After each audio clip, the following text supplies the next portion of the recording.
The Ninth Order old ancestors were shouting frantically, losing their prudence, as if they were actually a bunch of immature youngsters who were oblivious to the immensity of heaven and earth. Old ancestor Xiao, on the other hand, just smiled and brushed a lock of hair back behind her ear. You old farts, acting like a bunch of immature brats here.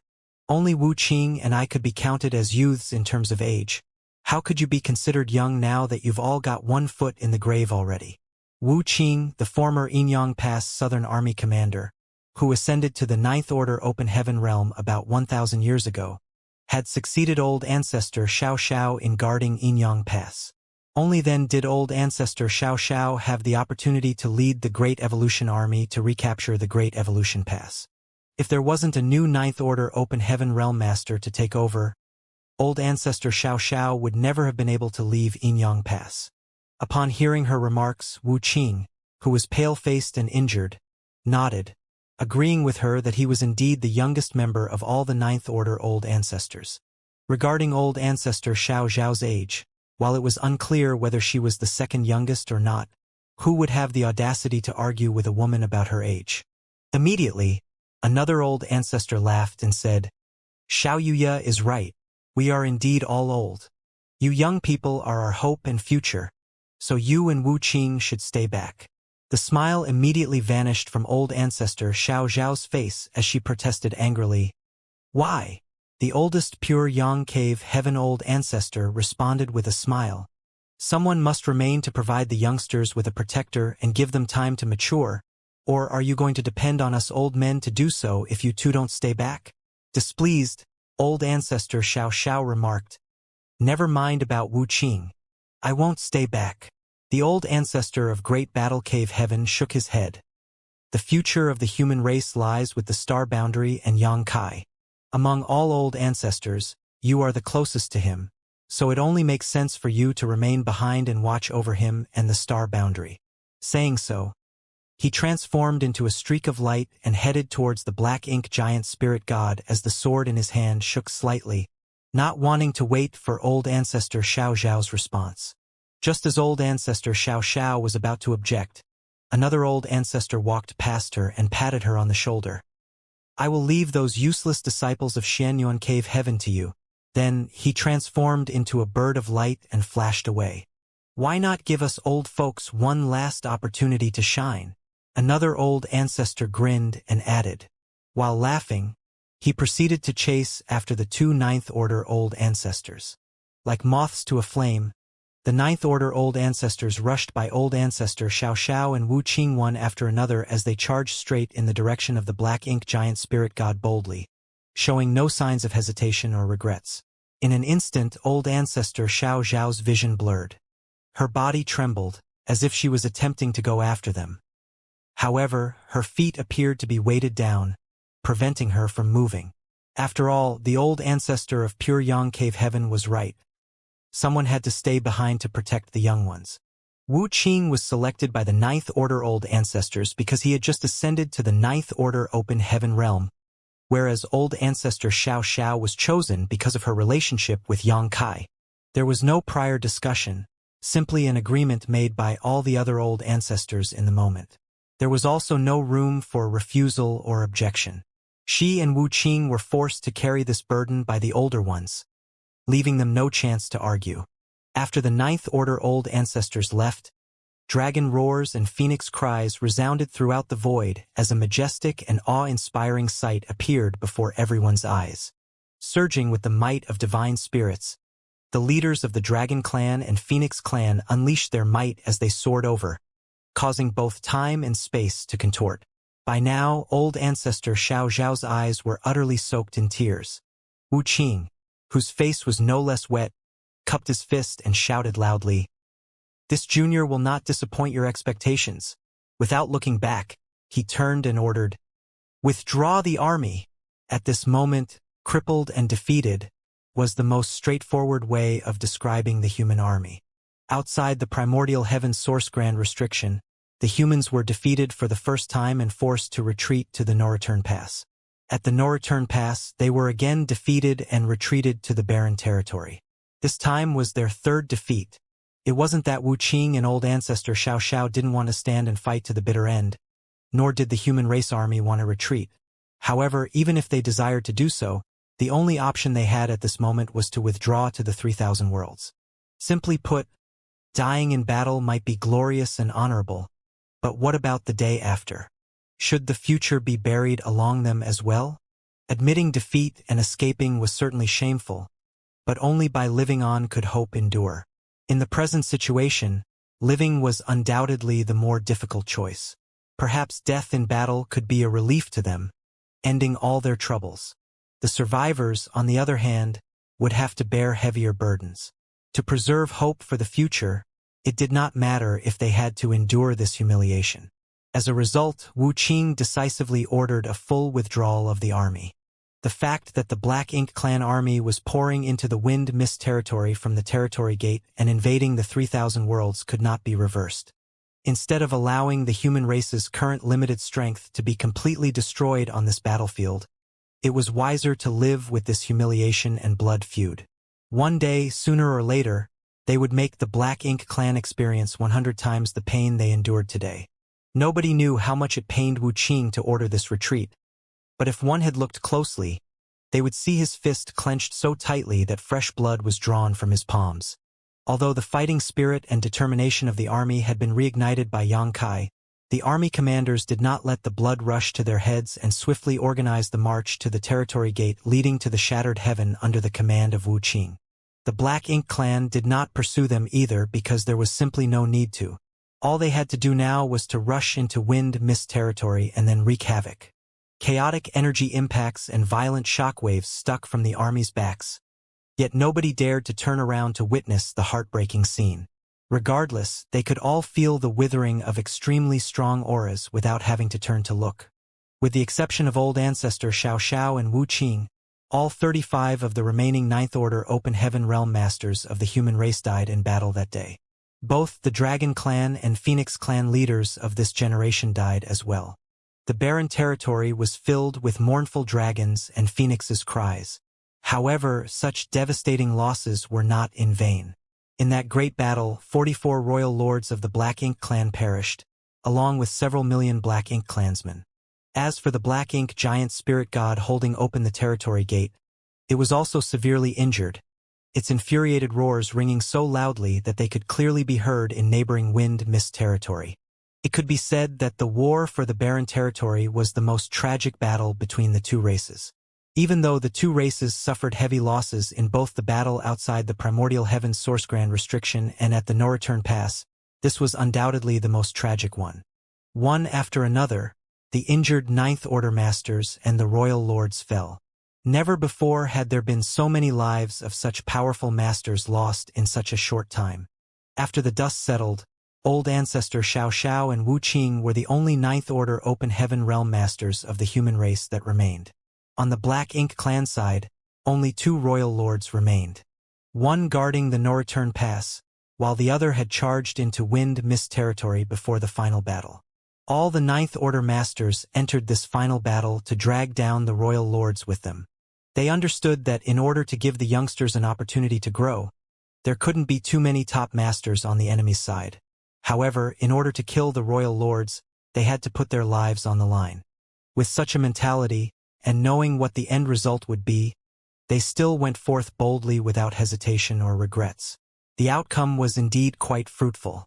Even though they were outnumbered, the old ancestors struck with such speed and ferocity, catching the enemy completely off guard, that they managed to eliminate almost all of the Royal Lords. In fact, if not for the Black Ink giant spirit god, at least 10 of them could have survived. All of the Ninth Order Masters that went to war that day, however, perished due to the Black Ink giant spirit god's interference. After that battle, the Black Ink clan and the human race both had essentially depleted their top combatants. Besides the old ancestors and the Royal Lords, the human race still had a giant spirit god, Fuguang, the divine dragon who became the new leader of the Dragon Clan, and another giant spirit god, Ada, whose current whereabouts were unknown. On the other hand, the Black Ink clan was left with 2 Royal Lords, one of which was seriously injured, and 2 Black Ink giant spirit gods, again one of which was badly injured. It could be said that the majority of challenges that the human race would face in the immediate future had been eliminated by the sacrifice of the Ninth Order old ancestors.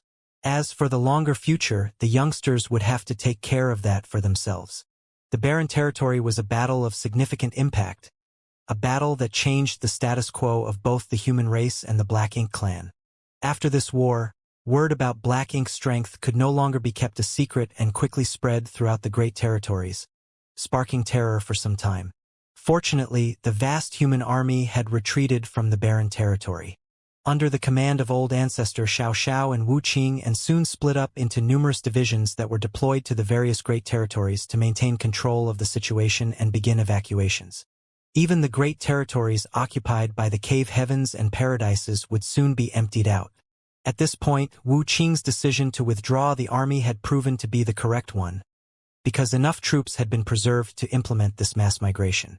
Since all these cultivators had personally taken part in the battle against the Black Ink clan and were aware of how bizarre and difficult to handle Black Ink's strength was, none of them slacked or dallied in this task, working as swiftly and diligently as possible. 3 months later, a few hundred masters returned from a bloody journey to Void Territory. Among these people, led by the heavenly moon demon spider Zhu Jiuyan, were people like Yang Kai's wives Yu Rumeng and Su Yan, great emperors like Iron Blood Zhan Wuhen, rising stars like Li Wuyi, and Yang Kai's friends who he met in the Grand Ancient Ruins boundary like Xianxia, Fang Yu, and Yang Kai's subordinates like Hui Gu, Luan Baifeng, and more. Even the Dragon Clan members from the Star Boundaries Dragon Island returned for the first time since they left for the Divine Spirit Ancestral Land to cultivate. Because these individuals shared the same origin, they were all integrated into the Great Evolution Army by old ancestor Xiao before being divided into various divisions and battalions on the Barren Territory battlefield. Divisions like theirs could be found throughout the Great Territories now. Old Man Baishi could feel the aura of these people soon after they entered Void Territory, and so he swiftly opened the 9 Heavenly Layers Grand Array to let them in. After learning the result of war in the Barren Territory from Zhu Jiuyin, Old Man Baishi sighed heavily. Yang Kai's words were prophetic indeed. This day has really come. Then, Yu Rumeng asked in surprise, "Senior, you spoke with that little bastard?" Old Man Baishi nodded. Yang Kai once returned and told me to take care of it if Void Land needed to be relocated. He did question Yang Kai about the severity of the situation on that day, but the latter simply said it was a precaution. But, looking back, Yang Kai probably had a vague premonition of what was going to happen today, or else he wouldn't have made such a solemn request. Turning his head, Old Man Baishi said to Xiao He, "Tell Lu Shui and Chan Tianfei to prepare." Xiao He nodded and left upon hearing this command. With Yang Kai's previous warning, Voidland had gotten adequately prepared, so when the time came to evacuate, they could depart at a moment's notice, bringing along those from Void Star City and even the other great forces from Void Territory. Gritting his teeth, Yang Kai fled through the void as space principles undulated. Behind him was a royal lord who was hot on his heels, attacking Yang Kai with various secret techniques, forcing him to dodge from side to side. Yang Kai was unaware of the state of the battle in the Barren Territory, and was also unaware that the last of the Ninth Order old ancestors died with the royal lords of the Black Ink clan to pave the future pathway for the human race. The only remaining Ninth Order Open Heaven Realm Masters were Wu Qing and old ancestor Xiao. He didn't even know that the human army had evacuated from the Barren Territory, as he was currently running for his life. Previously, he was single-handedly intercepting and killing the Black Ink clansmen flooding out from the Barren Territory battlefield into Wind Mist Territory. Under his attacks, heaven and earth quivered, and the blood of his enemies flowed and pooled into an ocean. The Black Ink clan was naturally enraged by his actions, and immediately, a royal lord passed through the passageway and entered Wind Mist Territory. Yang Kai dared not hesitate once he sensed the royal lord's aura. So without pause, he turned and fled. Although he had killed the sheep-headed royal lord by himself outside the Great Sea Celestial Phenomenon, Yang Kai knew that was due to the multiple coincidences and accidents that aided him. Even so, Yang Kai had to use 4 soul-rending thorns in quick succession in that battle, which caused his consciousness to become vague and blurry, so he wasn't even sure how he killed the sheep-headed royal lord. All he knew was that when he regained his senses, he was already holding the head of the sheep-headed royal lord. Although his strength had significantly improved since then, Xianxia understood that he was still not capable of defeating a royal lord in a conventional battle. When he was young and weak, he had experienced being hunted down by masters far stronger than him, but what frustrated him so was that even after reaching the 8th Order Open Heaven realm and becoming extremely powerful, he was still being chased after and hunted by more powerful masters. At this point, only royal lords and black ink giant spirit gods were strong enough to defeat Xianxia, but he had actually experienced such situations twice in just a few hundred years. As he was escaping this time, Xianxia secretly swore that after he ascended to the 9th Order Open Heaven realm, he would hunt down lone royal lords and give them a taste of their own medicine. While he was still a 7th Order Open Heaven realm master, he could barely escape from the sheep-headed royal lord with the aid of purifying light, but now that he was in the 8th Order, his situation was significantly better, even without the assistance of purifying light. In other words, though he might not be the royal lord's opponent, without the strength or ability to isolate space, it would purely be a dream for such a master to want to kill Xianxia. Flee if unable to put up a fight was a principle Xianxia had been living by and implementing throughout his entire life. However, it was still difficult to shake off a royal lord. Without the aid from the purifying light, there was no way for Xianxia to isolate himself from the royal lord's aura with his strength alone. That was not to say he couldn't escape, but Xianxia had some reservations about doing so. The current situation was not only because he was not as strong as the opponent, but also because he had other intentions as well. What worried Xianxia was wind mist territory. Although he had previously stopped and slain numerous Black Ink clansmen, many more managed to escape. Now that he was gone, the Black Ink clan army would undoubtedly charge right in. He knew that wind mist territory was likely to fall in short order, and the catastrophe would subsequently expand to the nearby Great Territories. Xianxia could only hope that the human race would be able to react quickly and effectively, as he no longer had any control over problems relating to the survival of the entire race. In the midst of fleeing and dodging attacks, Xianxia took a glance back and noticed that this royal lord was nearly as strong as the sheep-headed royal lord he previously met. Both of them were innate royal lords directly created by Mo, unlike Mo Zhao from Great Evolution Theater, who cultivated to that realm step by step.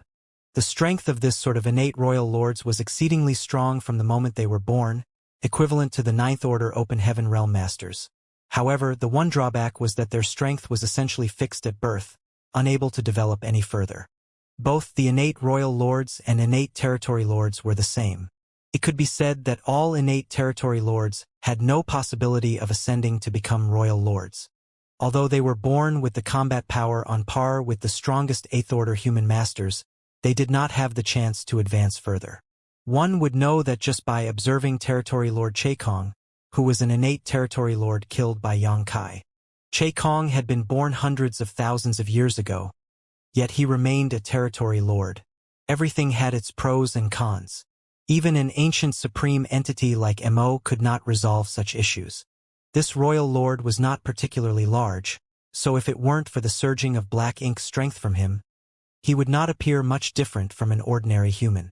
He attacked Xianxia the moment he emerged from the territory gate on the command of the Black Ink giant spirit god. Initially, this royal lord thought this would be a simple task, but he never expected that this 8th Order human would be as slippery as an eel, with each of his attempts to capture Xianxia failing miserably. The royal lord raged after some time of pursuing Xianxia, vowing in his heart to rip this annoying human to pieces the moment he caught him. Xianxia had no idea how the battle in the barren territory was progressing, but neither did the royal lord. He had no idea that pursuing Xianxia actually helped him escape death, because it was only moments after he crossed the boundary wall that the 9th Order old ancestors of the human race launched their attack and killed off all other royal lords. Great territory after great territory he pursued Xianxia. The royal lord couldn't help but marvel as he passed through the flourishing great territories where he beheld the stunning and picturesque sights. Since the day he was born, he had lived inside the primordial heaven's source grand restriction, where there was only endless Black Ink strength and darkness. Afterwards, despite the Black Ink clan army's entry into the barren territory, it was completely empty with not even a dead universe world to be seen. He had never witnessed a spectacle as breathtaking as this, particularly in those universe worlds, where the world force was exceedingly rich. The world force in those universe worlds was nothing less than the most delectable banquet for a royal lord like him. The aroma of it wafted from afar to his olfactory senses, tempting him to rush over to devour it. But he suppressed his inner thrills and continued to pursue Xianxia, all while picturing the wonderful scenario in his head of when the Black Ink clan army eventually conquered the 3,000 worlds. With these many prosperous great territories serving as their base, the Black Ink clan would undoubtedly grow rapidly, and by that time, the whole 3,000 worlds would transform into a strong source of nourishment for the Black Ink clan. After the humans had been entirely defeated and the number of royal lords had reached a certain number, they could return to the primordial heaven's source grand restriction to free MO. However, finishing the Eighth Order Open Heaven Realm Master under his nose was currently the most urgent issue. The royal lord's icy eyes glared at the fleeing figure in front of him, and his pace increased by another 30% as his black ink strength surged. Xianxia seemed to flee like a stray dog being chased, but in reality he could keep pace with the royal lord quite easily.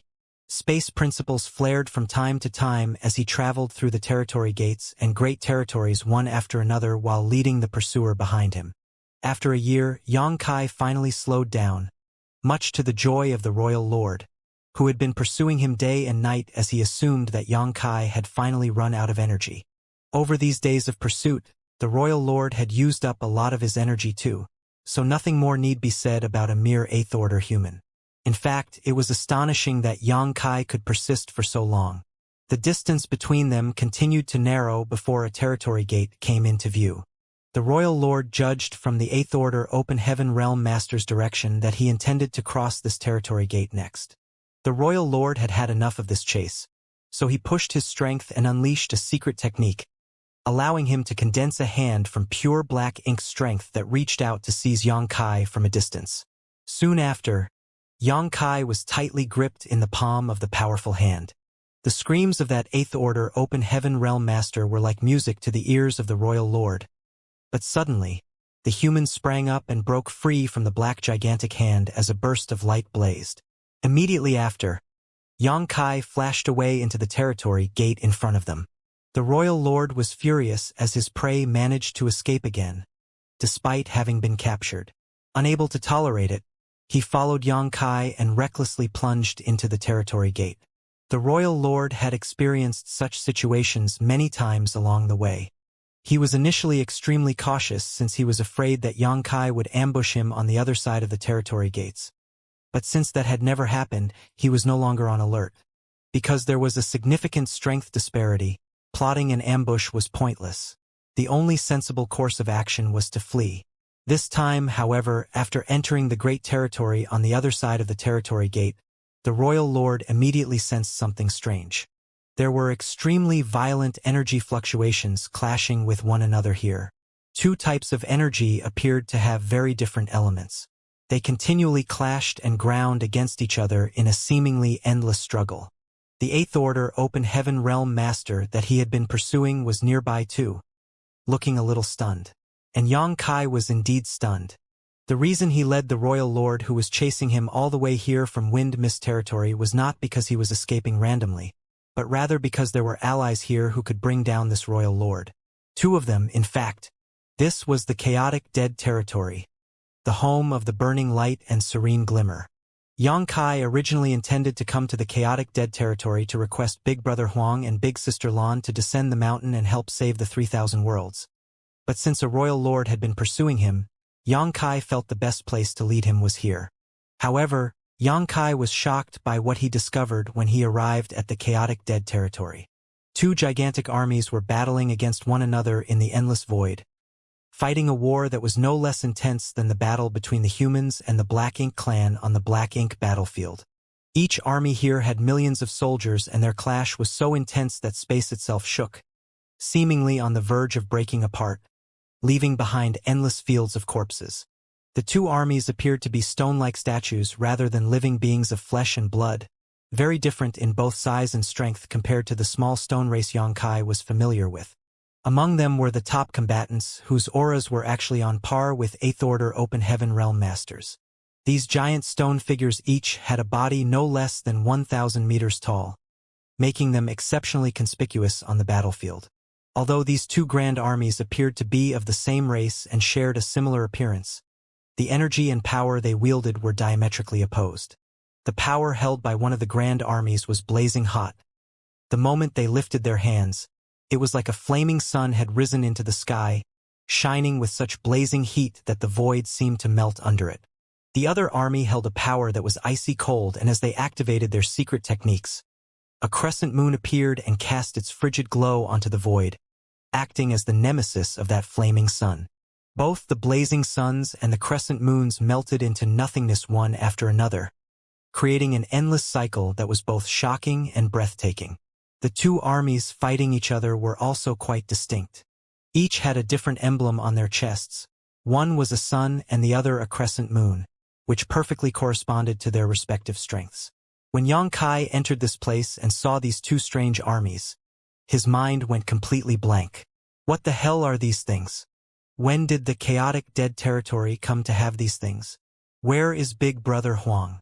Where is Big Sister Lan? Upon closer inspection, though, Xianxia could actually find some resemblance between the small stone race and the soldiers of these two armies. But compared to the small stone race he had raised in his small universe, the ones in front of him were undoubtedly larger, and their strength was also incomparable. Could they be the small stone race I left behind? Xianxia found it a little hard to believe. When Xianxia had visited the chaotic dead territory in the past, he gifted some of the small stone race in his small universe to Big Brother Huang and Big Sister Lan, so they could use them to resolve the dispute that had plagued them since the dawn of their existence. Who was the big brother or big sister? Instead of fighting personally, the two supreme existences would raise armies of small stone race and then have them battle it out to determine the winner and loser between them. Big Brother Huang and Big Sister Lan found this solution very appealing, and over several years, the two had both racked up numerous wins, earning the privilege of being the older sibling until they were defeated. Xianxia too had gained quite a lot from this experience. The yellow and blue crystals he had taken to the black ink battlefield had all been obtained from the chaotic dead territory, and over the years, he had used purifying light condensed from those crystals to save countless human soldiers who had been corrupted by black ink strength. If it weren't for the fact that he had spent a decade escaping a royal lord, and then another 4,000 years in the great sea celestial phenomenon cultivating, the yellow and blue crystals he had would not have been used up so quickly. To Big Brother Huang and Big Sister Lan, the battle between millions of the small stone race was nothing more than a simple game, a way to more peacefully and conclusively settle their issues. But now, after 1,000 years, these small stone race members seemed to have undergone some kind of inexplicable change. Looking at the small stone race members raised in his small universe, and then at the two armies of small stone race members currently engaged in an epic war that spanned as far as they could see, Xianxia really wanted to ask those two how they raised them. Among the small stone race in Xianxia's small universe, the strongest ones were only about the height of an ordinary human and had the strength of an initial element or chi transformation realm cultivator, certainly more powerful than a mere mortal, but still an ant compared to true masters. On the other hand, the most powerful beings here were more than 1,000 meters tall, and every part of their body was emanating a fierce and majestic might that was in no way inferior to an eighth-order open heaven realm master.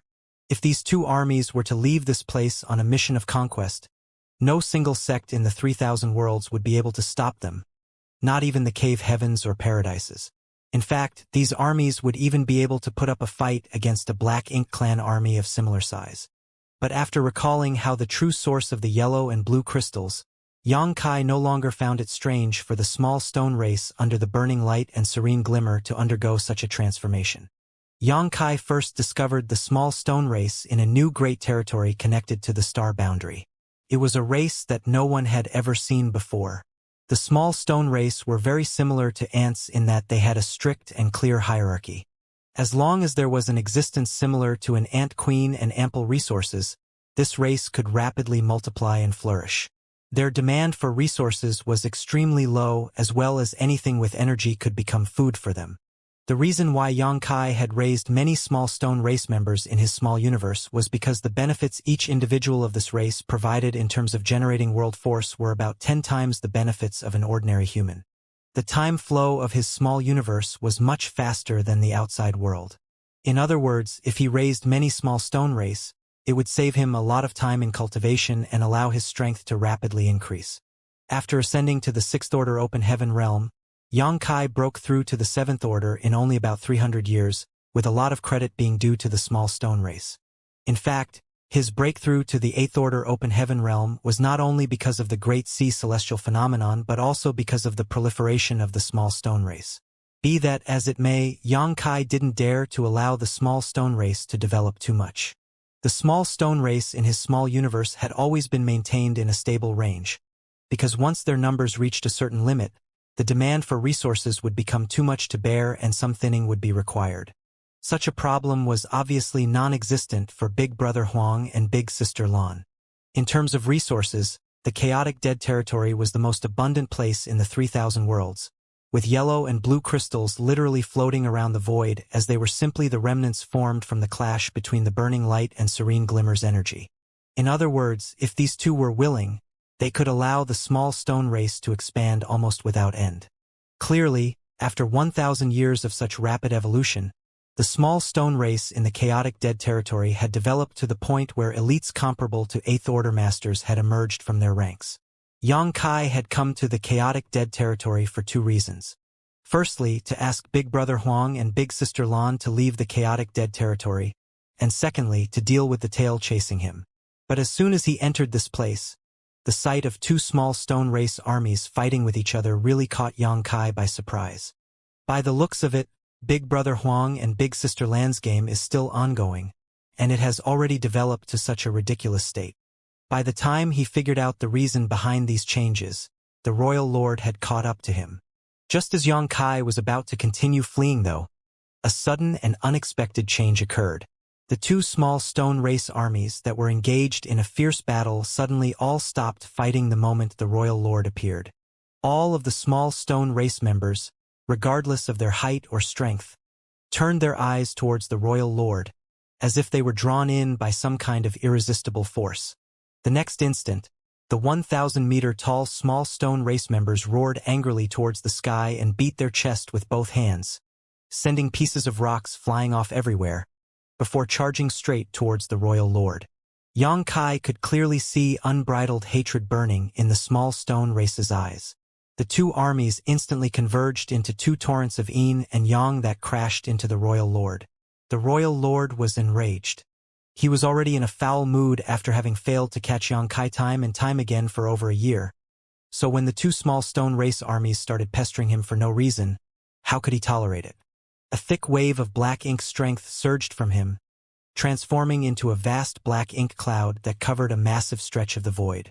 The wave of black ink strength ripped the small stone race members to pieces. Even the small stone race members that were 1,000 meters tall couldn't withstand this kind of force for more than a few breaths before they were broken apart. Nonetheless, the two armies courageously pressed forward like moths to a flame, soon surrounding the black ink ocean in multiple layers, as if they were not afraid of death. From the start, the small stone race didn't fear death. Firstly, they didn't have the cognizance to do so as their intelligence was too low for that, and this trait seemed to have remained unchanged, even if the strength of the small stone race in the chaotic dead territory far exceeded that of their ordinary clansmen. Secondly, this kind of slaughter was just a day-to-day occurrence to them. Normally, the small stone race armies would keep fighting and never retreat a single step unless Big Brother Huang or Big Sister Lan gave the order to withdraw. Even when they were facing the Royal Lord right now, the thought of backing down never crossed their minds. More and more small stone race members were sent flying as bits and pieces of rock almost filled the entire void. The fearless charge of the small stone race members sent the Black Ink Clan Royal Lord into a fury, and he kept attacking them without mercy. Amid this fierce battle, he tried using his black ink strength to corrupt these strange creatures and turn them into his slaves, but after a few attempts, he was shocked to discover that black ink strength, which had terrorized the human race for millions of years, was completely ineffective against these ignorant creatures. This left the Royal Lord perplexed, wondering what the hell these things were. Much to his shock and dismay, there were living beings in this world who could completely ignore black ink strength. Even divine spirits like the dragons and phoenixes only showed a strong resistance against black ink strength, but could not totally disregard it. These creatures had wildly varying strength, and they looked as if they were made from stone and had no flesh or blood. The royal lord even saw many small stone race members cannibalizing the corpses of their fallen comrades, grabbing bits and pieces of rocks and tossing them into their mouths before chewing and swallowing. Soon after, the aura of those particular small stone race members grew stronger. Xianxia was somewhat surprised by the actions of the two small stone race armies until suddenly, he recalled his second visit to the chaotic dead territory. At that time, he had come here in hopes of finding a solution to the corruption of human cultivators by black ink strength. It was then that he had obtained the Great Sun and Great Moon marks. Using these two marks on the backs of his hands, Xianxia could extract the power of the yellow and blue crystals to create purifying light. Back then, Big Brother Huang and Big Sister Lan showed obvious looks of disgust when they sensed black ink strength. Back then, Xianxia had not come into contact with many ancient secrets as his strength was low. He did not have a clear idea of the situation back then, but now he had some idea. If the burning light and serene glimmer really were related to the primordial light, it was only natural for them to hate and reject black ink strength, as black ink strength was the primordial darkness opposite the primordial light. Basically, black ink strength and purifying light, which was based on Big Brother Huang and Big Sister Lan's power, opposed and countered each other. This was probably the reason why purifying light could dispel black ink strength. The small stone race, which had inherited these two strengths, naturally had an instinctive hostility towards black ink strength. That was why, the moment the royal lord appeared in the chaotic dead territory, the two small stone race armies, who were locked in a fierce battle against each other, stopped fighting and attacked the royal lord, driven by their instincts. After sacrificing many of their companions, the two armies split up and surrounded the royal lord. Furthermore, as these two armies had inherited the power of burning light and serene glimmer, from a distance, it looked as if they had transformed into a giant yin-yang symbol that enveloped the massive black ink cloud. Be that as it may, these two armies couldn't stop this royal lord, and if given enough time, the latter would surely be able to wipe these small stone race members eventually. At this moment, Xianxia suddenly felt the back of his hands become hot. When he looked down, he saw that the Great Sun and Great Moon marks that generally remained hidden had appeared on their own. At this moment, Xianxia had a stroke of inspiration. The next instant, he fiercely stretched his hands out. A wave of world force fluctuations spread out from him as two enormous illusory palms emerged from his hands. As he curled his fingers and pulled his hands closer, causing the two enormous palms to mimic his actions, enclosing the battlefield in the center. Great Sun and Great Moon marks had also appeared on the back of the giant palms, and each mark was equally massive. The yin-yang fish that had enclosed that enormous black ink cloud also changed at this moment. Under the guidance of the two marks, streams of energy emerged from the small stone race members before fusing together. The next moment, an extremely pure white light began to bloom within the darkness. In an instant, the white light lit up the entire void like it was high noon. Purifying light. Usually, Xianxia displayed purifying light that could disperse black ink strength by drawing on yellow and blue crystals with the help of the two great marks. Although he didn't have any yellow or blue crystals with him now, the small stone race members on the battlefield were equivalent to pieces of the yellow and blue crystals. Xianxia had never used purifying light on such a huge scale. With the support of the yin and yang elements of the two small stone race armies, this purifying light seemed capable of illuminating the entire chaotic dead territory. The thick black ink cloud began to rapidly evaporate under the brilliance of the pure white light, revealing the hidden royal lord whose face was filled with shock, obviously unable to understand what just happened. The unstoppable black ink strength that struck terror into the hearts of the human race and all other living beings was actually restrained by some other force. The royal lord was immediately struck with panic. Under the guidance of the Great Sun and Great Moon marks, the two armies of different attributes interweaved together, chasing after each other in a circle like a giant millstone. Every time the yin-yang millstone completed a circle, black ink strength surrounding the royal lord's body would be ground away. As a large part of the energy was drained from the small stone race members, they quickly shrunk back to their normal size. The royal lord, on the other hand, increased the pace of his merciless onslaught. No small stone race member was able to approach within a 100-kilometer radius of him, owing to his surging black ink strength. But after a short while, the royal lord felt his strength rapidly depleting. Only now did he catch sight of Yang Kai in the distance and understand that he was behind all of this. This sent the royal lord into a frenzy. He let out a fierce roar as his humanoid body suddenly ballooned into a hideous giant. The next moment, he forcefully broke out of the encirclement of the two small stone race armies by relying on his profound strength and charged straight towards Yang Kai.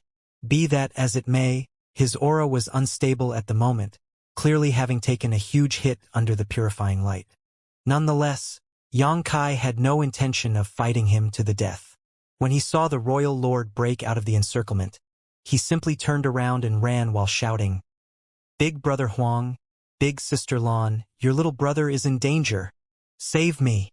The relentlessly pursuing royal lord furrowed his brow after hearing this. He had no idea what was so special about this big brother Huang and big sister Lan that Yang Kai was requesting for their help. But anger was now blinding him, so the only thing on his mind was to catch Yang Kai and tear him to pieces to calm his rage.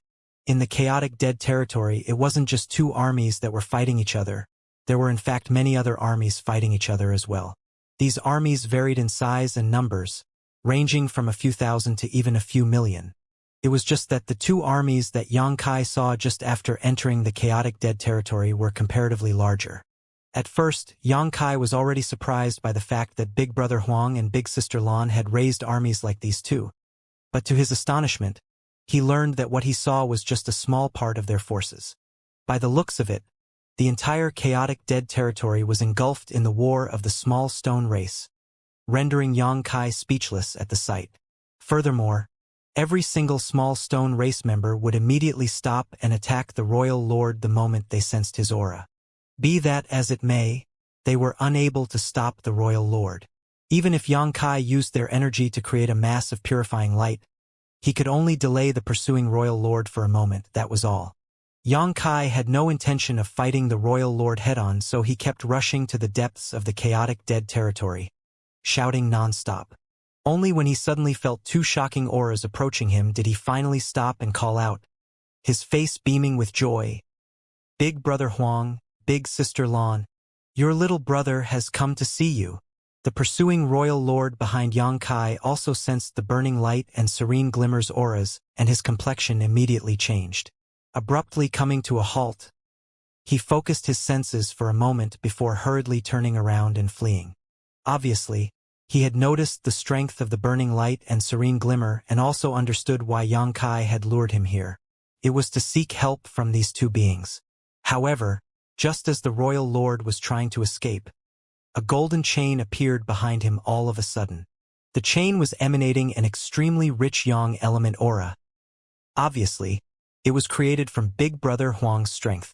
The chain wrapped around the royal lord like it had a mind of its own. The royal lord was quite strong too, and his black ink strength surged as he tried to shake off the chains. But suddenly, a small head popped out of the chain. Who knows when Big Brother Huang hid in this chain? But when he did appear, he just lightly blew at the royal lord. This action might have seemed ordinary, but it sent the royal lord tumbling through the void. By the time he regained his balance, a little girl in a light blue dress happened to be standing in front of him, gazing down at him with an innocent and pure gaze. Enraged, the royal lord punched straight at her.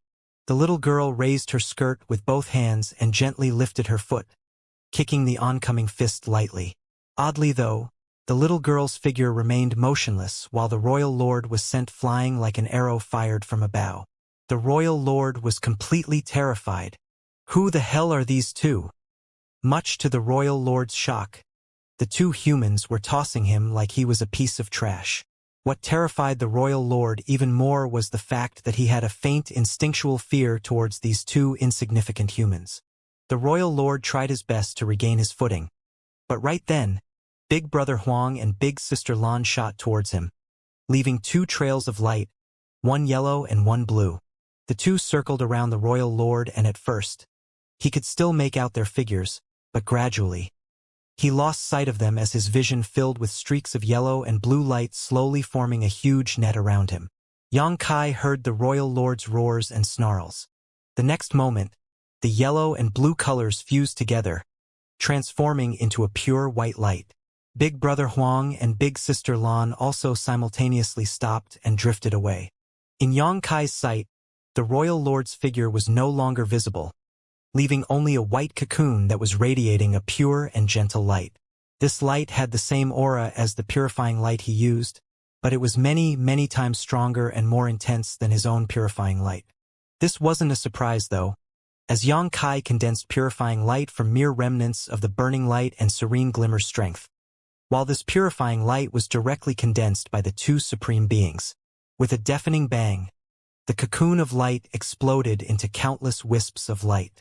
As for the royal lord who should have been trapped in this cocoon of light, he simply vanished. Yang Kai was even unable to sense remnants of his aura. Yang Kai was bewildered at the sight of this as he inwardly praised Big Brother Huang and Big Sister Lan as truly being worthy of being the ancestor of all the divine spirits. Even a master as strong as a royal lord was disposed of with ease by the two of them.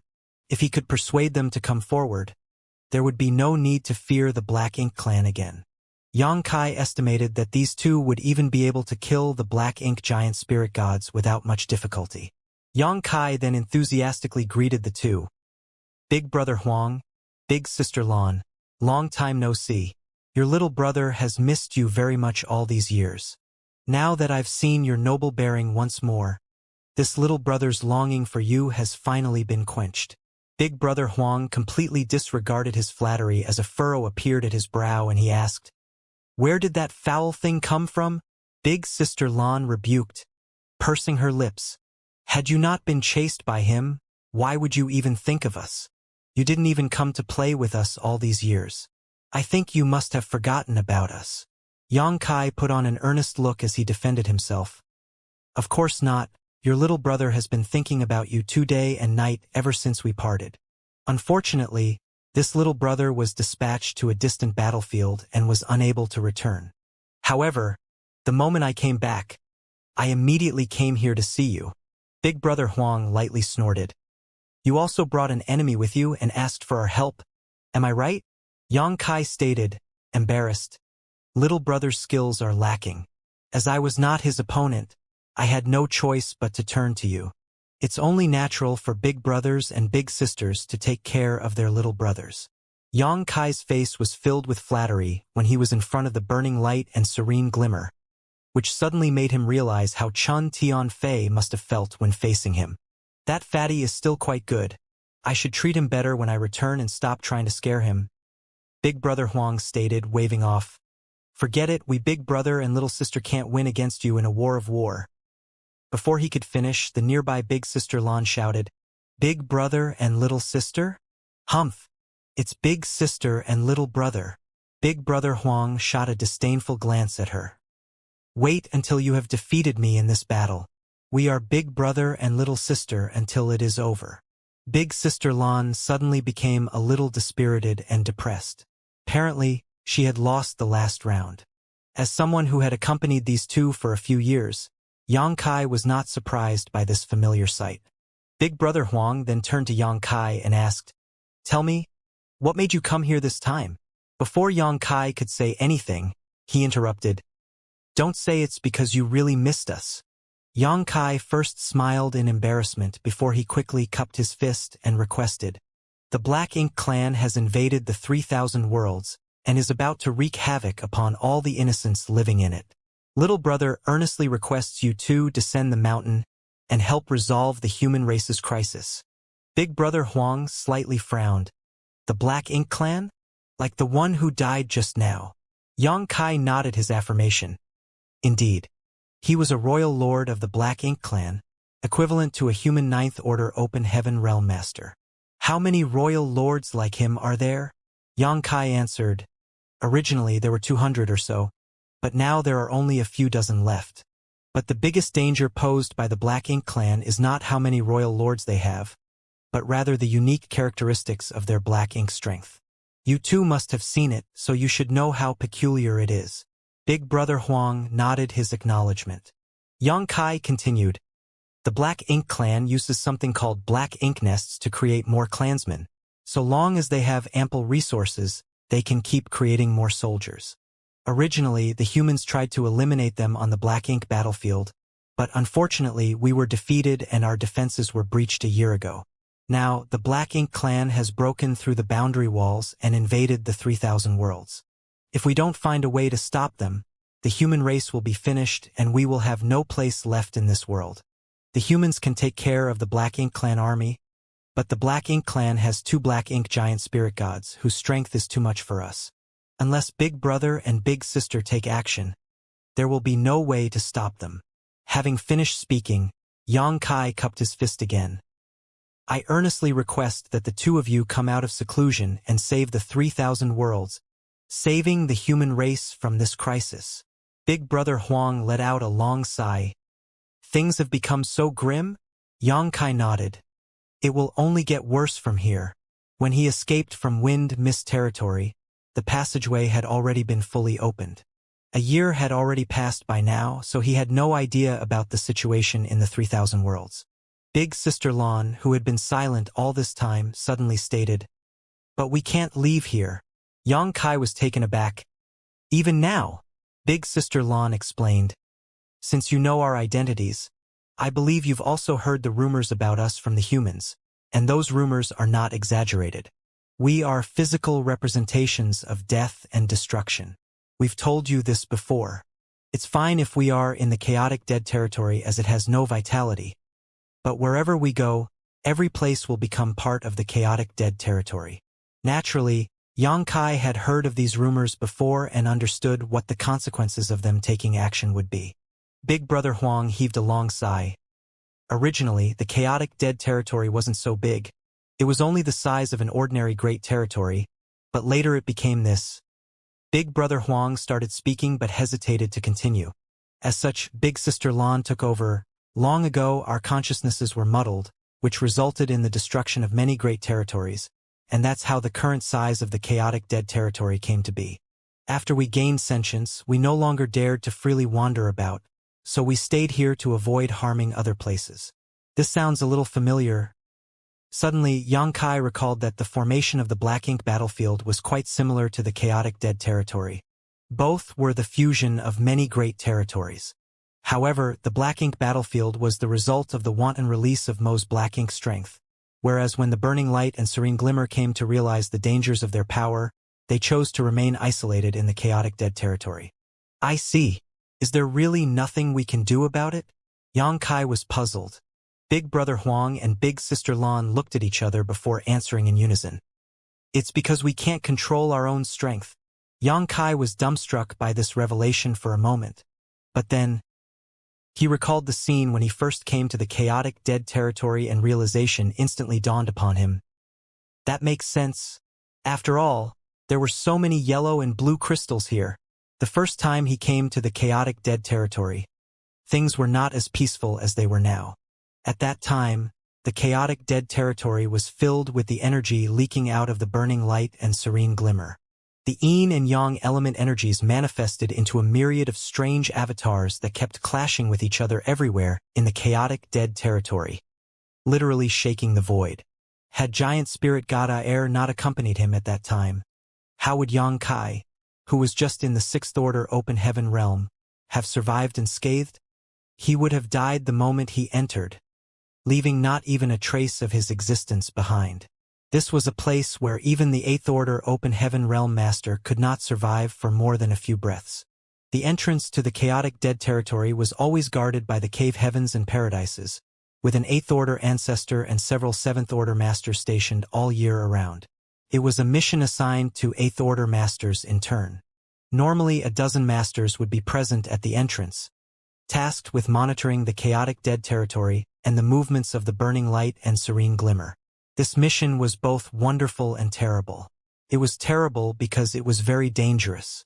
Even though the chaotic dead territory did not expand often, sometimes remaining unchanged for thousands of years, and the Burning Light and Serene Glimmer never came out, if someday these 2 supreme beings got bored and decided to take a walk, the masters monitoring the entrance would be the first to suffer. On the other hand, The reason why it was wonderful was that the 8th Order Open Heaven Realm Masters stationed here would have the opportunity to collect some yin and yang element materials at the outskirts of the chaotic dead territory. If they were in luck, they could easily harvest some 7th Order or even 8th Order materials.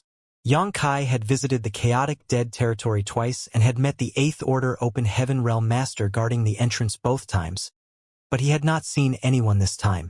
Similarly, there was no trace of the cultivators he left behind last time to help serve as generals for these two's war games. Most probably, they had already left to fight against the Black Ink clan. It was precisely because of the dangers of the chaotic dead territory that there was such a shortage of yin and yang element materials, despite the entire chaotic dead territory being absolutely filled with yellow and blue crystals. If the burning light and serene glimmer could perfectly control their own strength, there would be no yin and yang avatars to confront each other, and neither would there be any yellow and blue crystals.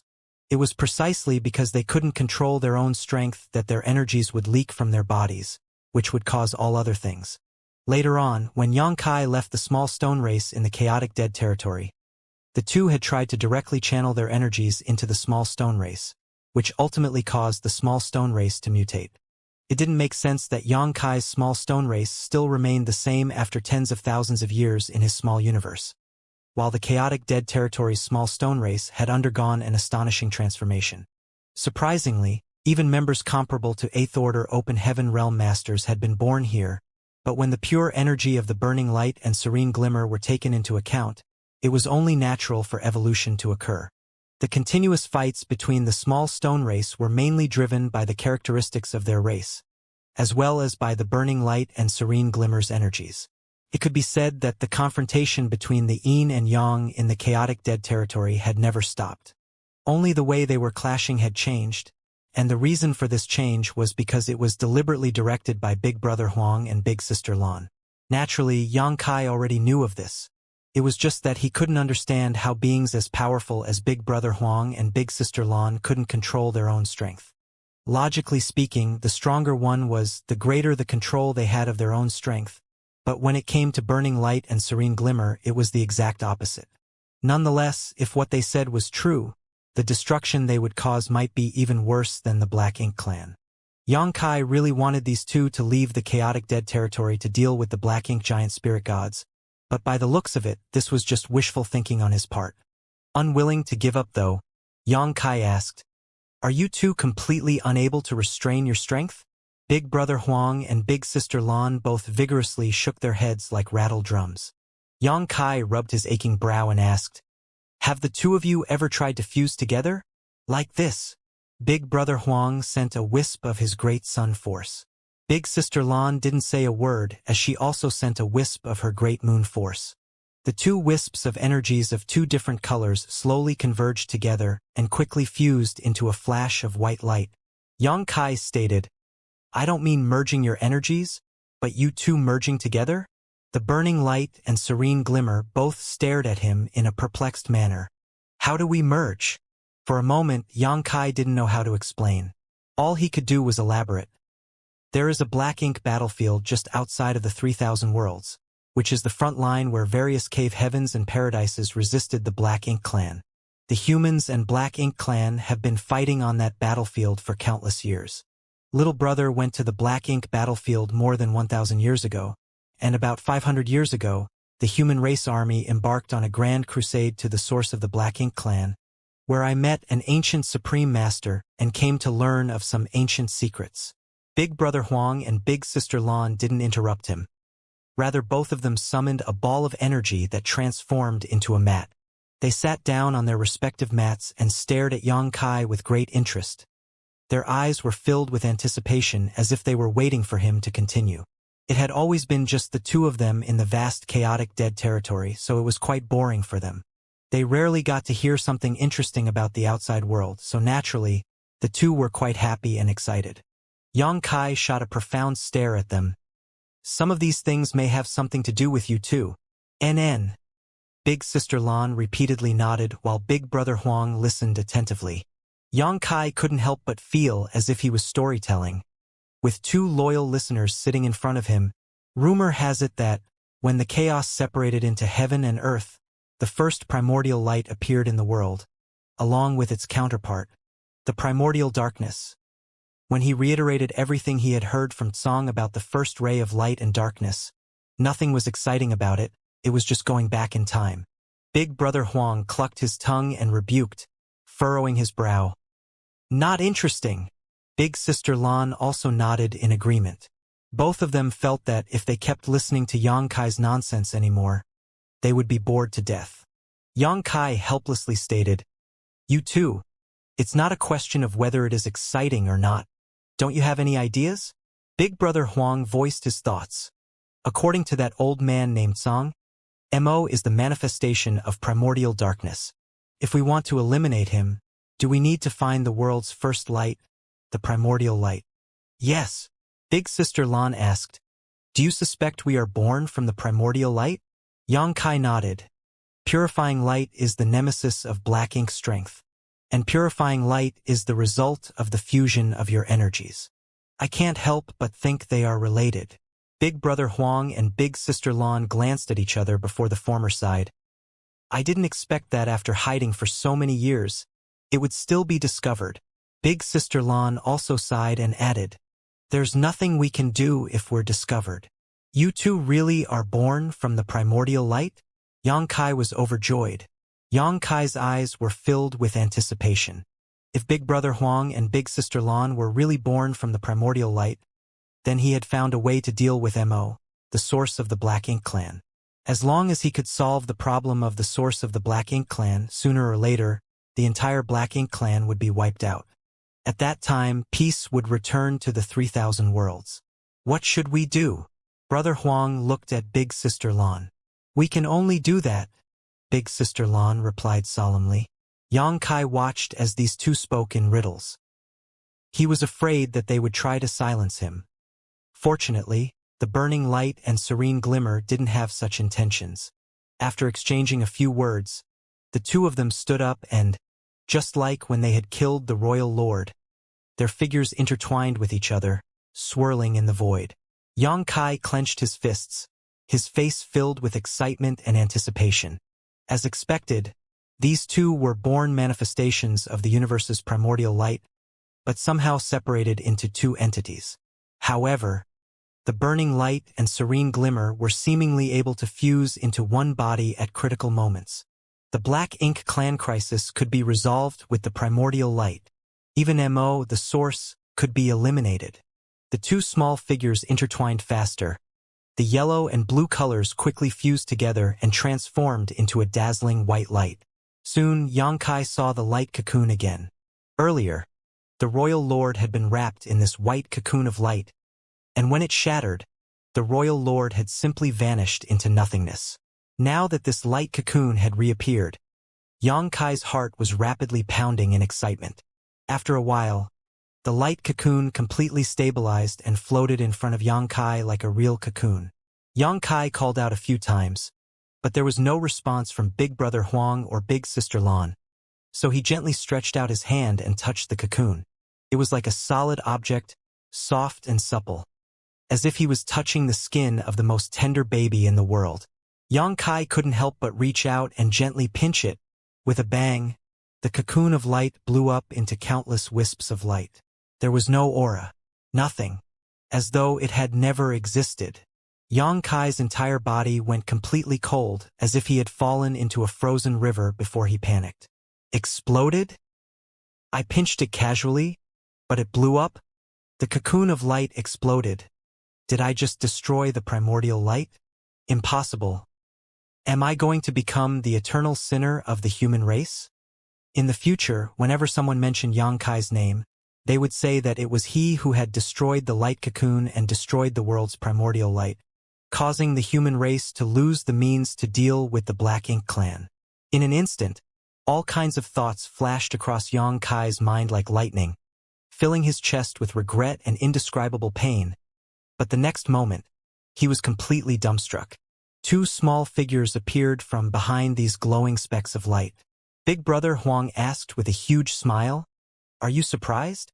Big Sister Lan excitedly asked, "Are you surprised?" The two of them had a look of joy on their faces, like their prank had succeeded. In that moment, filled with both relief and rage. The veins on Yang Kai's forehead bulged, and he unconsciously raised his fist and socked two naughty children over the head. Of course, after his fist landed on their heads, Yang Kai abruptly came back to his senses. How could these two be so easily beaten by him? Even with his current strength, if either of these two even sneezed too hard at him, he would be vaporized. Yang Kai's head was filled with indignation and anxiety at that moment and acted without thinking, only wanting to teach these brats a lesson. Naturally, Big Brother Huang and Big Sister Lan were also struck dumb by this, and both of them stared blankly at Yang Kai, holding their heads. This was probably the first time someone had ever knocked on their heads. Yang Kai had also fallen into a daze. Looking at their figures before him, he suddenly recalled that while he might address them cordially as Big Brother Huang and Big Sister Lan, they were two of the most powerful masters to have ever lived. Of course, they were still children at heart. The ancient Supreme Master's MO was also childlike, so how could the Burning Light and Serene Glimmer, who were from the same era and possessed the same level of strength, not be similar? It could be that countless years of isolation from the outside world had prevented them from maturing. Or, it might just be the universe trying to achieve some kind of balance. Yang Kai had placed all his hopes of defeating MO on them, and had even asked for them to merge together, yet he had never asked their opinion. Right now, they are Big Brother Huang and Big Sister Lan. But what if they really merged? What would become of them? Feeling somewhat guilty, Yang Kai sighed and gently rubbed their heads. Big Brother Huang and Big Sister Lan seemed to have sensed the change in Yang Kai's mood. Big Brother Huang tilted his head to avoid his hand and stated, "If we really could merge, we would have discovered it long ago. Why would we wait for you to remind us?" Big Sister Lan also nodded, but she didn't avoid Yang Kai's hand. Rather, her eyes became slightly narrow as a look of enjoyment appeared on her face. But Big Brother Huang's tone suddenly changed. "We sensed something strange over the years." "Like what?" Yang Kai asked. Big Brother Huang thought about it for a moment, as if he was trying to sort out his words.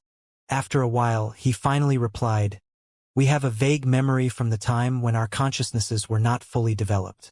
It's as if we brother and sister once existed together somewhere, but one day we suddenly left that place and appeared in the chaotic dead territory." Yang Kai's eyes lit up after hearing this. "What kind of place was that?" Big Brother Huang shook his head in response. "We were ignorant at that time, and we only have some vague memories of it now." Big Sister Lan added, "I think it's not that we left, but rather that we were abandoned." Abandoned? Yang Kai was shocked.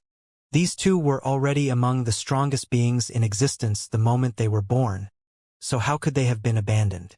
Nonetheless, the only thing he was certain of now was that Big Brother Huang and Big Sister Lan were deeply related to the primordial light, or else their combined strength would not have been able to restrain the black ink strength so easily. The primordial light and black ink strength were basically complete opposites. According to Tsong, the primordial light should have gained sentience a long time ago, and now, it might not be in the form of a simple light. Could be a tree, a flower, or anything else in this world. Combined with what Big Sister Lan had said, Yang Kai suddenly had a bold guess. Could it be that after the primordial light gained sentience, it stripped away the great sun force and great moon force from its body? That great sun force eventually became the burning light, and the great moon force turned into the serene glimmer. But in that case, where is its main body? Perhaps Big Brother Huang and Big Sister Lan's inability to control their own strength was related to this, because they themselves were only two parts of that primordial light. Currently, they are damaged and incomplete, so naturally, they are unable to control their strength, leading to the continuous confrontation between their innate forces. But in that case, why did primordial light strip these two from its body? What form did it take afterwards? Unable to figure anything out, Yang Kai suddenly thought of something else and asked, "The world reveres the two of you as the ancestors of all divine spirits, but did the two of you really give birth to the divine spirits' bloodlines?" Big Sister Lan immediately blushed red. "We're still children. What nonsense are you spouting?" Big Brother Huang also stuttered, "Don't talk nonsense. We're brother and sister." Sister Lan corrected him. "Sister and brother? It's sister first then brother." The two of them began arguing like usual while Yang Kai stroked his chin thoughtfully. Before he had met Big Brother Huang and Big Sister Lan, he had not given much of a thought to the fact that the burning light and serene glimmer were progenitors of all divine spirits, but after meeting these two and getting to know them, he became highly suspicious of this claim. How could these two give birth to the divine spirits? Moreover, there were so many different types of divine spirits, so was it even possible for them to be the common ancestors to all of them? By the looks of it, these two being the so-called divine spirit progenitors was also just a misunderstanding. However, the reason why Yang Kai's dragon vein could improve so quickly was because of the energy bestowed by them all those years ago. From this, it could be seen that they had some kind of close relationship with the divine spirits, but it no longer seemed like they were the legendary ancestors. History was shrouded in multiple veils of ancient secrets that had been obscured over millions and millions of years. If one did not belong to that era, there was simply no way to uncover the truth anymore. Yang Kai couldn't be bothered to think about such matters now, though. The main reason he had come here was to ask these two to descend the mountain and deal with the black ink giant spirit gods. Now that he knew they couldn't control their own strength, though, his plan had failed before even beginning. However, since he was here, he naturally couldn't just return empty-handed. With this thought in mind, Yang Kai cupped his fist and requested, "Big brother, big sister, the human's entire existence is at stake. The purifying light created by merging your energies is the nemesis of black ink strength. So little brother must earnestly request that the two of you bestow upon us some yellow and blue crystals to prepare for battle." Hearing this, the two of them stopped arguing and Big Sister Lan agreed, nodding, "No problem. How much do you want?" Yang Kai solemnly answered, "The more the better. Also, is there a way for you to allow me to bestow the great sun and great moon marks to others? Without these two seals, the yellow and blue crystals were just cultivation materials. Only by activating these two marks could the yellow and blue crystals fuse into purifying light that could counter the Black Ink clan." But Yang Kai had come here alone and didn't know what he should do to carry the great sun and great moon marks and bestow them to someone else. It would be great if Big Brother Huang and Big Sister Lan had a solution to this problem, but if they did not, he would have no choice but to ask someone else to come to the chaotic dead territory and leave them to Big Brother Huang and Big Sister Lan. He was considering this now because he was currently the only one who could create purifying light. Even if he had enough yellow and blue crystals, the efficiency was still quite low while the risk was also quite high. If more people had the great sun and great moon marks, though, things would be much simpler. Big Brother Huang explained, "These two marks are formed from our source strength, so while we can bestow a few more to you, it can't be too many. Moreover, these two marks can only be borne by one with a divine spirit bloodline. You must remember this, for if one doesn't have the body or bloodline of a divine spirit, they will die trying to refine our two marks." Yang Kai repeatedly nodded. Big Brother Huang continued, "We'll get you some yellow and blue crystals first." Saying so, Big Brother Huang and Big Sister Lan's figures flickered before a boundless pressure emanated from them. Even though Yang Kai was already an 8th Order Open Heaven Realm Master, he still felt completely insignificant before them as his heart clenched tight. The next moment, surging waves of energy gushed out from their bodies, transforming into enormous yellow and blue clouds. The moment these two clouds appeared, they immediately flew at each other and collided non-stop as powerful energy fluctuations began spreading throughout the chaotic, dead territory. As they collided, the two clouds constantly scattered and recondensed, creating massive amounts of yellow and blue crystals of various orders. Nonetheless, Big Brother Huang and Big Sister Lan didn't stop. They constantly pushed their strength as clouds of various sizes appeared, one after another, flying off in different directions. It was true that these two were unable to control their own strength, so once they clashed with the energy in their bodies, they were simply unable to direct the result. Their energies would automatically clash once unleashed. Be that as it may, their strength seemed to be limitless. The entire void was filled with clouds of various shapes and sizes in just a few days, and soon after that, yellow and blue crystals were floating everywhere. All the yellow and blue crystals varied in sizes and qualities. Some were as small as beads while some were as large as mountains. Since Yang Kai didn't stop them, they had no intention of stopping. While Big Brother Huang kept pushing his strength, he also taught Yang Kai a set of secret techniques. According to him, Yang Kai could create great sun and moon marks by activating this secret technique with his divine spirit source, supplemented with part of their source strength. Yang Kai was naturally overjoyed by this, and carefully memorized this secret technique. After Yang Kai had completely mastered this secret technique, Big Brother Huang stretched out his hand and pointed towards him as an orange-yellow bead appeared before him. Big Brother Huang pointed 10 times, for a total of 10 beads. Each bead was created using his source strength and was also the foundation for cultivating the Great Sun Mark. On another side, Big Sister Lan also followed suit, creating 10 blue beads. After they had done this, Yang Kai could clearly feel that Big Brother Huang and Big Sister Lan were a bit exhausted. Obviously, extracting so much of their source strength was detrimental to them. Putting away the 20 beads, Yang Kai wore an earnest look and thanked the two, cupping his fist. Little brother thanks Big Brother and Big Sister on behalf of the human race and all living beings in the 3,000 worlds, Big Brother Huang stated, shaking his head. We can't help you much. This is all we can do. Big Sister Lan exhorted. You must be careful. Don't die so easily. Yang Kai grinned. Don't worry. How could your little brother die so easily if the Black Ink clan is not destroyed? Changing the topic, he pointed towards the distance and requested, Little brother also has another request. Can I take some of your small stone race armies? The small stone race in the chaotic dead territory had been raised so well by Big Brother Huang and Big Sister Lan that even 1,000 meters tall clansmen comparable to 8th Order Open Heaven Realm Masters had appeared.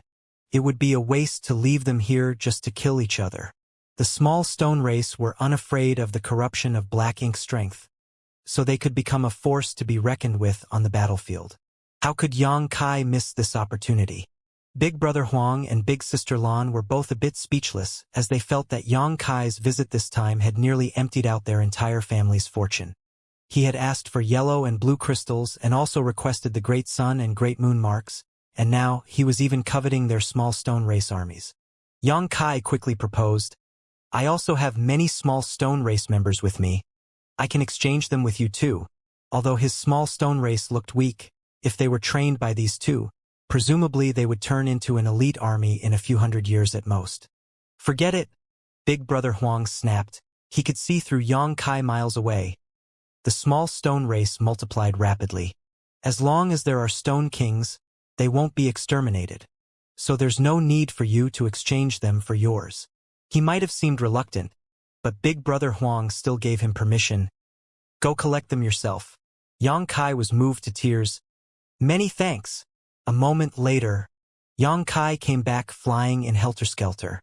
There was a massive small stone race army chasing behind him as blazing suns and crescent moons kept flying at him one after another, pushing him into a corner. The small stone race lacked intelligence, only knowing how to act according to their instincts. Normally, they would fight each other because of their different natures. But when Yang Kai tried to collect them, he broke this balance, inviting their wrath. Worse, Yang Kai couldn't fight back. After all, they were going to be his allies in the fight against the Black Ink clan. He wanted to collect them, not kill them. As such, it didn't take long for him to be pushed into dire straits. Big brother, big sister, do you two have any good ideas?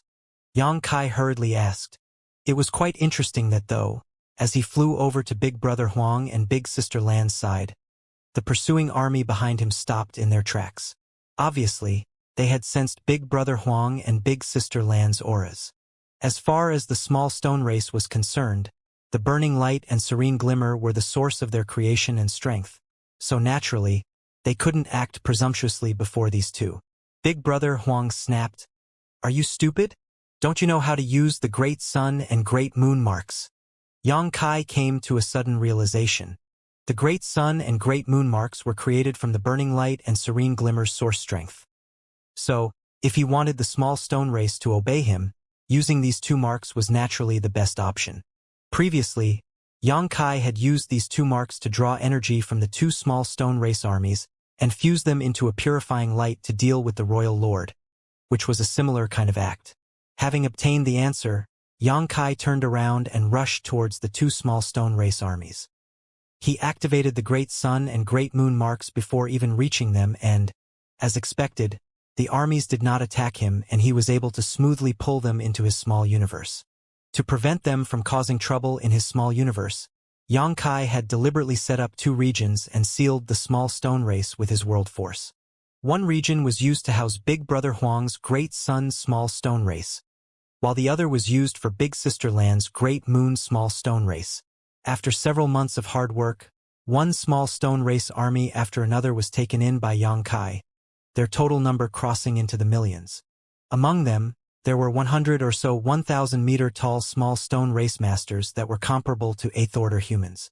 There weren't many of such small stone race members, as only an army of 1,000,000 small stone race would have one or two.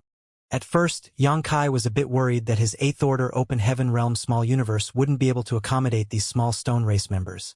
After all, if they were true 8th-order open heaven realm masters, he wouldn't be able to put them into his small universe at all. Everyone's small universe had a limit, and higher-order open heaven realm masters could only take in lower-order open heaven realm masters. If they tried taking in someone of the same order, they would be helpless. But after giving it a try, Xianxia found that it was not a problem to take in the 1,000-meter-tall small stone race members. Giving it another thought, he realized that these 1,000-meter-tall small stone race members were not true open heaven realm masters. They might be as strong as 8th-order masters, but that was just raw strength. They could not be lumped together with true 8th-order open heaven realm masters who had vast small universes. By the time Xianxia was done, he had collected almost all of the small stone race forces in the chaotic dead territory. A few months later, when Xianxia came to bid farewell to the burning light and serene glimmer, Big Brother Huang shooed him away before Xianxia could say anything. "Get out of here." Xianxia's first two visits could be considered acceptable, even mutually beneficial, but this time, he had basically emptied the entire chaotic dead territory. Even Big Brother Huang and Big Sister Lan felt their hearts bleed witnessing such wanton plundering. Putting everything else aside, it took them over 1,000 years to raise their current small stone race armies, so it would naturally take them just as long to nurture another such army. Xianxia also knew that he had gone too far this time, yet he had no choice but to be this shameless for the sake of the human race. After a moment of silence, he stated, "I'll come visit you when I have the time." Big Brother Huang rolled his eyes. "I'd rather you not." An embarrassed but polite smile appeared on Xianxia's face, but just as he was about to leave, he suddenly asked, "By the way, do you know how to find the giant spirit gods?" There were two giant spirit gods he knew of. One was Ada, who had appeared outside the star boundary all those years ago, and the other was Aer, who had led him into the chaotic dead territory. Aer was previously seen in the barren territory, battling with the Black Ink giant spirit god, but there was no news of Ada. The Black Ink clan had two giant spirit gods, and as Big Brother Huang and Big Sister Lan couldn't descend the mountain, Xianxia felt that it would be best if he could find Ada so that the humans could make up for the lack of top masters among their ranks. Hearing this, Big Brother Huang and Big Sister Lan both shook their heads. But Big Sister Lan added, "If it's the giant spirit gods, you don't need to look for them. If the Black Ink clan is as you say, then no matter where the giant spirit gods are hiding, they will be provoked by the Black Ink clan sooner or later." Xianxia pondered for a moment before realizing that this was indeed the case. He cupped his fist and bade his farewells. "Little brother understands. Big brother, big sister, please take care. This little brother will take his leave now." Turning around, he transformed into a streak of light as he flew straight towards the territory gate. A few days later, Xianxia finally exited the chaotic dead territory. He then immediately took out his universe chart, and after confirming his route, he made straight for the next territory gate. Although he didn't know the current situation on the barren territory battlefield, he knew it was now connected to Wind Mist territory thanks to the Black Ink giant spirit god. The appearance of this gap in the boundary walls meant that the human race had suffered a strategic defeat on the barren territory battlefield.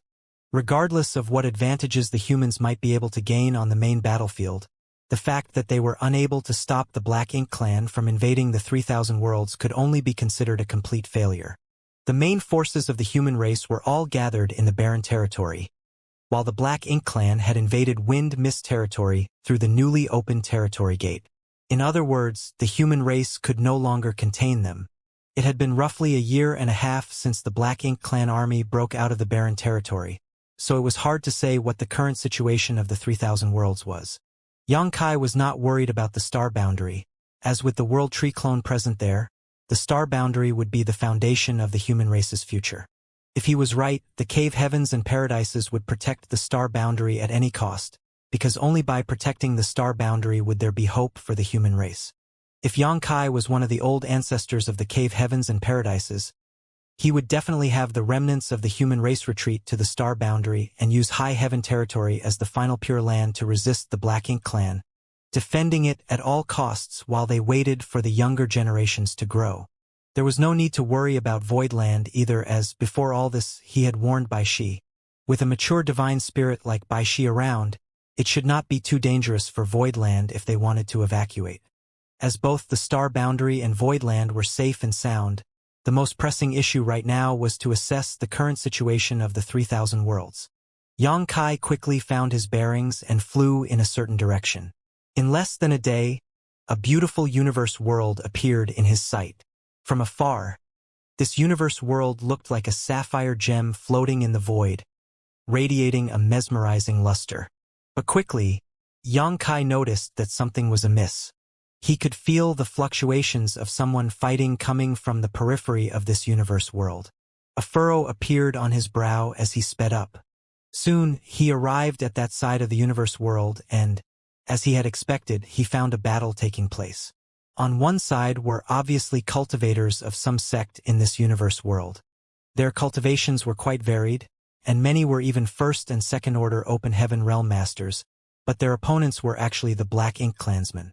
Having said that, the Black Ink clansmen here were not strong either, probably just a detached squad from the main Black Ink clan army. The Black Ink clansman leading this squad was only a high-rank clansman, equivalent to a 6th order open heaven realm master. Obviously, the human side held the advantage in numbers, but the situation was extremely dire for them.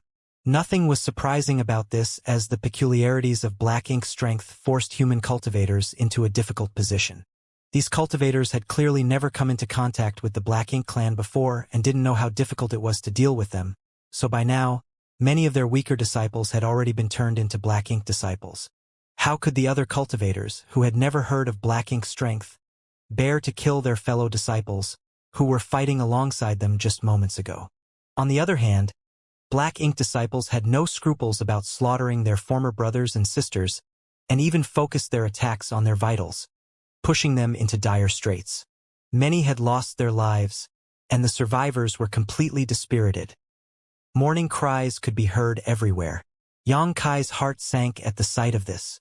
This was a great territory adjacent to the chaotic dead territory, far, far away from Wind Mist territory, yet the Black Ink clan had already reached this far? Clearly, the Black Ink clan could no longer be contained. Probably, Black Ink clansmen or Black Ink disciples could be found in almost every great territory of the 3,000 worlds by now. Suddenly, Xianxia felt his chest tighten up as an uncomfortable feeling surged in his heart.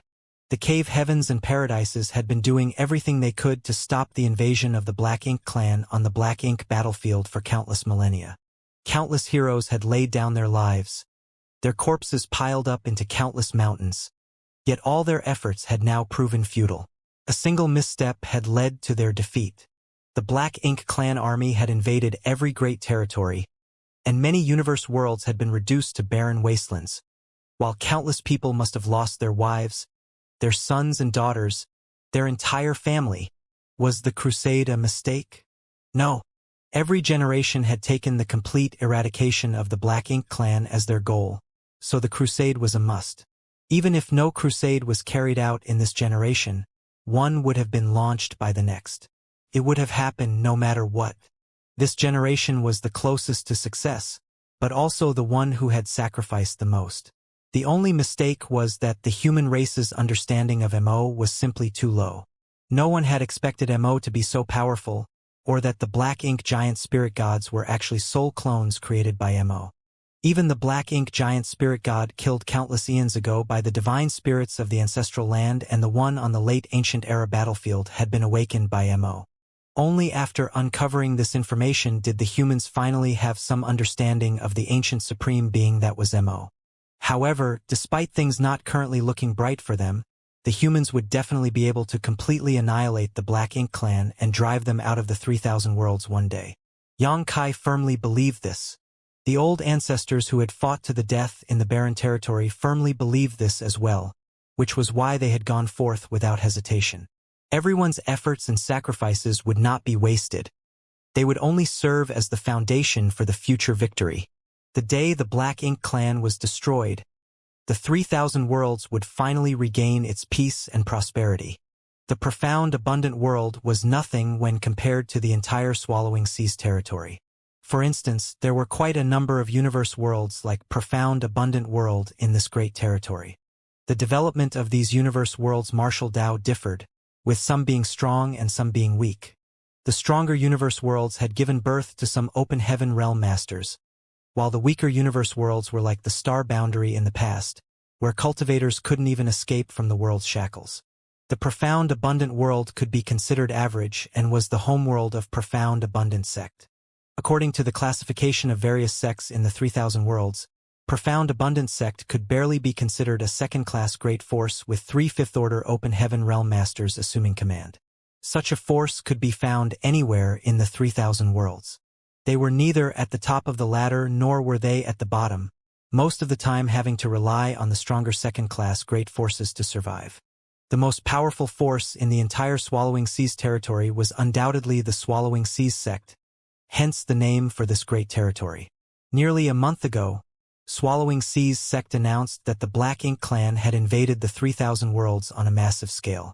As the hegemon of Swallowing Seas territory, the Swallowing Seas sect ordered all the great forces, whether they were big or small, to immediately make preparations to evacuate. When the news came out, everyone in the profound, abundant sect was completely dumbfounded. Naturally, they were confused as to what the Black Ink clan was. They had never even heard of this clan before, and now they were invading? After asking around a bit, profound, abundant sect eventually came to learn that the human race had an ancient enemy, the Black Ink clan. The masters of the cave heavens and paradises had been trying to stop the invasion of the Black Ink clan in a place known as the Black Ink battlefield for countless millennia. But unfortunately, the human race had suffered a great defeat a few years ago, and their defensive lines were broken one after another, giving the Black Ink clan the chance to invade. As for the conscription order issued by the cave heavens and paradises a few hundred years ago, that was to summon every open heaven realm master available to the battlefield to provide reinforcements. During that conscription period, 2 of the 3 fifth-order open heaven realm masters of profound abundance sect had been taken away, leaving only Zhu Guxingwei, the vice sect master, to oversee the sect. Zhu Guxingwei found himself under a lot of pressure, finding it extremely hard to handle everything all on his own. When the Swallowing Seas sect sent word about the Black Ink clan, Zhu Guxingwei gathered all the open heaven realm masters in the sect in the conference hall to discuss the matter. Profound Abundant sect was a little lost as to what to do when they received the order to evacuate and relocate. This was no simple task. Open heaven realm masters could cross the void and escape from Swallowing Seas territory. But what about Profound Abundant sect's disciples who had yet to reach the open heaven realm? What about all the living beings in the profound, abundant world? This was the place where almost all of them had been born and raised. It was always difficult to leave one's homeland, and no one wanted to abandon their foundation and family. Who would be so cruel-hearted to do so without even trying to resist? What's more, if they left, who would protect the profound, abundant world? Furthermore, these open heaven realm masters here did not have high cultivations, with the strongest of them being in the fifth-order open heaven realm, not having the ability to take away all the mortals from profound abundant world. With the Black Ink clan about to arrive, anyone left behind would undoubtedly die. The open heaven realm masters of the sect were quickly divided into 2 camps. One side prioritized their own safety, with the opinion that only by surviving could one still have hope. They believed that since a powerful enemy like the Black Ink clan was upon them, they should quickly follow Swallowing Seas sect's orders. The other side felt that they should defend profound abundant world to the death and resist the Black Ink clan to the end. The open heaven realm masters of both sides kept endlessly arguing. with neither of them able to convince the other. Watching this, Zhu Guxingwei had a huge headache. He was only a vice sect master. Generally, it was the sect master who made decisions of this gravity, but now that the sect master and the other vice sect master had been sent to the front lines, it was a little difficult for him to bear the weight of profound abundant sect alone. As such, he remained silent, not giving his opinion. Before profound abundant sect could come to a decision though, a disciple suddenly rushed in, reporting that the enemy was already here. Shocked, Zhu Guxingwei led the other elders of the sect to investigate, encountering a squad of Black Ink clansmen just outside profound abundant world and immediately getting into a fight with them. Human squads were basically composed of 10 to 15 soldiers, but the Black Ink clan squads were different, numbering anywhere from several dozen to over 1,000 members. Compared to the human race, the Black Ink clan always had dominance in number. This time, not many Black Ink clansmen had come to profound abundant world, only numbering about 70. Although profound abundant sect wasn't big, they still had some 200 open heaven realm masters, but most of their orders were quite low with few real masters among them. 200 open heaven realm masters versus 70 or so Black Ink clansmen.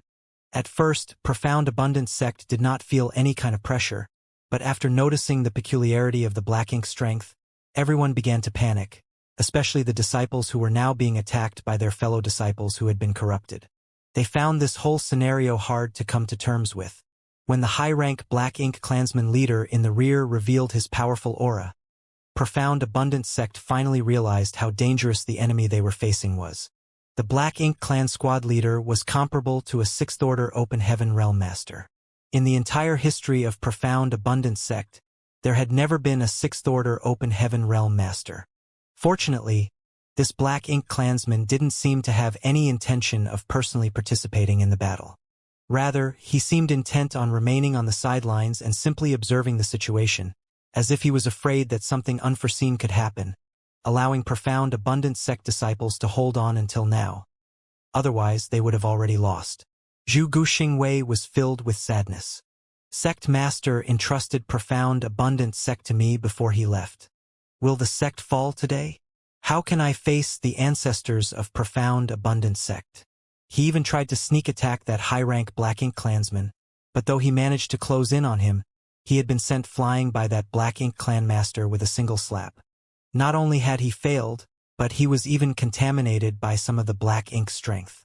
At this time, nearly 30% of the many open heaven realm masters in profound abundant sect had been turned into Black Ink disciples, 20% had died, and another 30% or so had been contaminated by Black Ink strength. From the looks of it, they wouldn't be able to last much longer.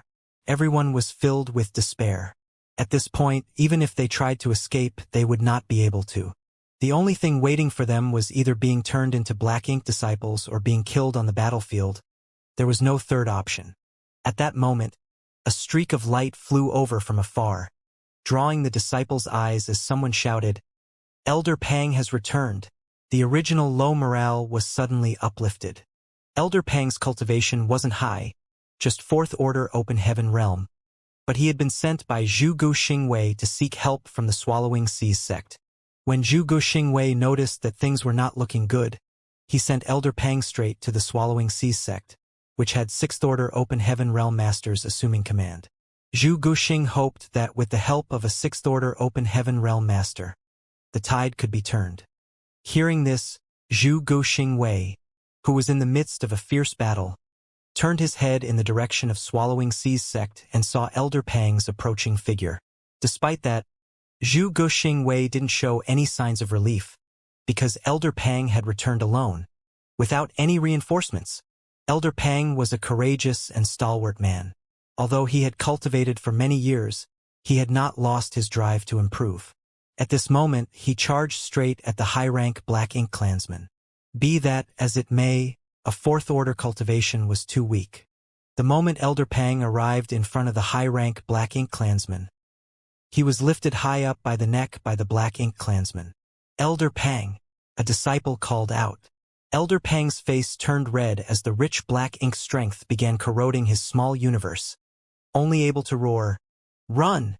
Swallowing Seas sect is besieged by the Black Ink clan army. They can't even defend themselves, let alone send help here. The reason he had risked his life to rush back here was to convey this message to his sect so that they wouldn't wait for anything. His words sent chills down every profound, abundant sect disciple's spine. Originally, they had hoped that Swallowing Sea sect would be able to come to their aid and save them from this crisis, but with the Black Ink clan army attacking them too, how could they possibly send support? In fact, Elder Pang wasn't the only one who had gone to ask for help.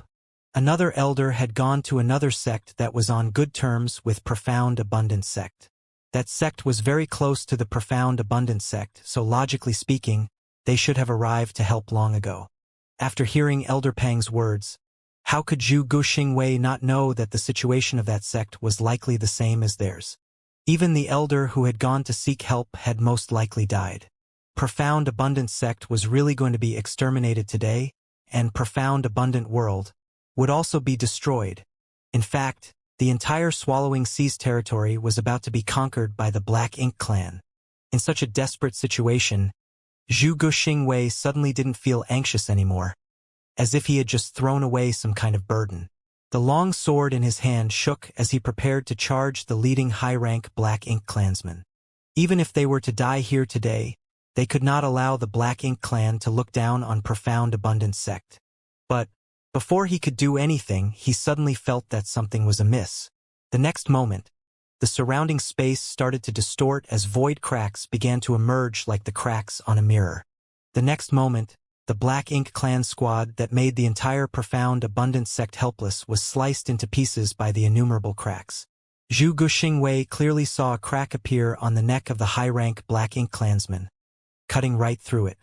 The enemy leader's face was filled with shock.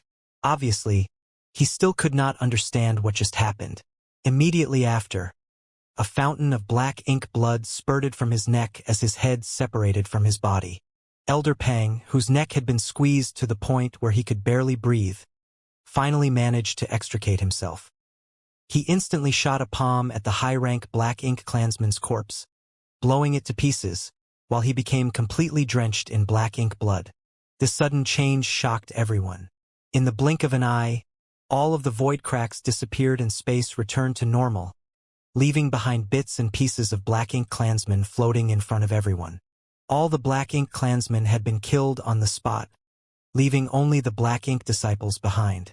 Be that as it may, this shocking turn of events left everyone perplexed, unable to understand what just happened. Zhu Guxingwei, on the other hand, seemed to have noticed something. He suddenly turned his head and saw a young man slowly approaching. His aura wasn't obvious, so Zhu Guxingwei couldn't determine his cultivation either, but the only thing this vice sect master of Profound Abundant sect was certain of was that the one who had saved them and killed the Black Ink clansman was this young man. He should be at least a 7th Order Open Heaven Realm Master. Zhu Guxingwei was overjoyed. As far as he was concerned, a Cave Heaven or Paradise Master had appeared.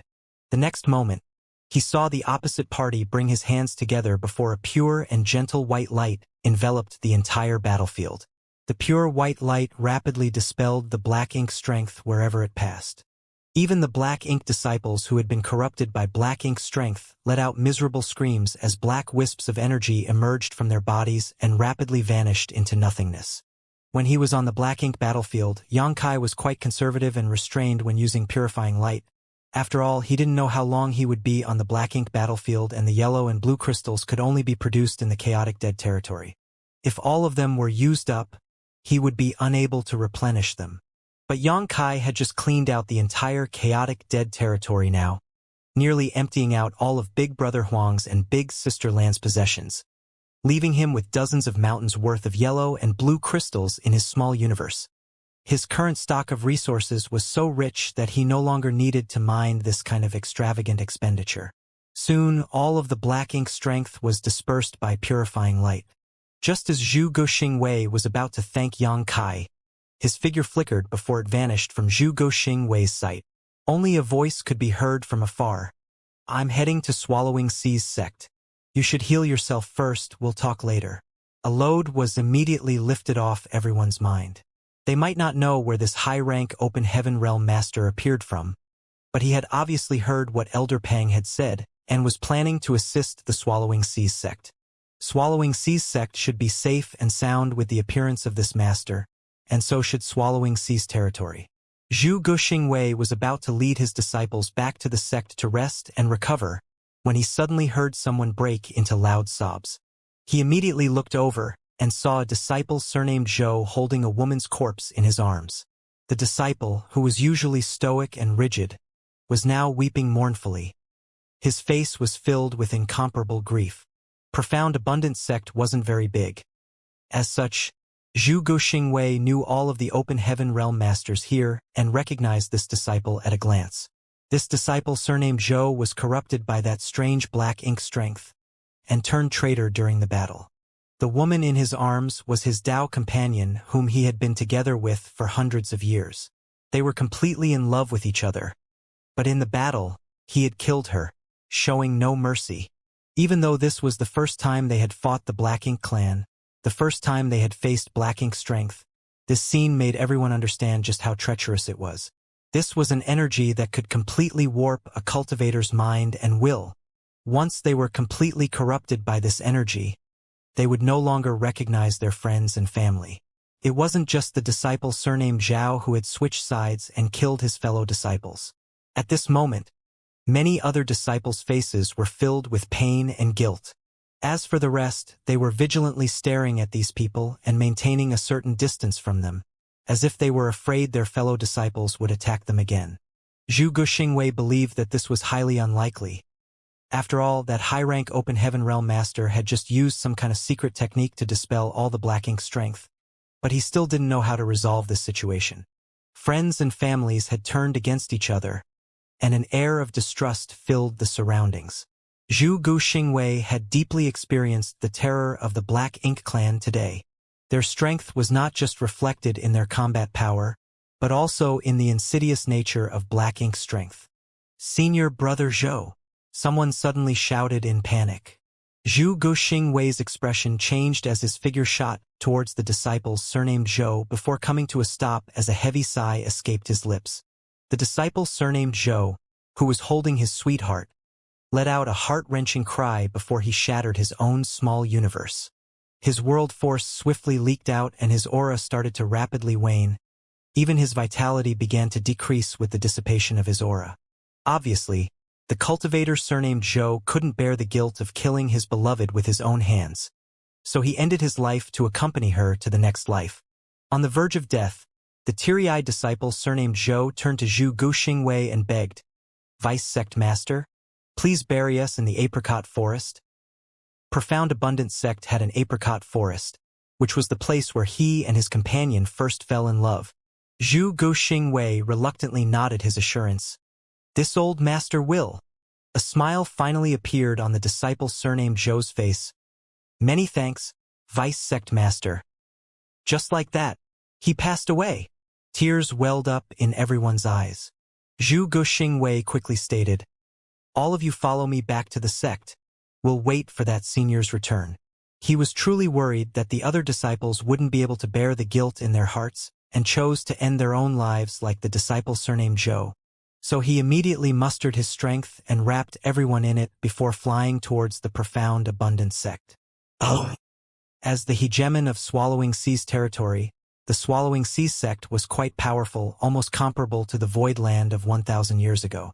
After many years of accumulation, they had 7 Sixth-Order Open Heaven Realm Masters, 2 of whom had the qualifications to break through to the 7th Order. However, as were they scared of what might happen and lacked the necessary resources, they did not dare to casually attempt a breakthrough and had languished in the 6th Order until now. Previously, half of the Swallowing Seas sect 6th Order Open Heaven Realm Masters had left under the Cave Heaven and Paradise's conscription order.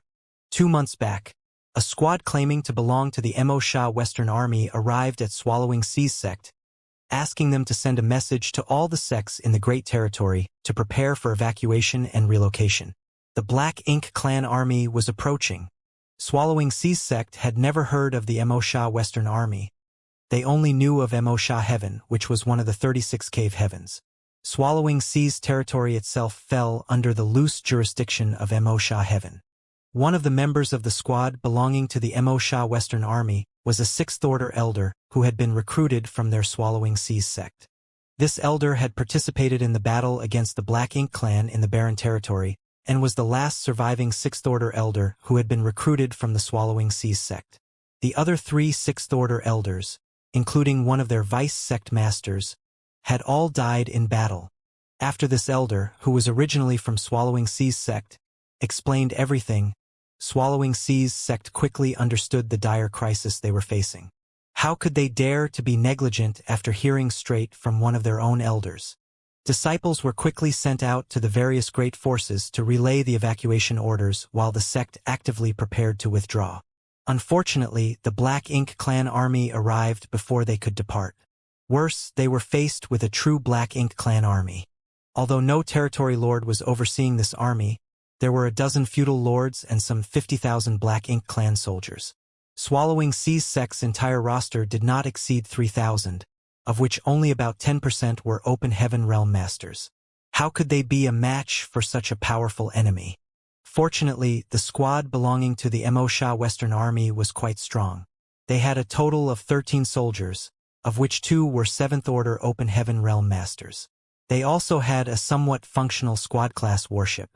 Much to everyone's shock, this squad actually charged the Black Ink clan army, killing one of the Black Ink clan feudal lords and injuring another. Be that as it may, 2 fists could not block 4 palms, and the squad was forced to withdraw. Their warships had suffered serious damage during the battle in the Barren Territory, and after going through another deadly conflict, it was all but scrapped now. Without the help of a warship, the squad's combat effectiveness dropped dramatically, and they were left with no choice but to retreat to Swallowing Seas sect to take advantage of their sect defending array to contend with the Black Ink clan. Swallowing Seas sect's sect defending array was also quite extraordinary, as over the millennia it had been reinforced and enhanced by the sect's array masters. Although it was not impregnable, it would not be a problem to hold on for 3 to 5 months. The difficult part was how to break out of this encirclement. One day, the array would be broken, and if the Swallowing Seas sect had not managed to escape before then, they would all die.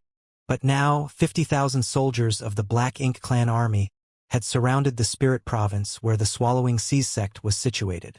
Basically, they had no route to escape. At this moment, Swallowing Seas sect master Xianxia looked towards the rioting Black Ink clan army outside the Grand Array with a worried frown. Standing not far from him was the squad leader of the Immortal Western Army squad, Xianxia. According to the elder who had evacuated with this squad, their mission was to assist in the evacuation of Swallowing Seas territory's cultivators. Many squads like them were dispatched to different great territories of the 3,000 worlds. The evacuation and migration was not only limited to Swallowing Seas territory, but rather included all other great territories. Xianxia had also asked where they should retreat to. Xianxia had told him that their destination was the great territory where the star boundary was located. The 2 remaining old ancestors of the human race, Xiaoxiao and Wuxia, felt that the star boundary was the foundation and hope for the revival of the human race, so it had to be protected no matter what. That place would be the last pure land for the human race to survive in. At first, Xianxia was a little reluctant to part with Swallowing Seas sect and its 10,000-year foundation, but Xianxia, on the other hand, gave him a wry smile.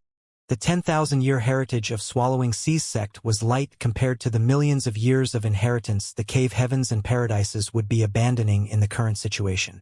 Xianxia felt a little better after hearing this. If even behemoths like the cave heavens and paradises were forced to retreat, how could Swallowing Seas sect escape the calamity? At this point, though, the question was no longer whether to retreat or not, but whether they could retreat or not. Turning around, Xianxia asked, "Squad leader Wang, will there be no other reinforcements from the army?"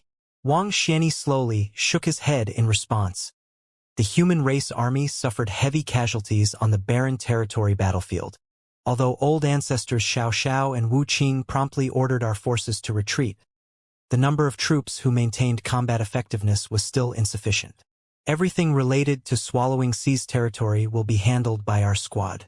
Our original plan was to rush to the Immortal Territory Universe Temple within 3 months, where we would rendezvous with people from other great territories before heading to the star boundary.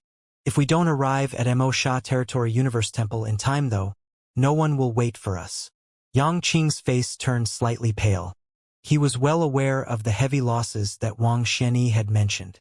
Although he had not gone to the barren territory to participate in the battle, Swallowing Sea's sect had sent 4 sixth-order elders, but only one of them had returned alive while the other 3 had died after just a few years of fighting. Yang Qing could imagine how intense the battle was from this fact alone.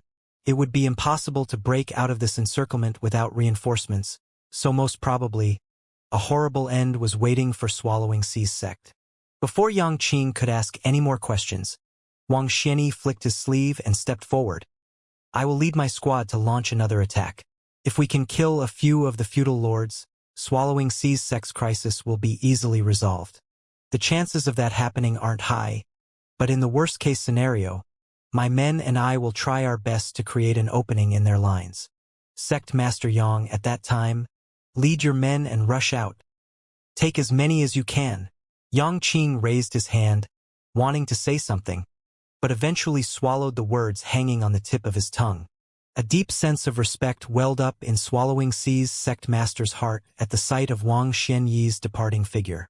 For countless years, he had never had a good impression of the so-called elites who came from the cave heavens and paradises. He felt they were just luckier and had a better background. If he was also from the cave heavens and paradises, he might have been able to reach the 7th order open heaven realm. But now, after learning that the cave heavens and paradises had sacrificed so much to protect the human race for hundreds of thousands of years on the black ink battlefield, Yang Qing couldn't help but feel ashamed. At this moment, even though Wang Xianyi knew that facing tens of thousands of black ink clansmen would only result in death, he still stepped forward. Could Wang Xianyi escape? With his 7th order open heaven realm cultivation, if he really tried to flee, the Black Ink clan probably wouldn't be able to stop him. Nonetheless, he didn't run and instead chose to fight to give the Swallowing Sea's sect even a small chance to survive. People who had no connection with the Swallowing Sea's sect were sacrificing themselves for their sect. Yang Qing's heart, which had turned to stone after cultivating for many years, could not help but start beating once more, truly touched. Facing the departing figure, Yang Qing kowtowed and didn't get up for a long time. He believed just like Wang Xianyi here, hundreds of thousands of others just like him were working to save the various sects of all the other great territories. Swallowing Sea's sect was located on a spirit province, which was the foundation of their sect. As the hegemon of Swallowing Sea's territory, the Swallowing Sea's sect was not like Profound Abundant sect which was situated on a universe world with many mortals. Swallowing Sea's sect was similar to Void Land in this respect. Void Land was also located on a spirit province, though that spirit province was actually formed atop by Xi's shell. At this moment, the 3,000 disciples were gathered in one spot within Swallowing Sea's sect, ready to leave at a moment's notice. Many of the young and tender faces were filled with restlessness and nervousness, while many of the women were softly sobbing, helpless and panic-stricken. Just now, the sect's higher-ups had ordered the entire sect to prepare to evacuate. Be that as it may, how could it be that easy to evacuate when the Black Ink clan army still surrounded Swallowing Sea's sect? These disciples might not have gone through the fires of war before, but that did not mean they were fools. They knew that few, if any of them, would survive this evacuation. But if they didn't try, only death awaited them. Meanwhile, every remaining 6th Order Open Heaven Realm Masters in the sect, along with Yang Qing, looked up. The other disciples could not clearly see what was happening outside due to the sect defending array around them, but Yang Qing and the others could. Under everyone's attentive gaze, Wang Xianyi's squad bravely charged the Black Ink clan army in their half-destroyed warship. One after another, secret techniques and artifacts lit up the void, killing and injuring the Black Ink clansmen in their path. This was a veteran squad that had gone through countless fights, with every member having fought at least 100 battles against the Black Ink clan. How to draw out the most strength to cause the most damage in this dire situation was something their squad knew better than anyone. They also understood that this would be their final battle.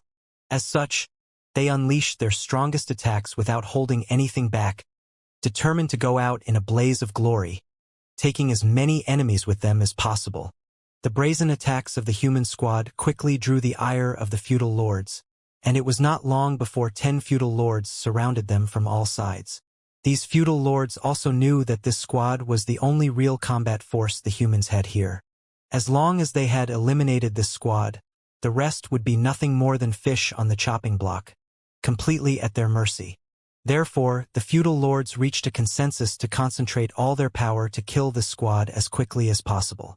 The feudal lords immediately launched a joint attack, their powerful energy fluctuations clearly felt by everyone back in the Swallowing Seas sect. Xianxia and the others couldn't help but become nervous. Their eyes cracked wide open as they stared fixedly, without even daring to blink. The warship, which was already not that far from being sunk, exploded under the bombardment and several squad members were heavily injured. Even Wang Xianyi and his vice squad leader were thrown out by this powerful wave of attacks, their responses becoming more and more sluggish. Furthermore, the feudal lords launched another salvo of attacks before they could recover.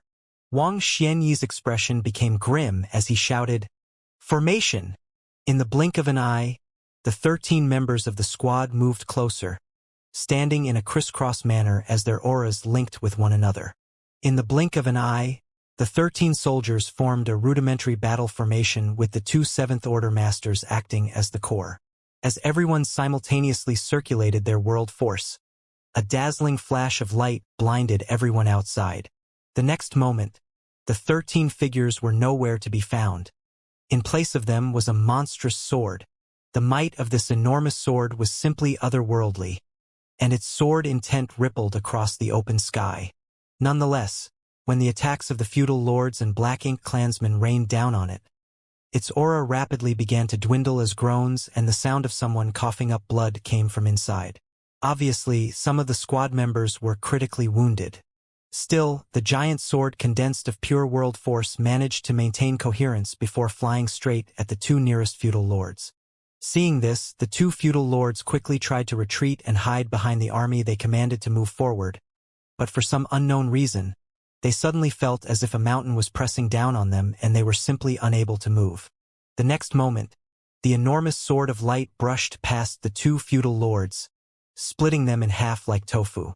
The two feudal lords' eyes bulged in shock and disbelief, as if they were unable to understand how they died. Inside the giant sword, Wang Xianyi was also slightly taken aback. Although the battle formation they had assumed was good, it should not be this strong. Nonetheless, the current situation was critical, so he did not have time to dwell much on it, and simply assumed that these two feudal lords had been overconfident and careless. As such, the sword of light spun around and flew towards the next closest feudal lord. The dissipation of the two feudal lords' auras could clearly be felt through the sect-defending array of Swallowing Seas sect.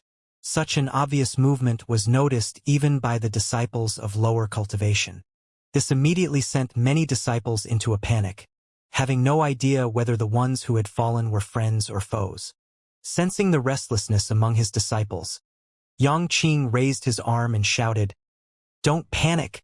Our 7th Order allies just killed 2 of the feudal lords." Swallowing Seas sect had a rough understanding of the classification of the Black Ink clan through Wang Xianyi and the others' explanations over the past few days. As such, they knew that the so-called feudal lords were on par with the 7th Order Master. As far as Swallowing Seas sect was concerned, 7th Order Open Heaven Realm Masters were unreachable existences. Yet now, 2 such feudal lords had been killed. How long had it been since the battle began? After hearing this news, the taut nerves of the disciples relaxed significantly.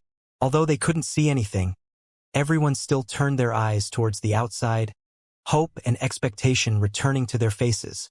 As soon as Xianxia's voice fell, everyone could feel the dissipation of another master's aura. Immediately after, they felt another, and another. The disciples were completely dumbstruck, completely oblivious to what was happening outside, all of them turning to sect Master Xianxia, hoping for an explanation. Xianxia's face flushed red as he shouted, "5 of the feudal lords have been killed. Team leader Wang and his men's might is truly unparalleled." The other 6th Order elders around him nodded in agreement. At this moment, everyone wondered if the feudal lords were just weak. If not, how could they be killed like chickens by Wang Xianyi's small squad of 13? This didn't make sense though, as the strength the feudal lords had displayed earlier was quite amazing. Could it be that Wang Xianyi and the others had been hiding their true strength all along? Was this the full extent of their power? Whatever may be the case, the death of 5 feudal lords was good news for Swallowing Sea's sect. They were already prepared for the worst, so they never expected Wang Xianyi's squad to be so fearsome. Half the feudal lords had already been killed, so if just a few more could be killed, the Black Ink clan army's leadership would completely collapse. Without a master to organize them, Wang Xianyi's squad would have no trouble routing the common Black Ink clan soldiers. Soon, everyone could sense the feudal lords' auras dissipating one after another. Yang Qing and the others couldn't help but marvel in their hearts. The 7th Order Open Heaven Realm Masters of the Cave Heavens and Paradises are astonishing. They can easily kill Black Ink clansmen of the same realm like they are slaughtering pigs and dogs. On the other hand, Wang Xianyi was also dumbstruck, along with all the members of his squad. Yang Qing and the others might be unaware of how strong feudal lords were, allowing them to think that while they had a high realm, their strength was severely lacking. But how could an experienced squad be so ignorant? Although a feudal lord was indeed weaker than the average 7th Order Open Heaven Realm Master, that did not mean they were easy to kill. If the feudal lords were really so worthless, the human race wouldn't have suffered so much damage over the years. But now, their giant sword formation had become completely unstoppable, and all the feudal lords here were basically powerless to resist even a single blow. The squad members' excitement was through the roof, but Wang Xianyi and the other 7th Order Open Heaven Realm Master keenly noticed that something was strange about this entire affair. It did not take long before they realized that some master was secretly helping them. It wasn't that the feudal lords weren't trying to dodge or resist.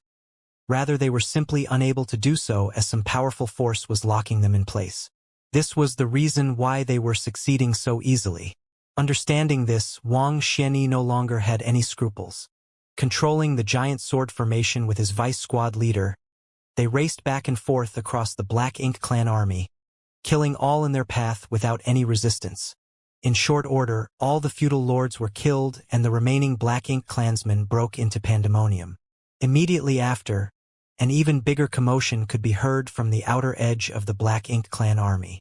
At some point in time, the sounds of battle rang out from the periphery as numerous blazing suns and crescent moons rose into the sky one after another, illuminating the entire void. Wang Xianyi was now at a loss as he had no idea what was going on. He immediately drove the giant sword formation towards the periphery of the Black Ink clan army to investigate. But when he reached there, he was left completely dumbfounded. Much to his surprise, he was greeted by the sight of numerous strange creatures engaged in a fierce battle with the Black Ink clan army. The sighting of blazing suns and crescent moons was caused by these creatures. Wang Xianyi had never seen such creatures before. All of them looked quite gruff and even a bit simple, like they did not have any sentience. What's more, it was like their entire body was made up of rocks. He even saw one of them being torn apart by a Black Ink clan soldier. But instead of blood flowing out, it was simply reduced to a pile of rubble. What are these things?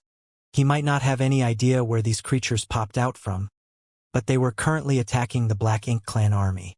The Black Ink clan army of 50,000 soldiers, which had completely surrounded Swallowing Sea's sect, was now surrounded by these strange-looking creatures. It was exactly as the old adage goes, life is full of ups and downs. These creatures looked quite but when they fought the Black Ink clan, they were both ruthless and fearless. Furthermore, the Black Ink strength which the Black Ink clan was so proud of was completely useless against them. Wang Xianyi wanted to take a closer look, but he quickly noticed that the giant sword formation's momentum was growing noticeably weaker.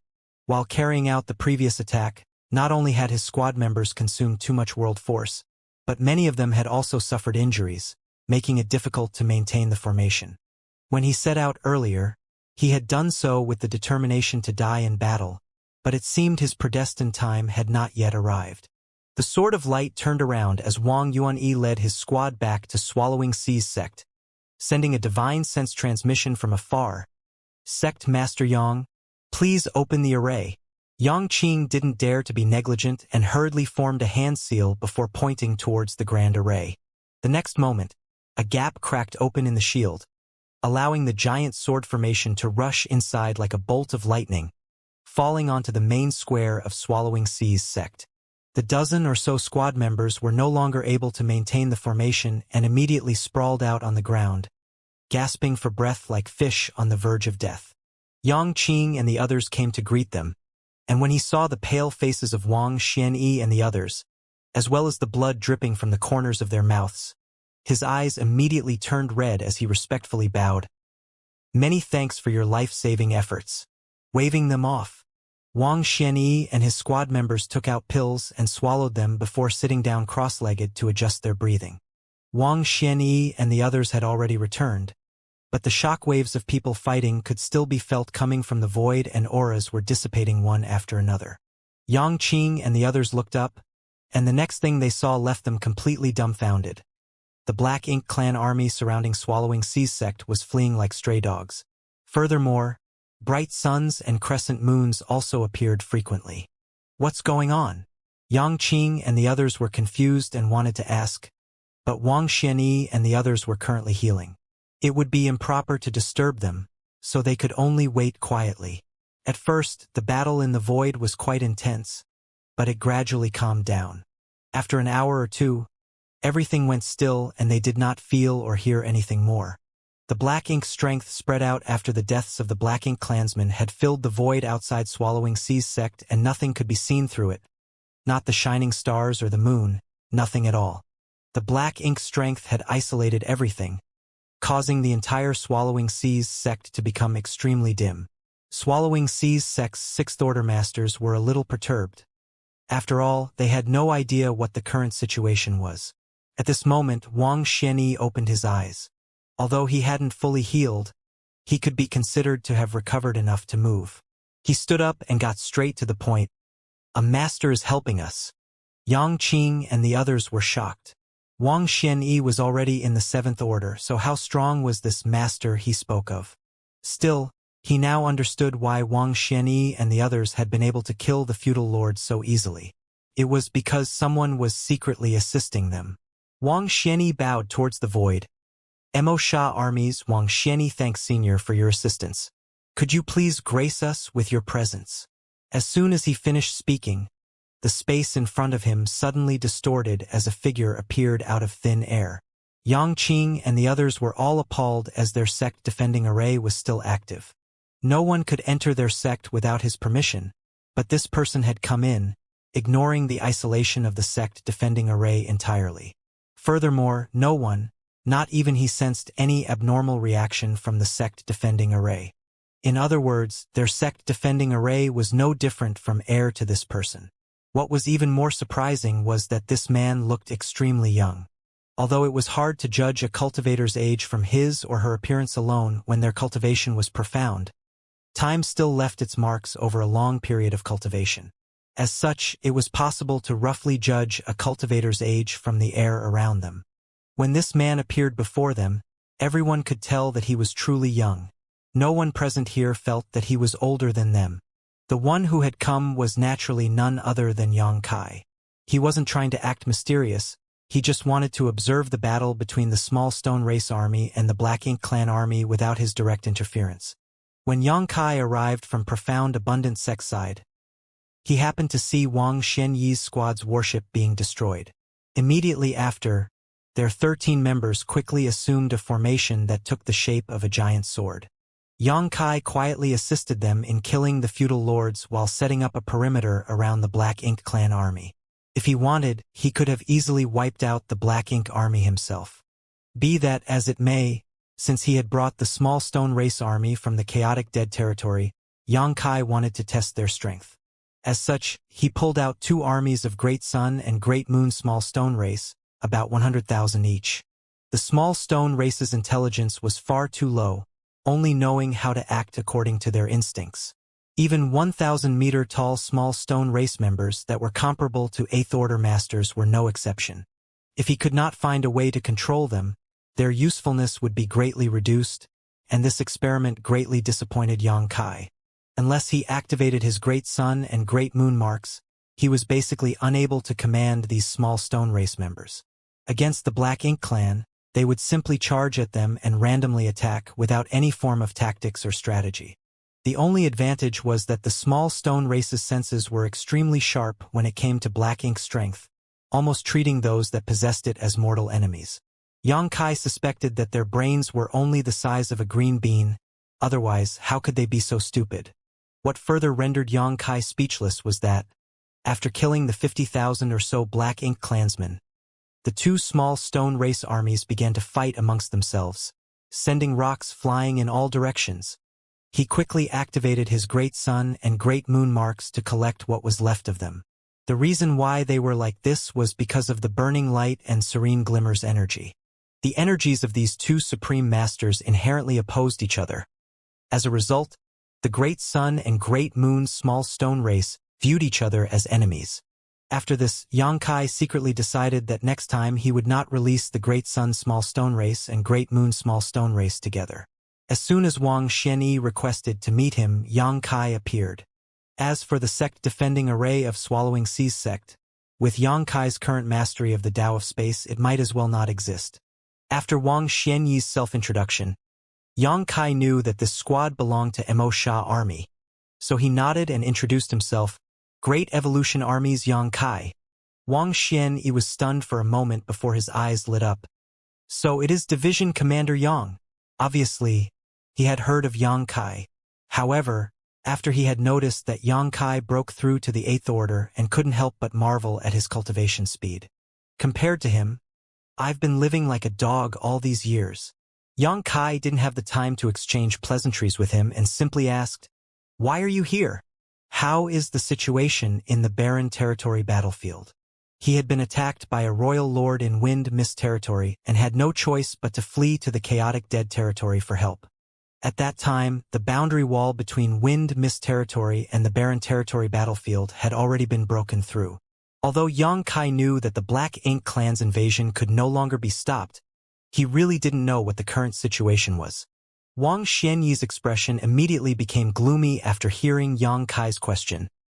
The barren territory battlefield has been abandoned already.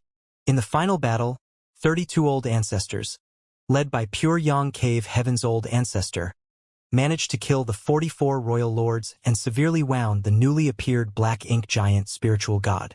However, they also sacrificed themselves. The Dragon and Phoenix clan leaders also died in battle. After that battle, the human race army withdrew from the barren territory and split up into squads that were deployed to the various great territories to assist in the evacuation. We are responsible for Swallowing Seas territory. The higher-ups ordered us to lead the Swallowing Seas territory cultivators to Mo Sha territory's Universe Temple, where we will rally together with the surrounding great territories cultivators. The plan is to evacuate to the star boundary. Xianxia's head started ringing as if he was struck by lightning. All he heard Wang Xianyi mention was that 32 Ninth Order human race masters and even the Dragon and Phoenix clan leaders had perished.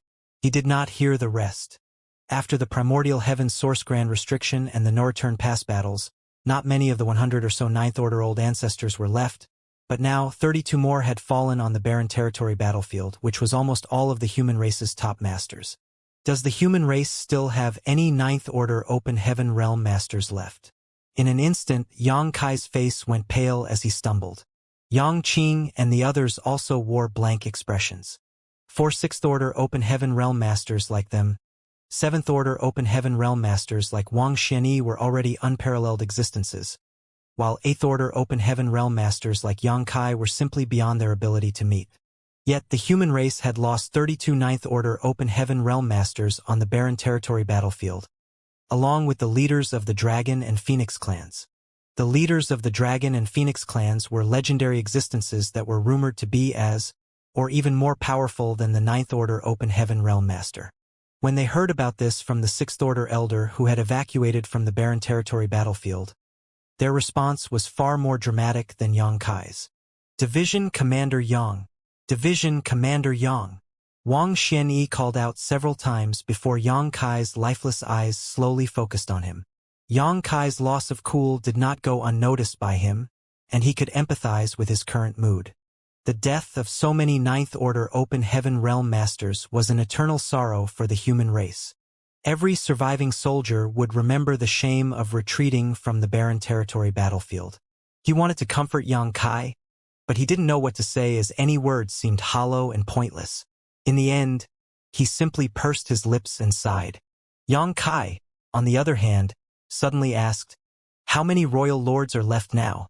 Wang Xianyi answered, "All the royal lords on the barren territory battlefield were wiped out. As for whether there are royal lords left in other places, I have no idea." Yang Kai immediately understood the old ancestors' intentions. They were paving the way forward for the younger generation. All the royal lords on the barren territory battlefield were annihilated, while the royal lord who had chased Yang Kai to the chaotic dead territory was killed by the burning light and serene glimmer. In that case, there was only one royal lord left, and that was the one who was guarding the no-return pass. Yang Kai had met him before and was forced to use the corpse of the Black Ox and Azure Void Old Ancestor to deal with him. At the moment, all the royal lords were innate royal lords, and even the territory lords were all innate territory lords.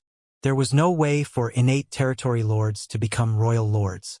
In other words, if the Black Ink clan wanted to produce new royal lords, they would need to raise them from scratch, which would take a very, very long time. As such, the human race had gained some breathing room to grow. The old ancestors knew that their current generation was unable to solve the problem of the Black Ink clan, so they had left their hopes to the next generation. For this reason, they were even willing to sacrifice their lives to take out all of the royal lords on the barren territory battlefield. Was there any hope for humanity's future? Yes, there was. It was none other than the star boundary. Yang Kai could even say that he himself was that hope as well, because whether it was the star boundary or his own small universe, both received feedback from a world tree clone, which could produce a large number of prodigies, especially his small universe where the flow of time was 7 times faster than the outside world. In some ways, he was even more useful than the star boundary. Of course, the star boundary was much larger than his small universe, and so was its population. This was something his small universe could not compete in. Overall, the star boundary and small universe had their advantages and disadvantages. Combined with what Wang Xianyi had said before, the goal of the evacuation was the star boundary. The old ancestors' plan was quite obvious. The next generation would shoulder the heavy burden of revitalizing the human race. It was both a pressure and motivation. Only by purging the universe of the Black Ink clan could they live up to the sacrifices of the many old ancestors. Yang Kai wasn't a fool. When he first learned that the old ancestors had died in battle, he had lost his composure, but after he had calmed down, he instantly understood their intentions. Taking a deep breath, Yang Kai asked again, "Are there still any Ninth Order Open Heaven Realm Masters left?" Wang Xianyi nodded his affirmation. "Right now, there are 2 left. One is Old Ancestor Wu Qing, and the other is Old Ancestor Xiao. Both Old Ancestors are currently guarding the Wind Mist Territory's passageway against the heavily injured Black Ink Giant Spiritual God, just to be on the safe side." Yang Kai finally calmed down. Old Ancestor Xiao was still alive.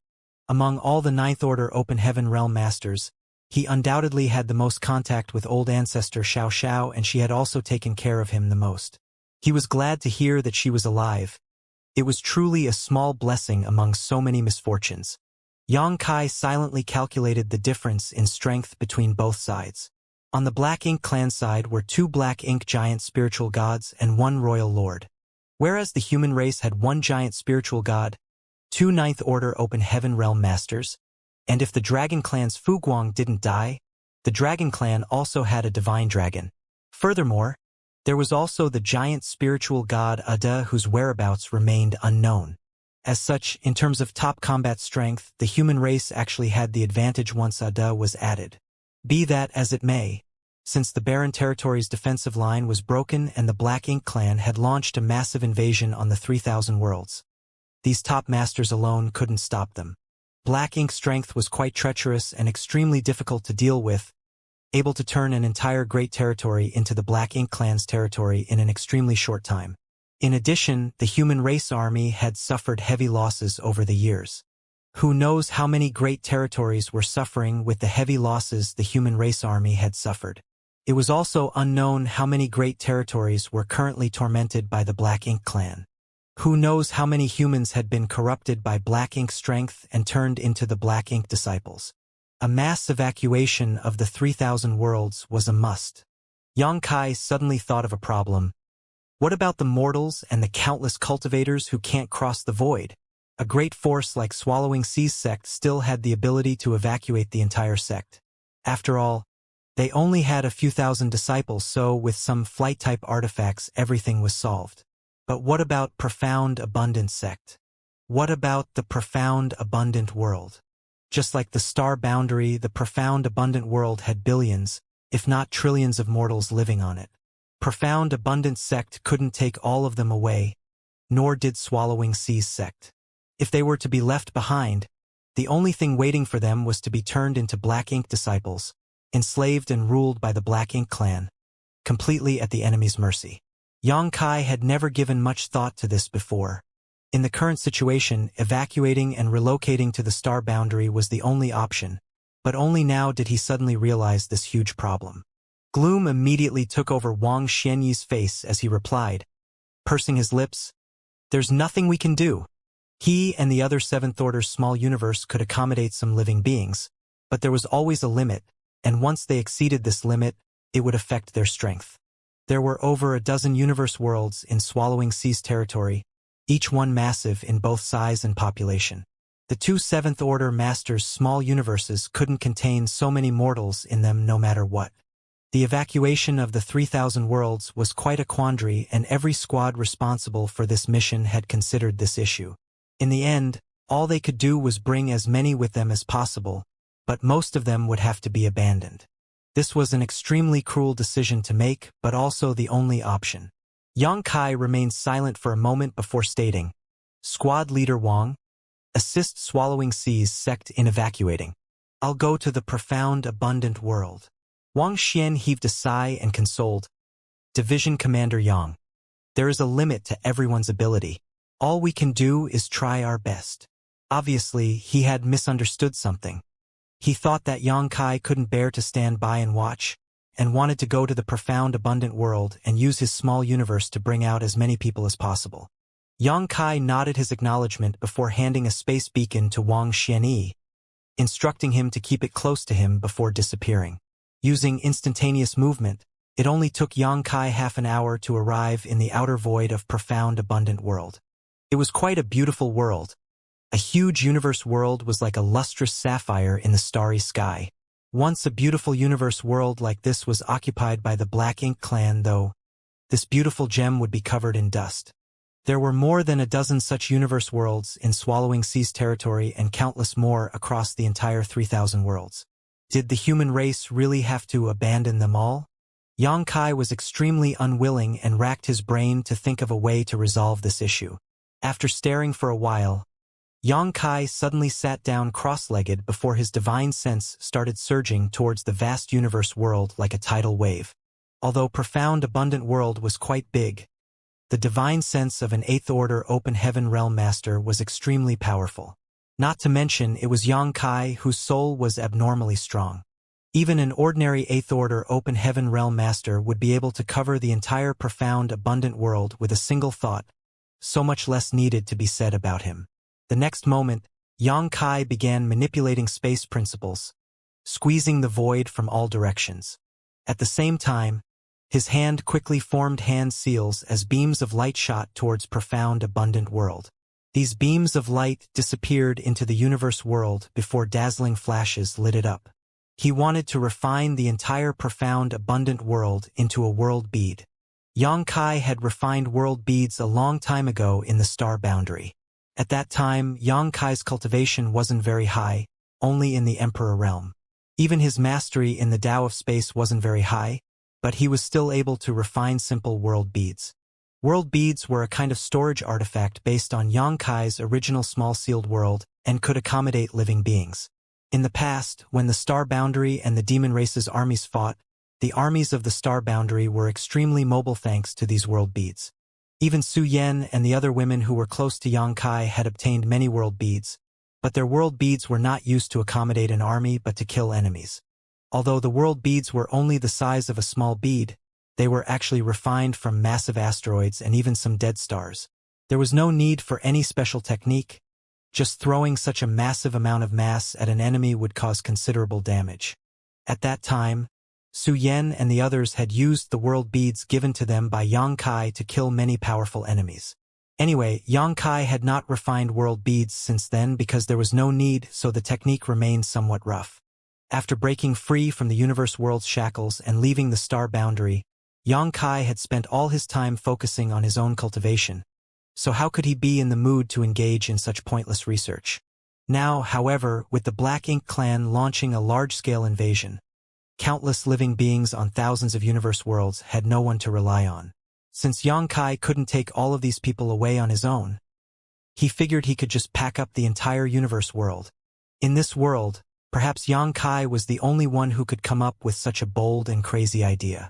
When he was in the Emperor realm, Yang Kai had been able to refine world beads from small dead stars, so now that he had advanced to the 8th Order Open Heaven realm, his strength was thousands of times greater than when he was in the Emperor realm, while even his mastery over of the Tao of space was far beyond what it was back then. Therefore, Yang Kai didn't think that refining the entire profound abundant world into a world bead was just wishful thinking. What's more, his current achievements in the Tao of artifact refining and Tao of spirit arrays were also extraordinary. As long as he regarded profound abundant world as a kind of artifact refining material, and used his understanding over the Tao of spirit arrays, Tao of artifact refining, and Tao of space as a foundation, his idea was completely possible. There was only one problem. Yang Kai had to be extremely careful when refining this universe world into an artifact. If he made a single mistake, it would likely cause the entire profound abundant world to collapse. At that time, the living beings of the profound abundant world were destined to suffer massive casualties under natural and man-made calamities. Be that as it may, Yang Kai had no other choice. He couldn't just teleport away all the living beings in this world before refining it. Profound Abundant Sect, led by the acting sect master Zhu Guxing Wei, had previously received Yang Kai's assistance and instructions, and was now preparing to evacuate. The sect was not as powerful as Swallowing Sea's sect, but the number of disciples they had was a dozen times higher, reaching the tens of thousands with widely varying cultivations. After all, occupying an entire universe world made it easier to select, accept, and house disciples. Profound Abundant Sect, of course, had its own flight-type artifacts, a few ships of different sizes, which were normally only used by the sect's top masters when they went out, but now they were being repurposed as evacuation ships. But even if these ships were filled to the brim, they could only carry 5,000 people at most, so it had become a huge problem to decide who would leave and who would stay from tens of thousands of disciples.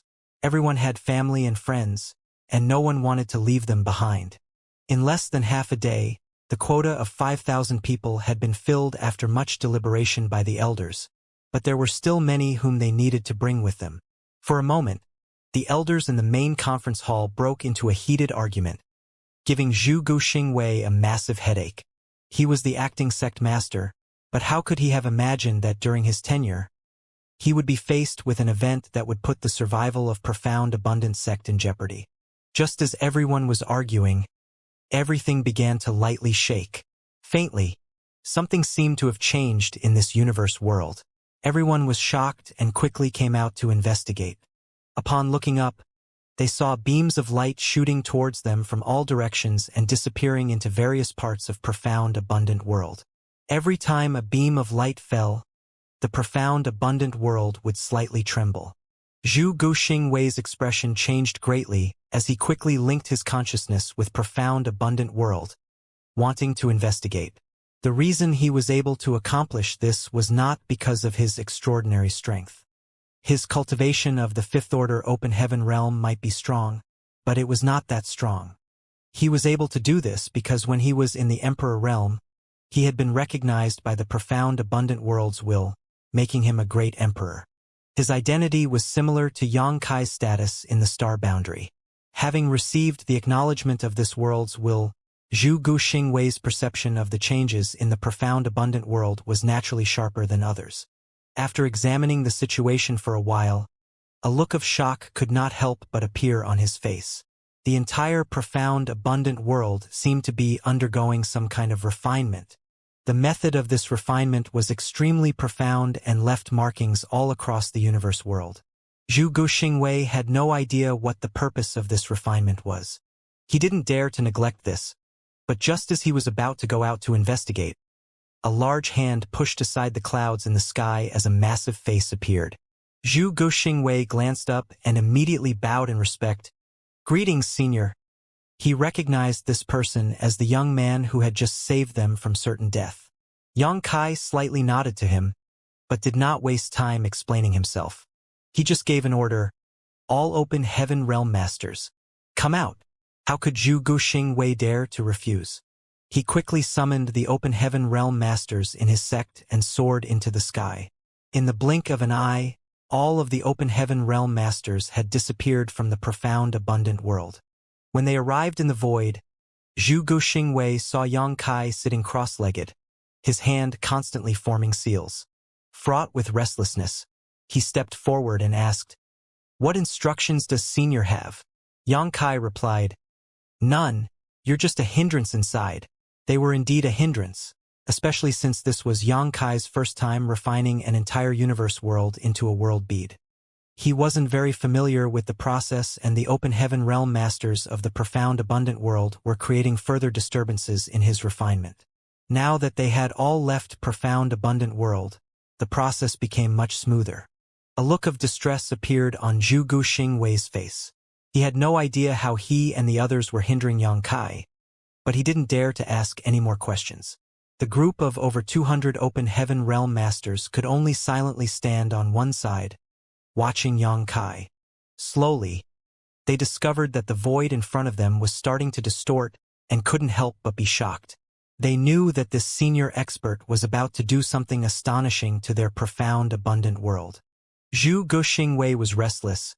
His mind was filled with many questions, but he did not dare to ask, which only fueled his anxiety. Yang Kai suddenly asked, "How many universe worlds does this territory have?" Zhu Guxingwei quickly replied, "Reporting to Senior, counting the profound abundant world, there are a total of 14. Yang Kai nodded in response. "Pick 13 people and send them to these 13 universe worlds. Give each of them one of these and tell them to wait for my message." Saying so, he sent out 13 space beacons with a wave of his hand. Yang Kai knew that time was of the essence, as the Black Ink clan had launched a large-scale invasion. If he could save even a little bit of time traveling, perhaps he could save more people. He had these open heaven realm masters of profound abundance sect take the space beacons and head to the universe world to wait for him, because once he was done here, he could just arrive at the next location in a flash using instantaneous movement. Zhu Guxingwei took the space beacons, picked 13 of his subordinates, and handed them one each before sending them on their way. While Yang Kai was busy refining, the profound abundant world was shaking violently, sending countless living beings into a panic. After all, this was the first time he had attempted to refine an entire universe world into a world bead, so his process was a bit jerky. Even though he was being extremely cautious, his efforts still brought some natural disasters to the profound abundant world. Tsunamis, earthquakes, mountains collapsing, continents drifting apart, and many more were happening all across the profound abundant world. Fortunately, Yang Kai had remained vigilant all the while. Once he spotted something wrong, he would immediately act to salvage the situation. This way, he didn't cause too much of a disturbance in the profound abundant world, nor did he cause any casualties. Be that as it may, fear and panic inevitably made its way into everyone's heart.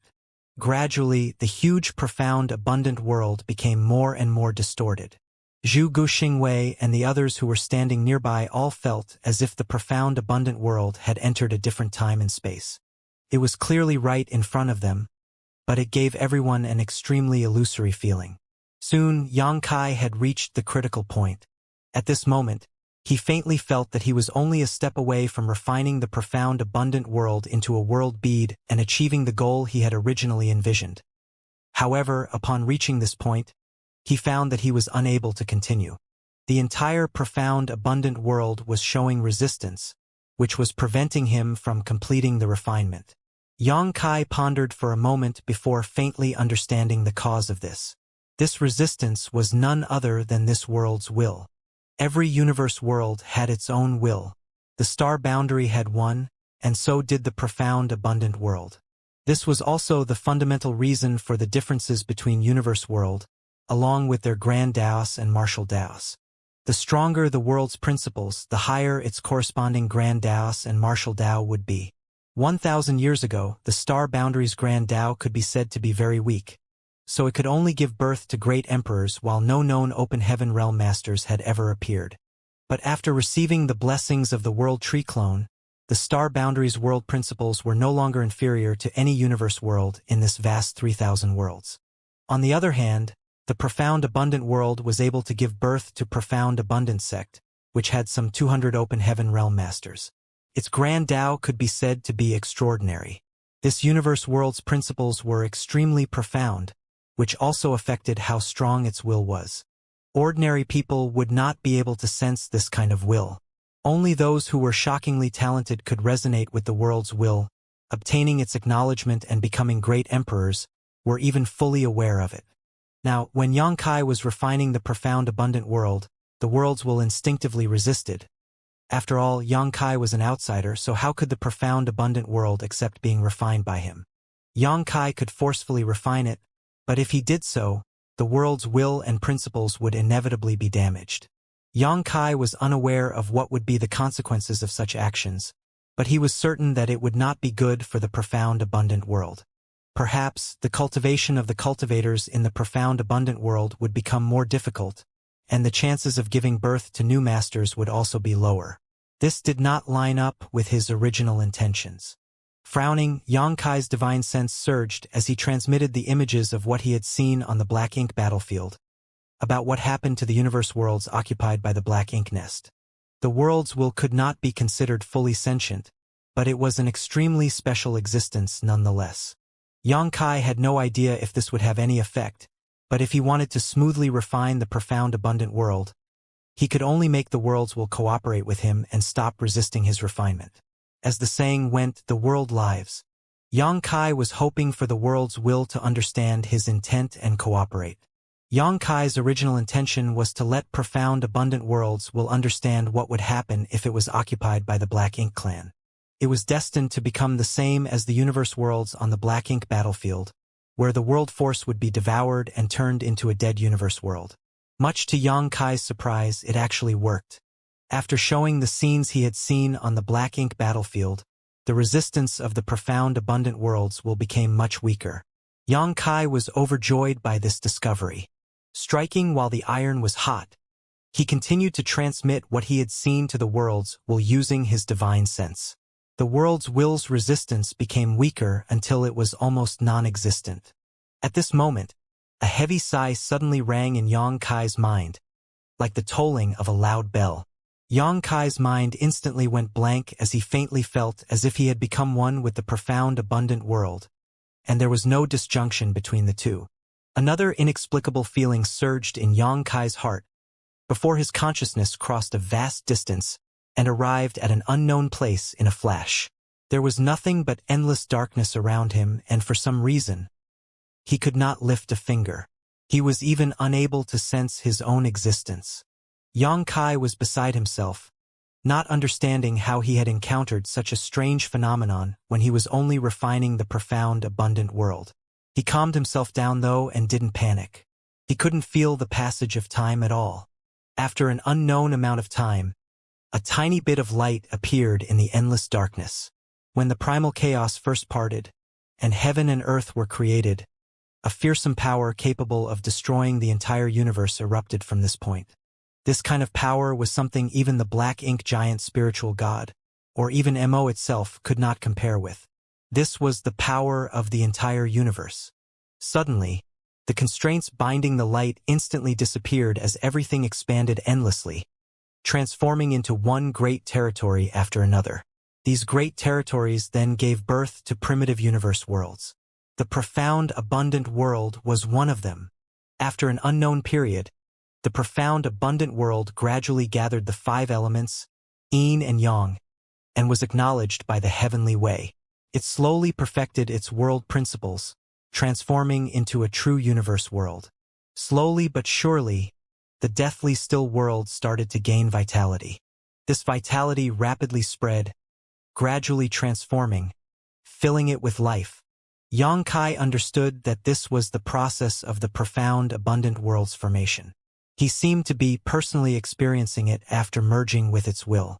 In fact, he had experienced this feeling once before, when he was acknowledged by the star boundary's will and became a great emperor.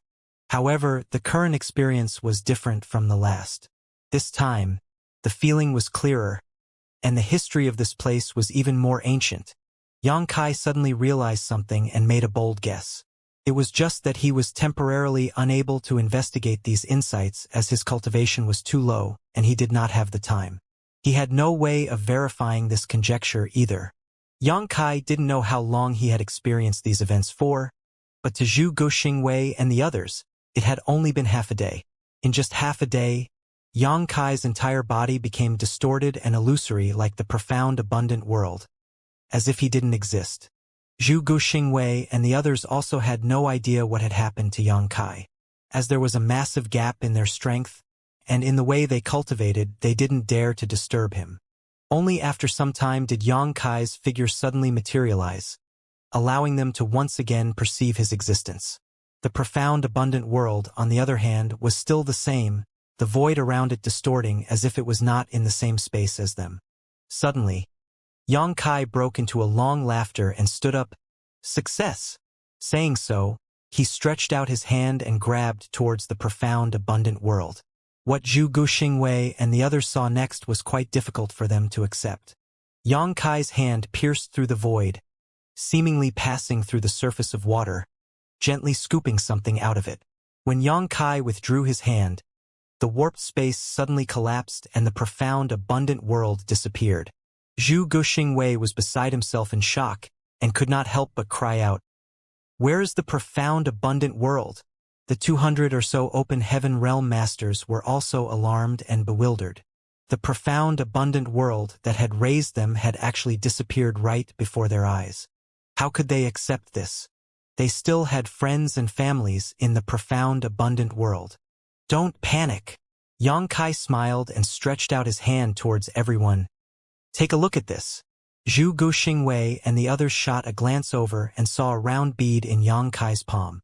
The surface of this bead was gray, but deep blue inside, as if a sapphire was embedded inside it. The sapphire embedded inside was extremely familiar, whether it was its shape or color distribution. It was the same as the profound, abundant world. The only difference was its size. After all, the profound, abundant world was a universe world, extremely vast, whereas the object in Xianxia's hand was only the size of a large marble. Zhu Guxingwei focused his gaze, trying to see through the fog on its surface. Immediately, he saw the true appearance of the sapphire embedded in the bead. It was the profound, abundant world. He even saw a profound, abundant sect, its tens of thousands of disciples inside as tiny as dust particles, completely crowding the main square. Many of them were looking around with blank expressions on their faces. He even saw his cave mansion, and also his wife and concubines, who were hurriedly packing up and preparing to escape after receiving his orders. He then shifted his gaze and saw the scene of peddlers shouting and hawking in a city close to the profound, abundant sect while people went about their daily lives. Zhu Guxingwei was completely astounded and couldn't believe his eyes. The profound, abundant world has been refined into a bead. How can anyone do this? Is it even possible? If he hadn't seen it with his own eyes, he never would have believed this feat even in his dreams. Soon, his face beamed with excitement. Previously, the elders of profound, abundant sect were arguing about who to bring away and who to abandon. But now that the entire profound, abundant world had been refined into a bead, there was nothing to worry about. Not to mention the tens of thousands of profound, abundant sect disciples, even the billions of lives on the profound, abundant world could be brought with them. It was only now that he understood Xianxia's painstaking efforts and what he had been refining. This senior's means are truly astonishing. Many people who saw the true appearance of the bead like Zhu Guxingwei were beside themselves in shock. Zhu Guxingwei calmed himself down. He wanted to thank Xianxia, but just as he was about to, Xianxia casually tossed the world bead to him. A chill shot up through Zhu Guxingwei's spine. Even if he was a fifth-order open heaven realm master, he was still thrown into a fluster as he tried to catch the bead. Holding the world bead refined from the profound abundant world in his hands, Zhu Guxingwei's smile was even uglier than when he was crying. He looked at Yang Kai, stuttering, "Senior, this, what do I do now?" Although it was good news that the entire profound abundant world had been refined into a world bead, how could he keep it? He was afraid that if he made any slight movements, he would cause the entire profound abundant world to collapse. Yang Kai, on the other hand, waved his hand in a totally unconcerned manner and stated, "There's no need to be so cautious. I've also refined the void around your profound abundant world to insulate it. As long as you keep it close to you and prevent it from coming into contact with any powerful shocks, like the attacks of an open heaven realm master, the profound abundant world won't be in any danger." Zhu Guxingwei suddenly understood why the outer layer of the bead was gray. It was actually a buffer space surrounding the profound abundant world. This revelation finally put Zhu Guxingwei at ease. Following Yang Kai's instructions, he put the world bead in his pocket close to his chest, and also patted it to check. Even then, he was still not completely at ease, but it would have to do for now. Then, he earnestly bowed to Yang Kai. "Senior's great kindness is something that the entire profound abundant world will never forget." Yang Kai lightly nodded his acknowledgement before stretching his hand out, poking into the void. The next moment, a portal appeared in front of him, one that led to Swallowing Sea's sect with the help of the space beacon he had given to Wang Xianyi. "Go in and join up with Swallowing Sea's sect." Zhu Guxingwei thanked him once more before leading his 200 or so disciples through the portal. The next moment they arrived at Swallowing Sea's sect, where they saw Wang Xianyi, Yang Qing, and the others. After chatting, when everyone came to learn about Yang Kai's feat of refining the profound abundant world, they were thoroughly shocked. Even someone like Wang Xianyi, who was someone from the cave heavens and paradises, had never heard of people refining a world into a bead. Thus, he was in great shock, but more than that, he was overjoyed. Originally, the evacuation and relocation could only ensure the safety of the top cultivators from various sects and great forces. They were completely powerless to help the myriad living beings in all the defenseless universe worlds. Now, thanks to Yang Kai, everyone in the entire Swallowing Sea's territory could evacuate. Not just Swallowing Sea's territory, as long as there was enough time, the same feat could be repeated in many other great territories. Wang Xianyi couldn't help but recall the question Yang Kai had asked him before, "What about the mortals?" His answer at the time was that they were powerless to do anything. Even so, Yang Kai had come up with a solution in just a few days, causing an enormous sense of admiration to well up in his heart. Meanwhile, Yang Kai had already arrived at another universe world's location via a different space beacon. Previously, he had asked Zhu Guxingwei to gather 13 disciples and send them to the 13 other universe worlds in this territory carrying a space beacon each, which saved him the time he would have spent on traveling. This universe world was the closest to the profound abundant world, and it also had a sect overseeing it with strength similar to profound abundant sects. They also had a good relationship with profound abundant sect. Previously, when profound abundant sect's open heaven realm masters were fighting with the Black Ink clan, Zhu Guxingwei had sent 2 elders out to seek help. One of them was Elder Pang, who had gone to the Swallowing Sea's sect. When he saw that Swallowing Sea's sect was besieged by the Black Ink clan army from a distance, how could he go and ask for their help? He had no choice but to return empty-handed. The other elder had come to this universe world, but they had lost contact with him after that. After everything profound abundant sect had gone through, Zhu Guxingwei lost his cool and forgot to mention this to Yang Kai. On the other hand, profound abundant sect's elder, who was responsible for bringing the space beacon to this world, was quite prudent. He did not rashly approach and instead hid some distance away, concealing his aura and waiting for Yang Kai. A few days later, Yang Kai appeared beside him, nearly frightening the life out of him. When this elder saw that it was Yang Kai though, he finally relaxed and quickly reported everything that had transpired. A deep furrow appeared on Yang Kai's brow after hearing the report. He immediately focused his gaze towards the universe world, and as expected, he saw some Black Ink clansmen and Black Ink disciples moving about. The sect governing this universe world had been completely defeated by the Black Ink clan, and almost all the surviving cultivators had been converted into Black Ink disciples. Fortunately, these Black Ink clansmen were not that strong and were not many in number, just a squad about the same size as the one that had gone to attack the profound abundant world. The leader of this Black Ink clan squad was only a high-rank clansman, that was all, not even qualified to own their own Black Ink nest.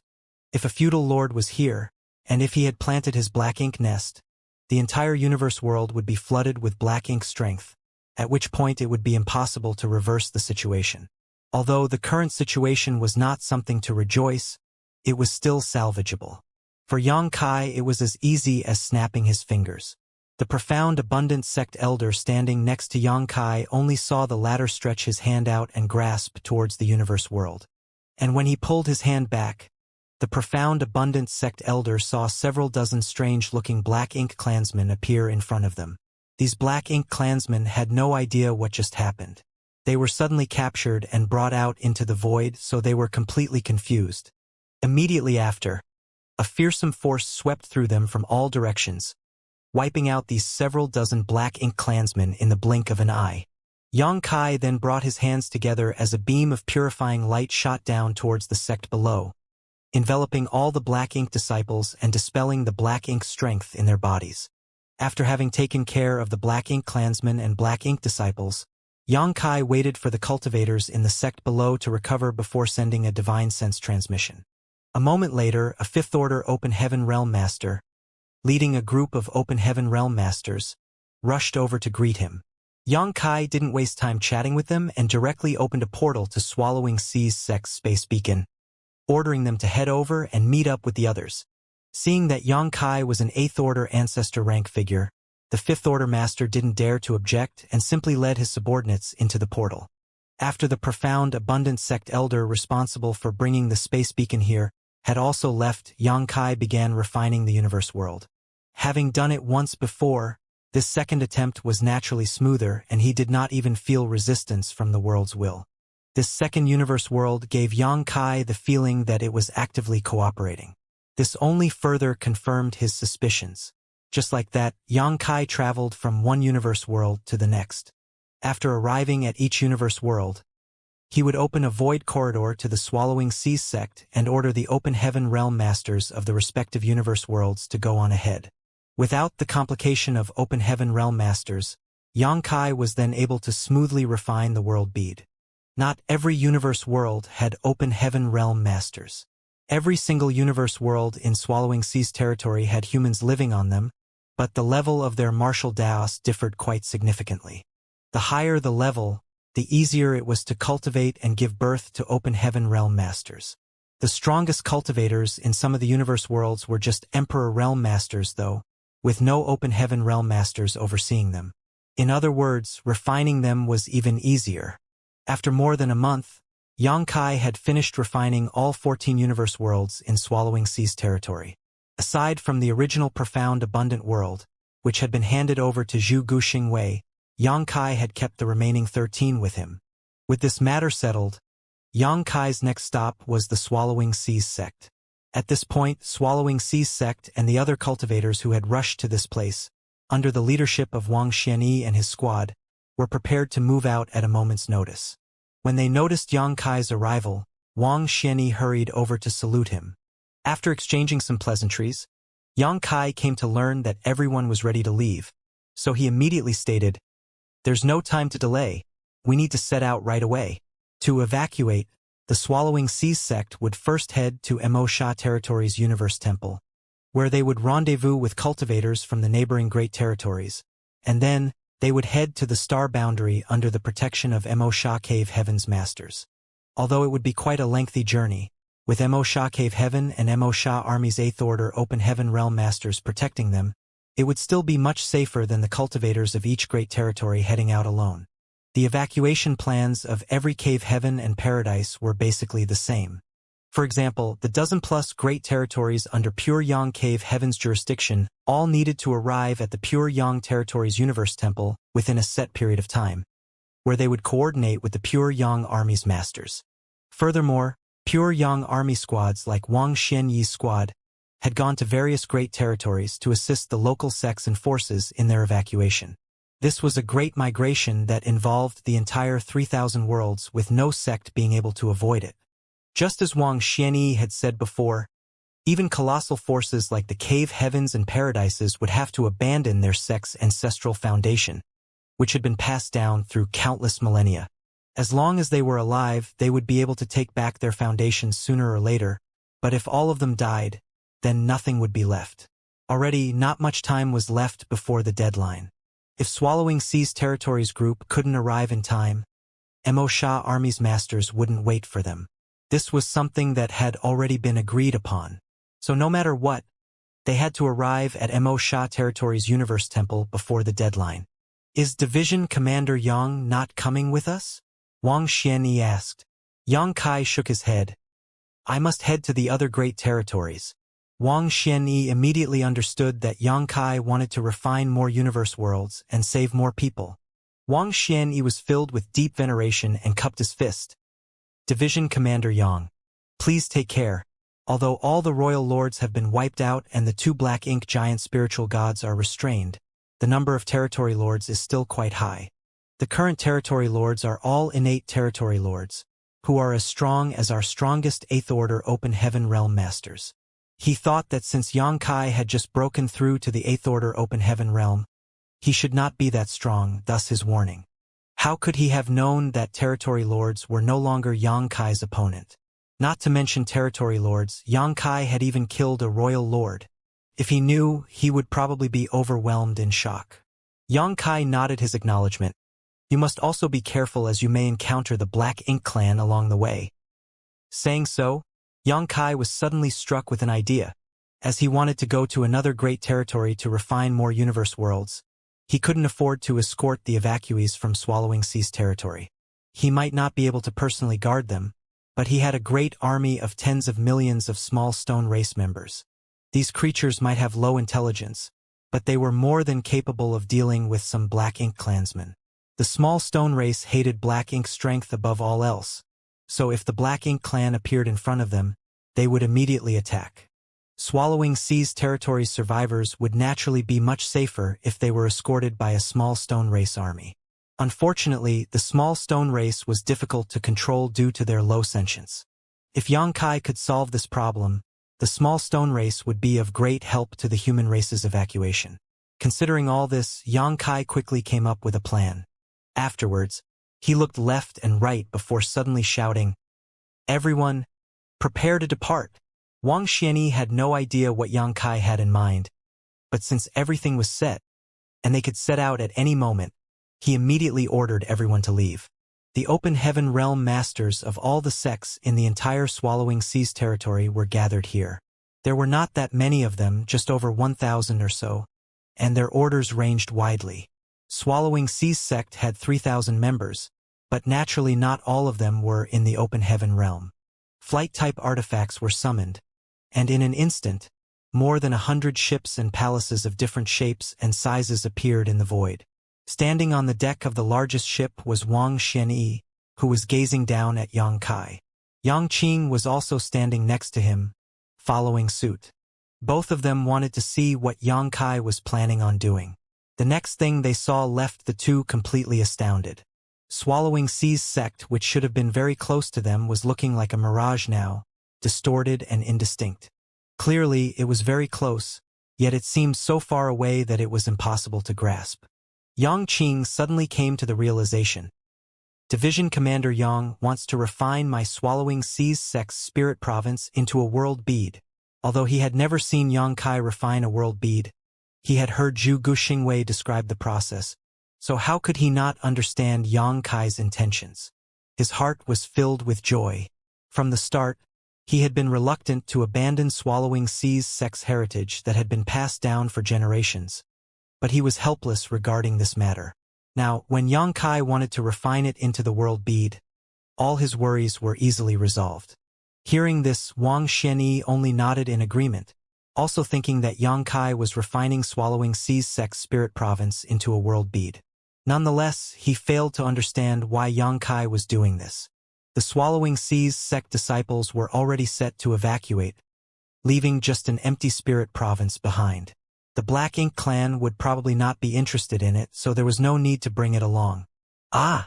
Yang Qing suddenly cried out as piercing pain filled his heart. And why would it not? The glorious spirit province in front of him suddenly collapsed into at least 100 fragments.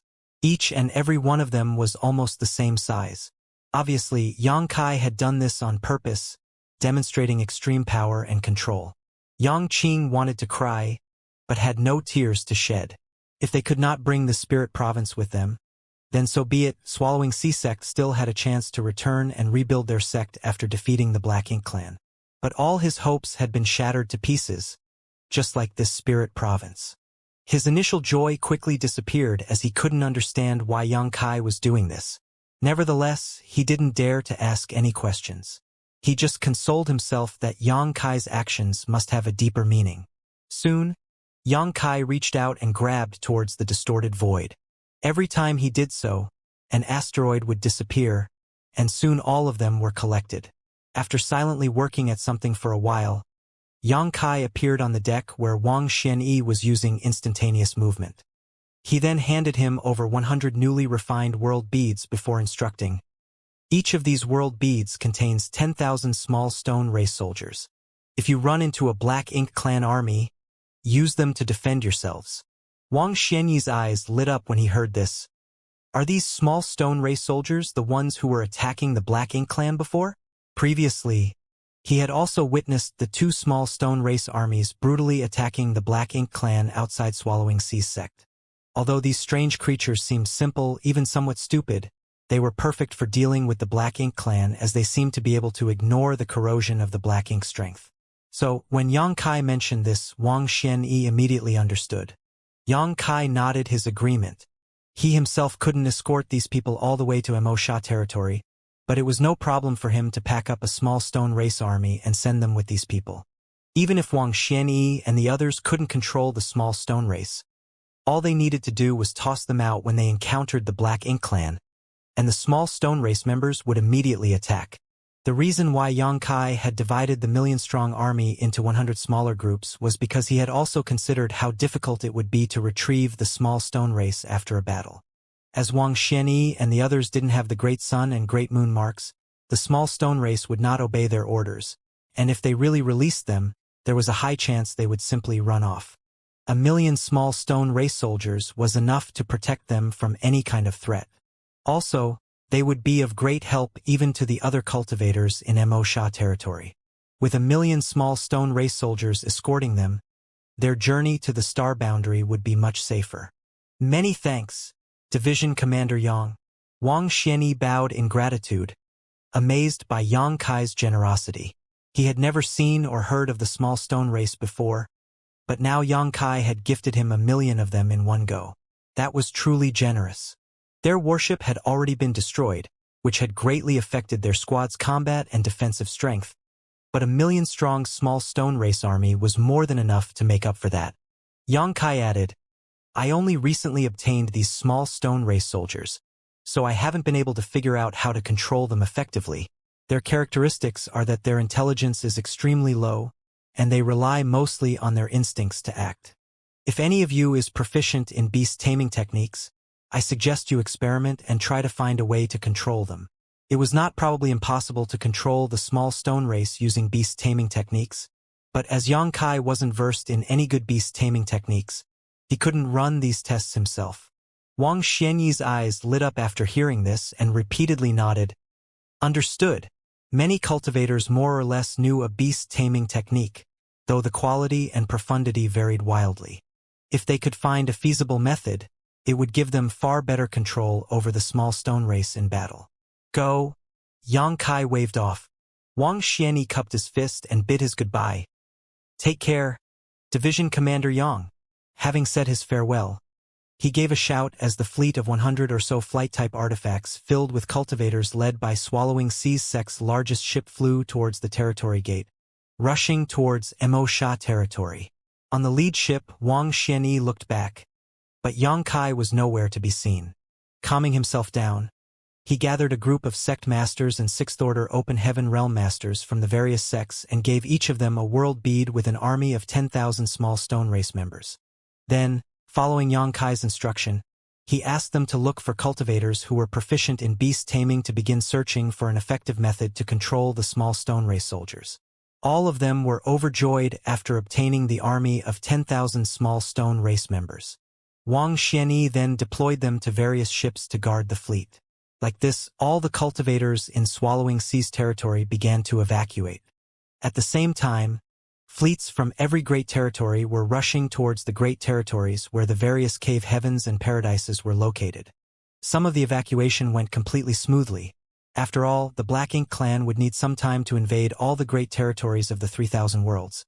So if the cultivators could gather before the Black Ink clan reached their lands and immediately rush to the designated universe temple, they would encounter no dangers. Other great territories were less fortunate though and were invaded by the Black Ink clan army before they could evacuate. Many sects were occupied by the Black Ink clan and their cultivators all transformed into Black Ink disciples. There were other instances where Black Ink clan armies pursued fleeing evacuation fleets, leading to battles of different scales breaking out across the 3,000 world, throwing everything into chaos. After parting from Wang Xianyi's group, Xianxia immediately rushed to the adjacent Great Territory. This Great Territory was still under the jurisdiction of Mo Cave Heaven, and the situation here was similar to Swallowing Sea's territory. The Black Ink clan had already invaded, but the cultivators of the various sects were still desperately resisting. Just like Wang Xianyi's squad, there was also a human race squad in this Great Territory, responsible for coordinating the evacuation. When Xianxia arrived, he easily eliminated all of the Black Ink clan invaders and then sent away the fleet. He also gave them 100 or so world beads containing small stone race troops. After that, he began refining the universe worlds where the human race lived. He knew that he couldn't save everyone as the Black Ink clan's invasion was happening everywhere. He could save the humans of a few great territories, but there were more than 1,000 great territories in the 3,000 worlds, so how could he possibly save them all by himself? All he could do was try his best. At first, the situation in the great territories Xianxia arrived at were still manageable. For example, in the Swallowing Sea's territory, he had refined a total of 14 universe worlds into world beads, saving almost all the humans living there. But as time passed, the situation of the great territories deteriorated rapidly. After the order was issued, all the cultivators of various great territories were forced to evacuate, leaving behind only weaker cultivators and mortals who were unable to break free from their universe world's shackles. These people were completely powerless to resist the Black Ink clan's invasion. The further Xianxia walked, the more heartbroken he became. Some of the universe worlds already had Black Ink nests planted on them, absorbing the world force of the entire world. Rich Black Ink strength enveloped such universe worlds, corrupting all the living beings inside. Xianxia could do nothing in the face of such situations. With his 8th order open heaven realm cultivation, he could completely destroy these universe worlds if he wanted to. But if he did so, the billions of innocent lives living on them would also be lost along with the Black Ink clan soldiers. These people might have been reduced to Black Ink disciples, but there was still hope for them to be rescued in the future. How could Xianxia bring himself to ruthlessly slaughter them? The only option he was left with was to destroy the Black Ink nest and all of the Black Ink clansmen around. There was nothing else he could do. At this point, he also got to experience the helplessness Wang Xianyi felt when he answered his question. The universe worlds, which had been completely devoured by Black Ink strength, now were filled with billions of Black Ink disciples. Even if he didn't lack yellow and blue crystals, he couldn't purify them all. It would drain a lot of yellow and blue crystals and was too time-consuming, while time was what he was most short of. The faster he moved, the more people he would be able to save. Along the way, Xianxia not only witnessed scenes of disaster and despair though, he also had encountered many heroic deeds. Many sects and cultivators weren't strong, but they had the courage and determination to fight to the death with the Black Ink clan, refusing to withdraw with the other cultivators of their great territory, and instead choosing to remain with the universe worlds that had raised them, using their lives and blood to protect them for as long as they could. Cultivators of many such sects faced total annihilation in the battle, leaving not one survivor behind. Such resistance deeply angered the Black Ink clan, so what awaited them was death. Yang Kai's mood became even gloomier when he saw such scenes. The order to retreat was not given because they were timid or cowardly, but because it was the best course of action in this situation. After all, only by surviving could they turn the situation around. Their decision to stay and fight to the death may have been praiseworthy, but from a strategic standpoint it was utterly meaningless. Who was right and who was wrong, nobody could say for sure. It was just a matter of one's choice, and everyone had to face the consequences of their actions. Just like Yang Kai, who had chosen to roam various great territories and refine universe worlds into world beads to save more lives, causing him to bear witness to far too many tragedies. 20 years went by in a flash. Over the past 20 years, Yang Kai traveled to hundreds of great territories and accumulated over 2,000 world beads. Each world bead was a complete universe world with its 7 elements, will, and world principles intact. The number of humans he had saved was difficult to calculate. But this was already the limit. There were still many great territories Yang Kai had yet to set foot in, but now that 20 years had passed since the Black Ink clan's full-scale invasion began, it was difficult for him to find any universe world that had not been devoured by Black Ink strength. The Black Ink clan could be found in every great territory, and almost every universe world that had a living being on it had a Black Ink nest planted on it. Countless mortals and cultivators with low cultivations had been reduced to Black Ink disciples, and the world force each universe world had accumulated over countless eons had been reduced to nourishment for the Black Ink clan. Of the tens of millions of small stone race soldiers he started with, Yang Kai was now left with less than 10 million, the rest were all given away to others. Over the past 20 years, the number of Black Ink clansmen who had lost their lives at Yang Kai's hands was also incalculable, with just the number of territory lords who had died at the end of his spear reaching over a dozen. Now, with only one royal lord left alive, and the 2 Black Ink giant spiritual gods being occupied, the territory lords were the top masters of the Black Ink clan. Be that as it may, if any of these innate territory lords ran into Yang Kai alone, they would only be courting death.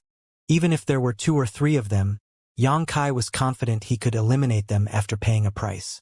In these 20 years, those who should have evacuated had already evacuated, and those who couldn't leave could only stay and bear the fate of being turned into Black Ink disciples.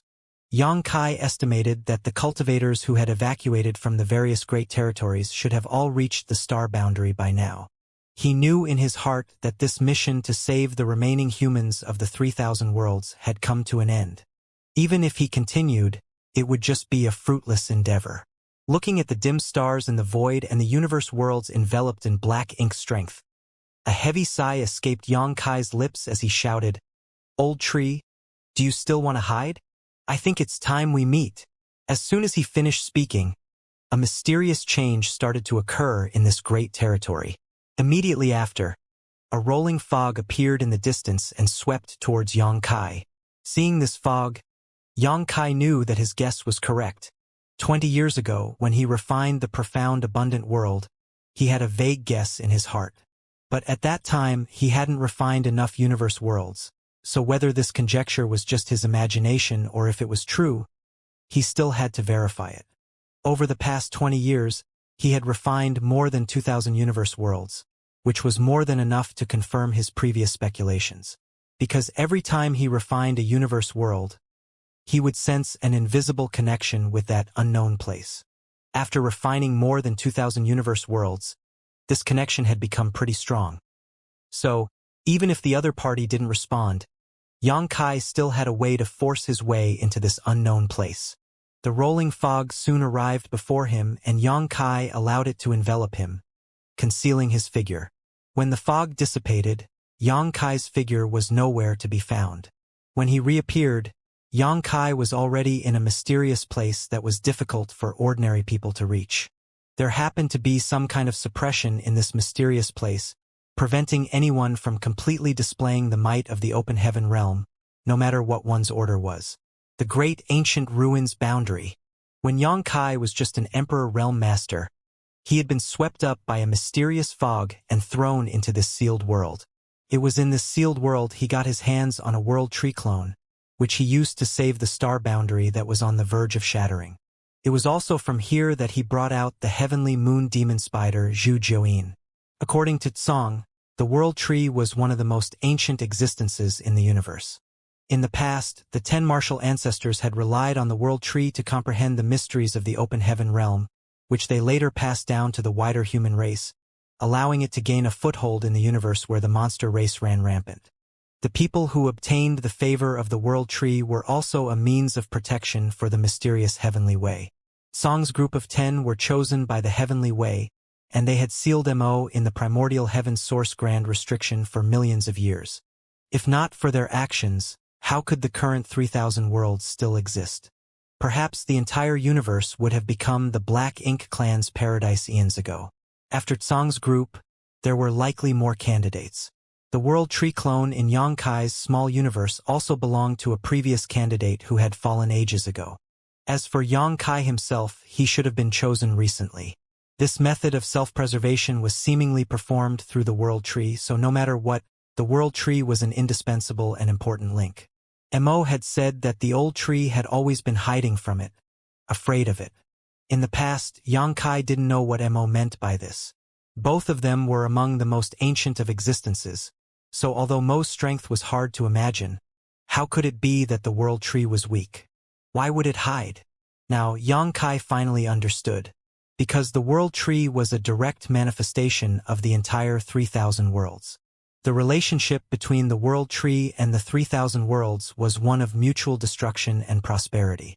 Mo's existence had severely threatened the survival of the 3,000 worlds. If Mo really ruled over 3,000 worlds, then Black Ink's strength would be everywhere, and every universe world would die. At that time, the World Tree would also be completely destroyed. Inside the great ancient ruins boundary, Yongkai, who was swept up by the rolling fog, looked up and saw a towering tree in front of him. Compared to the World Tree Yongkai had seen in the past, this one was far larger and more majestic. The tree was absolutely filled with world fruits. But different from the past, the current World Tree seemed to be seriously ill, looking very weak and sickly. Many of the world fruits hanging on the World Tree were gray, as if they had rotted. Yongkai could even feel Black Ink strength coming from these fruits. He had actually witnessed this scene before. When he used his sun and moon divine will just outside the Great Sea celestial phenomenon, space and time became chaotic, allowing Yongkai to glimpse into the future. One of the scenes was of him holding the head of the royal lord, and the other scene was of a large, sickly tree filled with rotting fruits. Yongkai stared blankly for a long time before a sigh escaped his lips. "Old tree, you're quite pitiful." The World Tree's body swayed slightly as its huge leaves rustled, looking like it was protesting Yongkai's ridicule. Yongkai quickly stated, "Don't get agitated. Each of these fruits corresponds to a universe world. If you shake them off, it won't be a good thing." When he first came here, Yongkai's strength, vision, and insight were all too shallow. So he only knew that the world fruits could help a person break through to the next order of the open heaven realm. He was totally oblivious to the true mysteries of these world fruits. Now, after reaching the 8th order, having refined more than 2,000 universe worlds scattered across hundreds of great territories, and coming into contact with ancient supreme masters like Mo and Song, how could Yongkai not see the profundities of these fruits? As he had just said, each of these world fruits corresponded to a universe world in some great territory, and was the source of those very universe worlds. It could be said that the World Tree was connected to all the universe worlds in the 3,000 worlds. It was precisely the convergence of these universe worlds that had given birth to the World Tree. Now that these universe worlds had been devoured by Black Ink strength and occupied by the Black Ink clan, it had affected the World Tree, making it and those world fruits appear sick. If a certain universe world was completely destroyed, the corresponding world fruit would also cease to exist. Vice versa, if a new universe world was born, the World Tree would bear a new fruit. Yongkai finally understood why the world fruits had such potent effects. This was because these world fruits contained the mysteries and essences of an entire universe world. A low-rank world fruit corresponded to a world with a low level of martial Tao, a mid-rank world fruit corresponded to a world with a mid-grade martial Tao, and a high-rank world fruit corresponded to a high-grade universe world, the best possible. Such universe worlds might be where the various cave heavens and paradises resided. If someone were to pick a world fruit and swallow it, what they were actually eating was not the fruit itself, but the essence of the universe world. So naturally, this would rapidly increase their strength and even increase their order. But as a result of this, the martial Tao of the corresponding universe world and even the perfection of its world principles would be greatly affected, taking thousands, if not tens of thousands of years to recover. A universe world with sufficient martial Tao would have its own principles and will. These wills could be said to have come from the universe world itself, but they could also be considered the wisps of the world tree's consciousness. The great emperors of every universe world had obtained the acknowledgement of their respective world's wills, but at its root, it was really the world tree who had acknowledged them. As such, every time Xianxia refined a universe world, he would gain the approval of the world tree, allowing him to sense the latter's existence. Xianxia had not understood these mysteries previously, but now he got the complete picture. If 3,000 worlds were completely occupied by the Black Ink clan, the world tree would definitely perish. Currently, only about 20% of the fruits on the tree remained intact, with most of them corresponding to the world beads Xianxia had refined. After pondering for a moment, Xianxia waved his hand as over 100 world beads refined from universe worlds flew out. Each of the world beads looked like a glorious pearl. A magnificent sight indeed. As soon as these world beads appeared, each of them resonated with a world fruit and disappeared into them.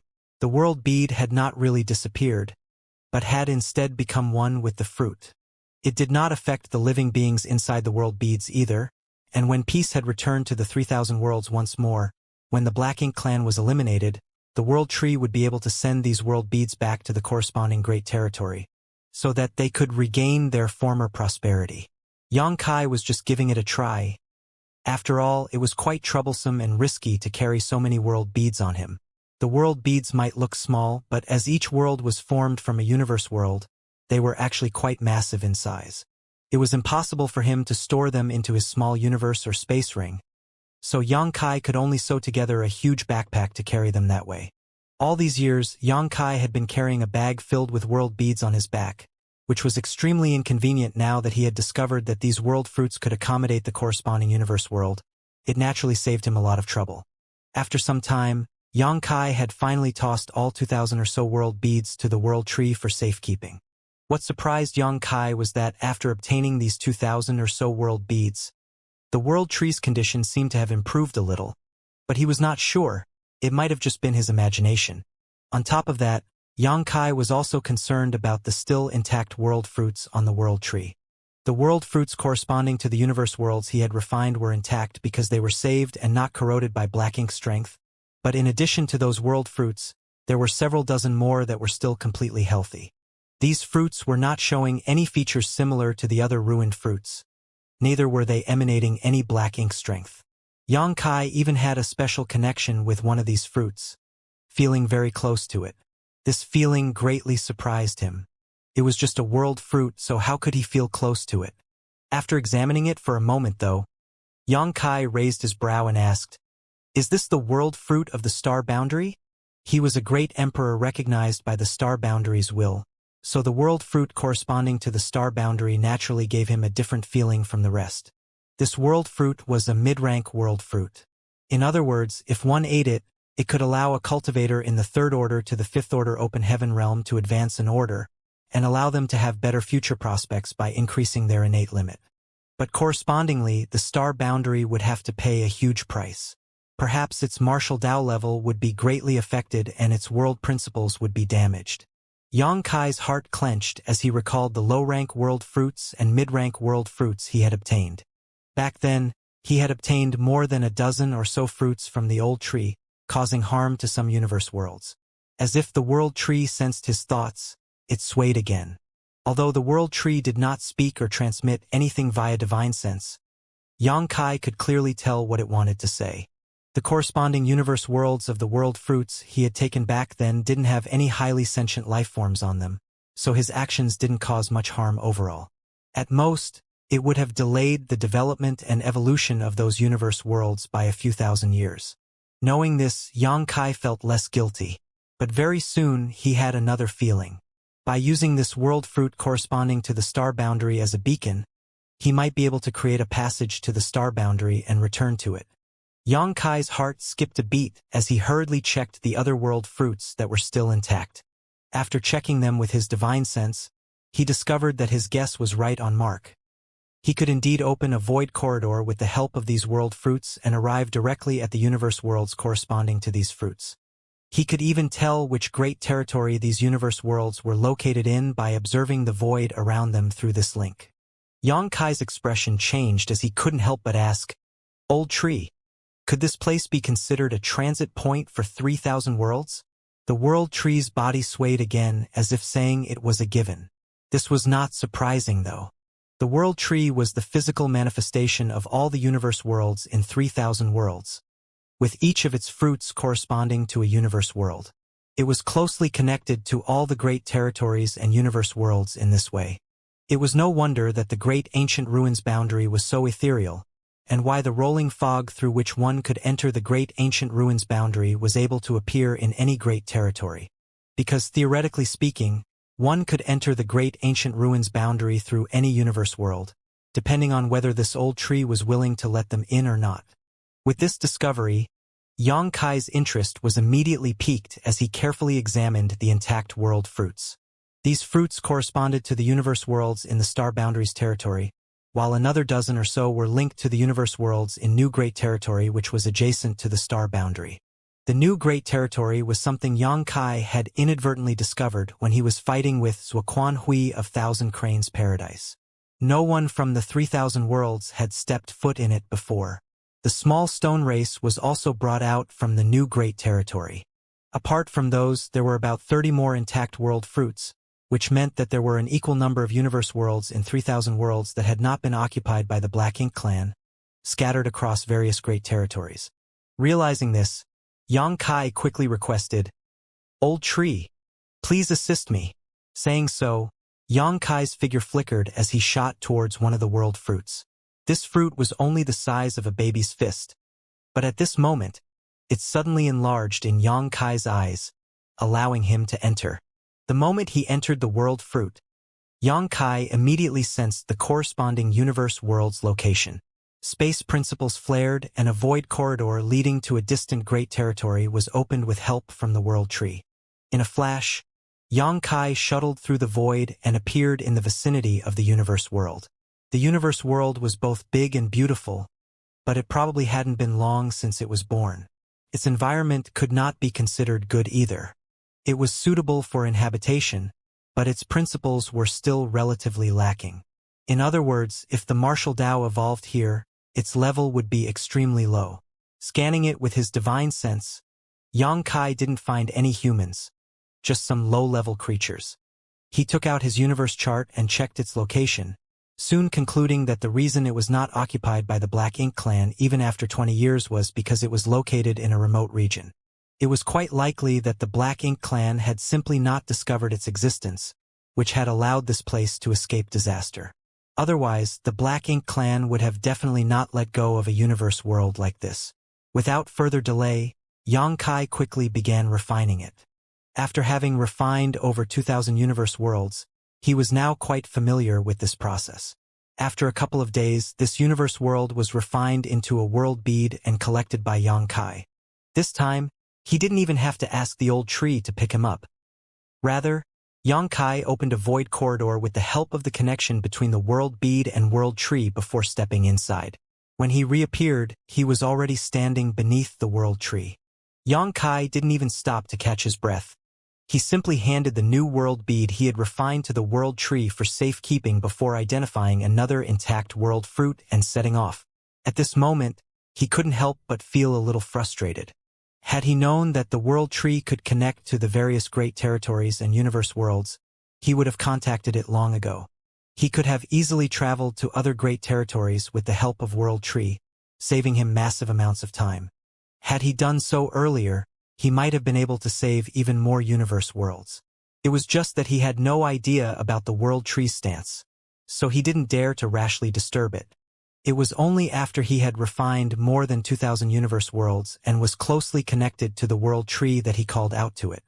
30 universe worlds were not that many, and Xianxia could refine a universe world in just a few days now. These universe worlds were all quite remotely located, which was why they were never discovered by the Black Ink clan and thus avoided being poisoned by Black Ink strength. Most of the universe worlds did not have any humans, only 7 or 8 in total, but their martial daos were not very high. Even when Xianxia was refining the entire universe world, the human inhabitants never noticed a thing. Today, Xianxia arrived in the vicinity of another universe world with the help of the World Tree. But just as he started refining it and reached a critical point, he noticed fluctuations of battle coming from the distance. Xianxia was quite taken aback by this discovery and could not understand why someone was fighting in such a remote location. Logically speaking, the humans had already evacuated from the greater 3,000 worlds. Those who should have left had already left, and those who hadn't were doomed.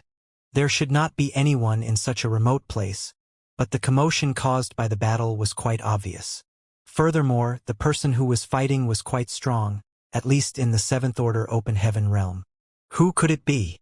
Xianxia's heart was filled with suspicion. Although he was alone, he wasn't worried about being disturbed. After all, he still had some 10 million small stone race soldiers on him. If any enemy was to come here, even if he could not divert his attention, Xianxia could just summon a small stone race army to protect himself. He paid no heed to the battle and decided to only take a look after he had refined the universe world before him. But contrary to his plans, the battle was getting closer and closer, as if both sides of the battle were approaching him. Xianxia still ignored it. The other party's approach shouldn't be intentional, but it was still good news for him. The only ones who could be fighting at this time would be humans and Black Ink clansmen. If they were to approach him, he might be able to provide some assistance to the human side. About half an hour later, the sounds of the battle really grew closer, and now a strange look appeared on Xianxia's face because he felt a familiar aura. Xianxia was immediately overjoyed. What a coincidence! I was planning to look for him after finishing with this business. But who would have thought that I would run into him here? As the old saying goes, a good man does not live long, but a scourge lasts 1,000 years. Guess that makes this bastard immortal. The next moment, Xianxia sent a message to the other party via divine sense.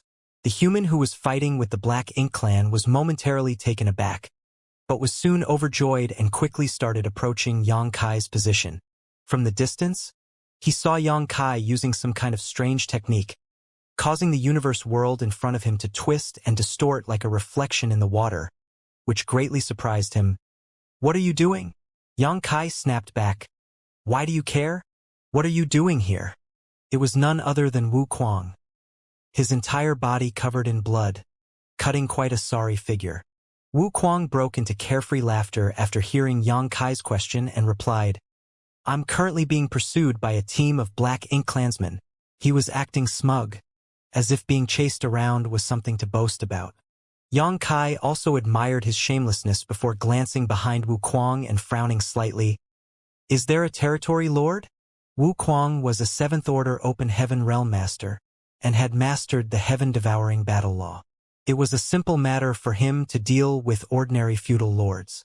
Since he was being pursued and in such a sorry state, obviously, a territory lord must have taken action.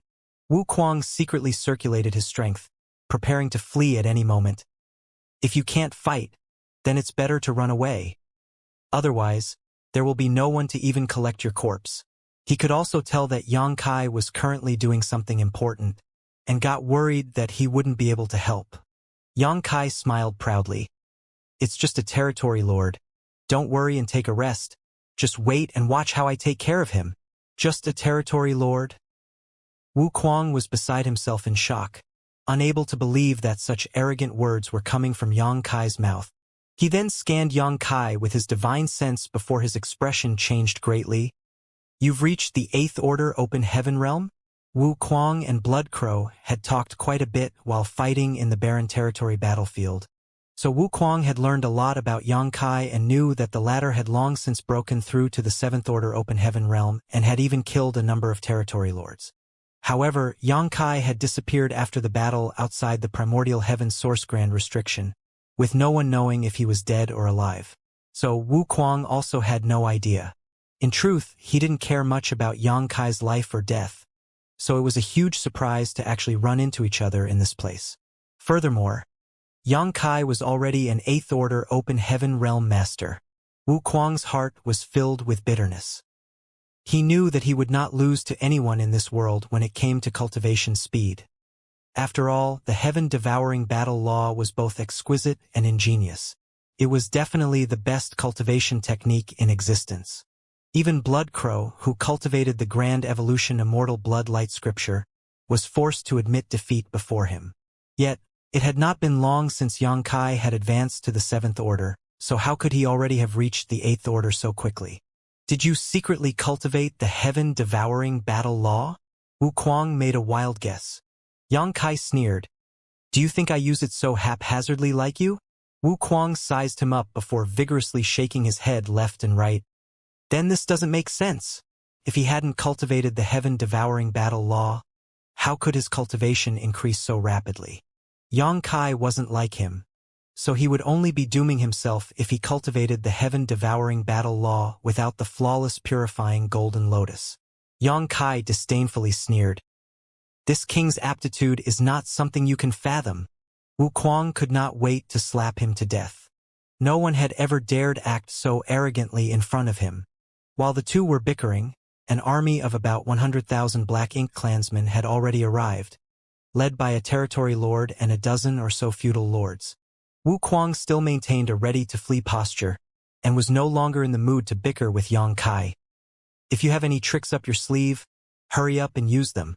If you delay anymore, I'm afraid we'll both die here today. Xianxia snorted lightly before opening a portal to his small universe.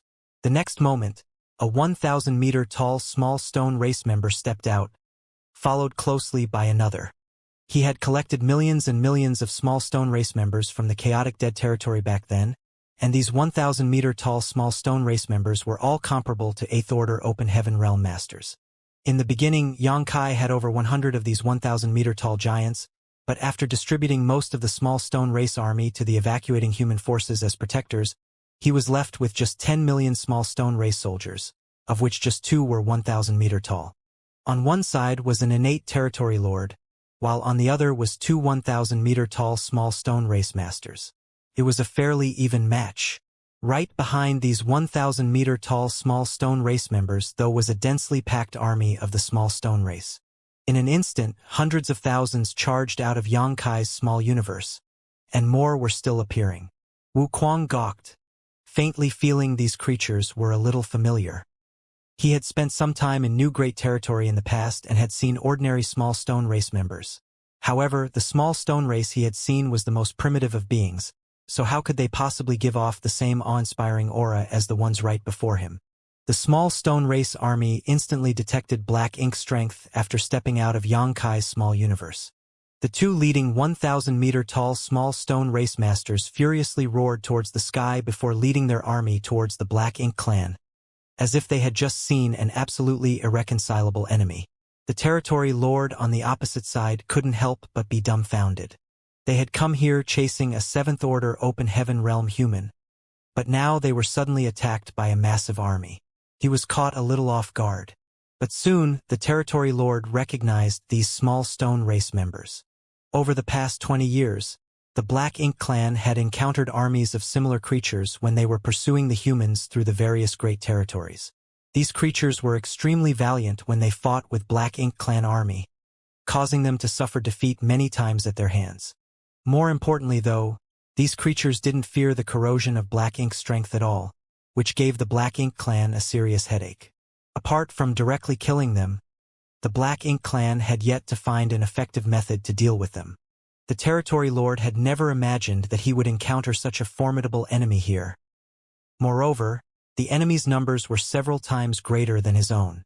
On top of all that, there was even an 8th Order Open Heaven Realm human staring at them with hostility. The territory lord instantly wanted to retreat, but before he could do so, the two 1,000-meter small stone race members had already surrounded him. Helpless, the territory lord could only retreat while fighting. As for his own army, he couldn't give a damn about them right now. In this situation, his life was naturally more important. The sudden appearance of the small stone race army had thrown the Black Ink clan pursuers into disarray. Wuquang, on the other hand, was in high spirits. He was chased by this Black Ink clan army for several months already, during which time he had several brushes with death. In short, he was dead tired. Any other Seventh Order Open Heaven Realm Master would have long succumbed to exhaustion. It was only thanks to the wonders of the heaven-devouring battle law that he was able to keep his life. Since the tables had turned with Yang Kai's help, how could he just sit back and watch? Of course, Wuquang wanted to take revenge. Activating the heaven-devouring battle law across a wide area, Wuquang began drawing everything into himself. Not only did he devour the Black Ink clan's Black Ink strength, but he also devoured the energy of the small stone race. If it had only happened once or twice, it could have been explained as an accident, but after tasting the benefits contained in these small stone race, Wuquang became more unrestrained, and the heaven-devouring battle law's range enlarged. Not only did the Black Ink clan endlessly cry out in grievance, but even the small stone race army suffered numerous casualties. The small stone race in Yang Kai's hands had all evolved with the help of the burning light and serene glimmer, so to Wuquang, their energy was far more beneficial than Black Ink's strength. Yang Kai saw this and immediately cursed, "Old thief! Don't touch my small stone race soldiers." It was only because he had reached a critical juncture in his refinement of the universe world that he couldn't handle other matters. Otherwise, he would definitely beat Wuquang up. Wuquang assured, laughing loudly, "It was a mistake. A mistake. Don't worry about it." But at least after that, he acted with some discretion.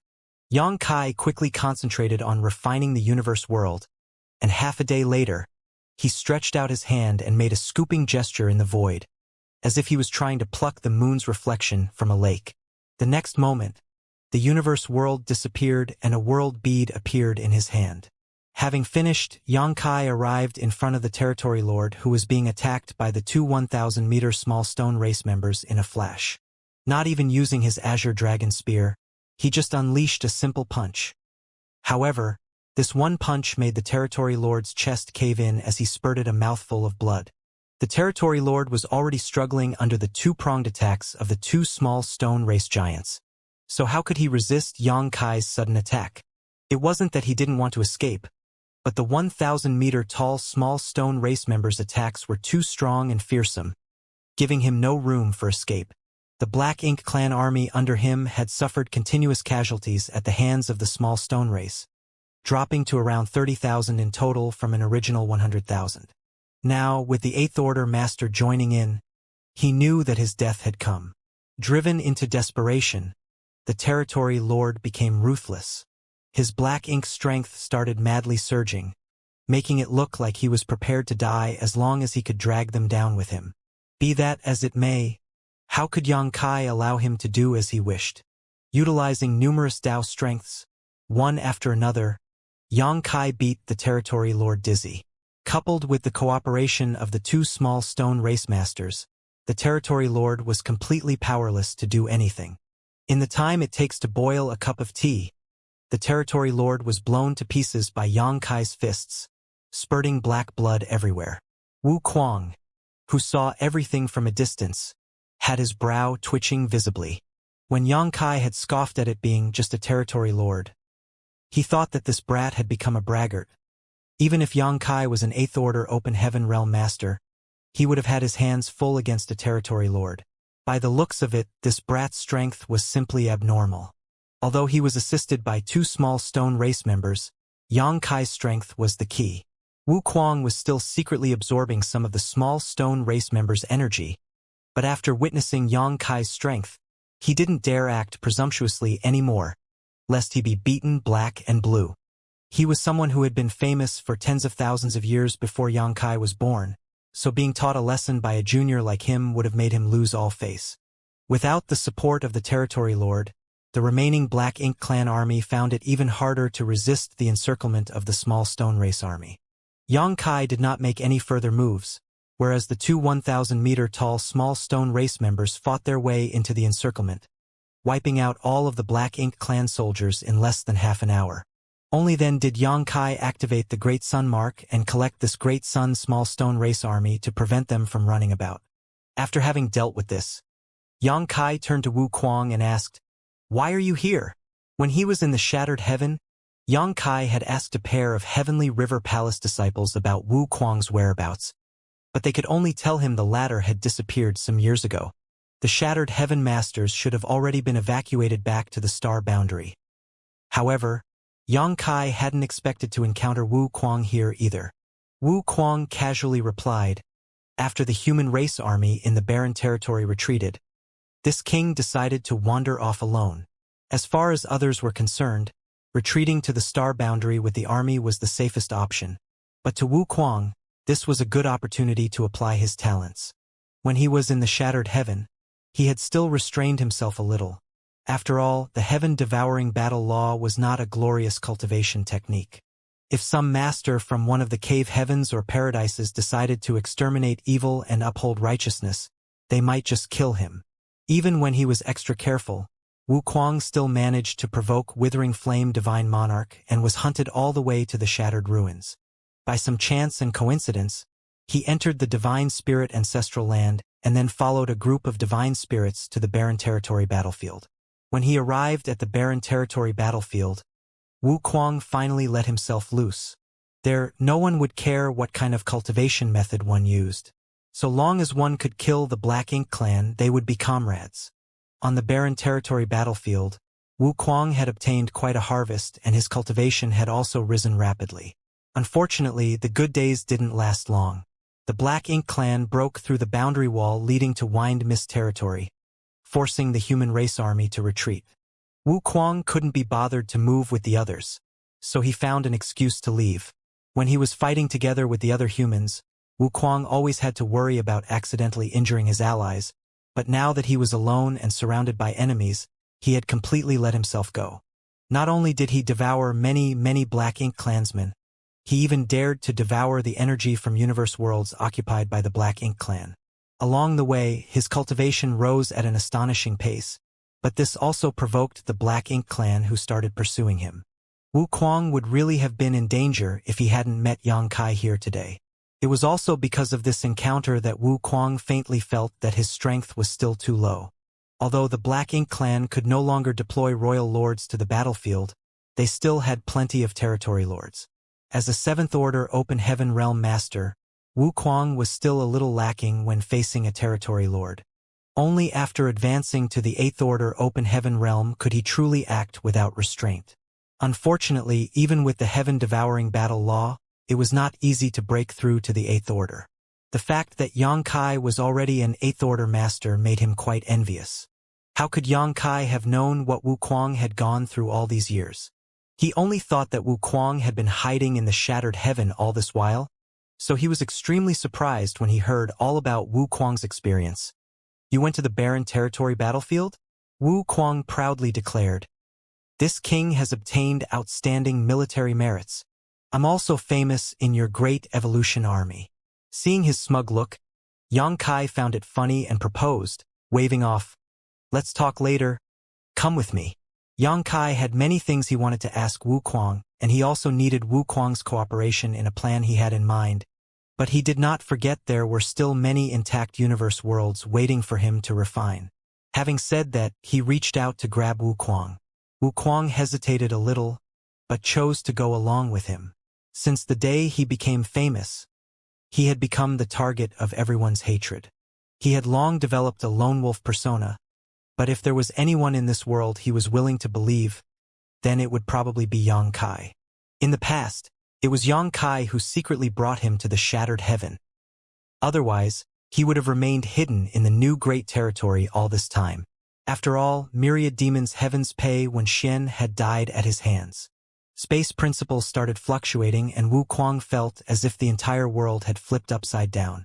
By the time he came to his senses, he found himself standing in an inexplicable place.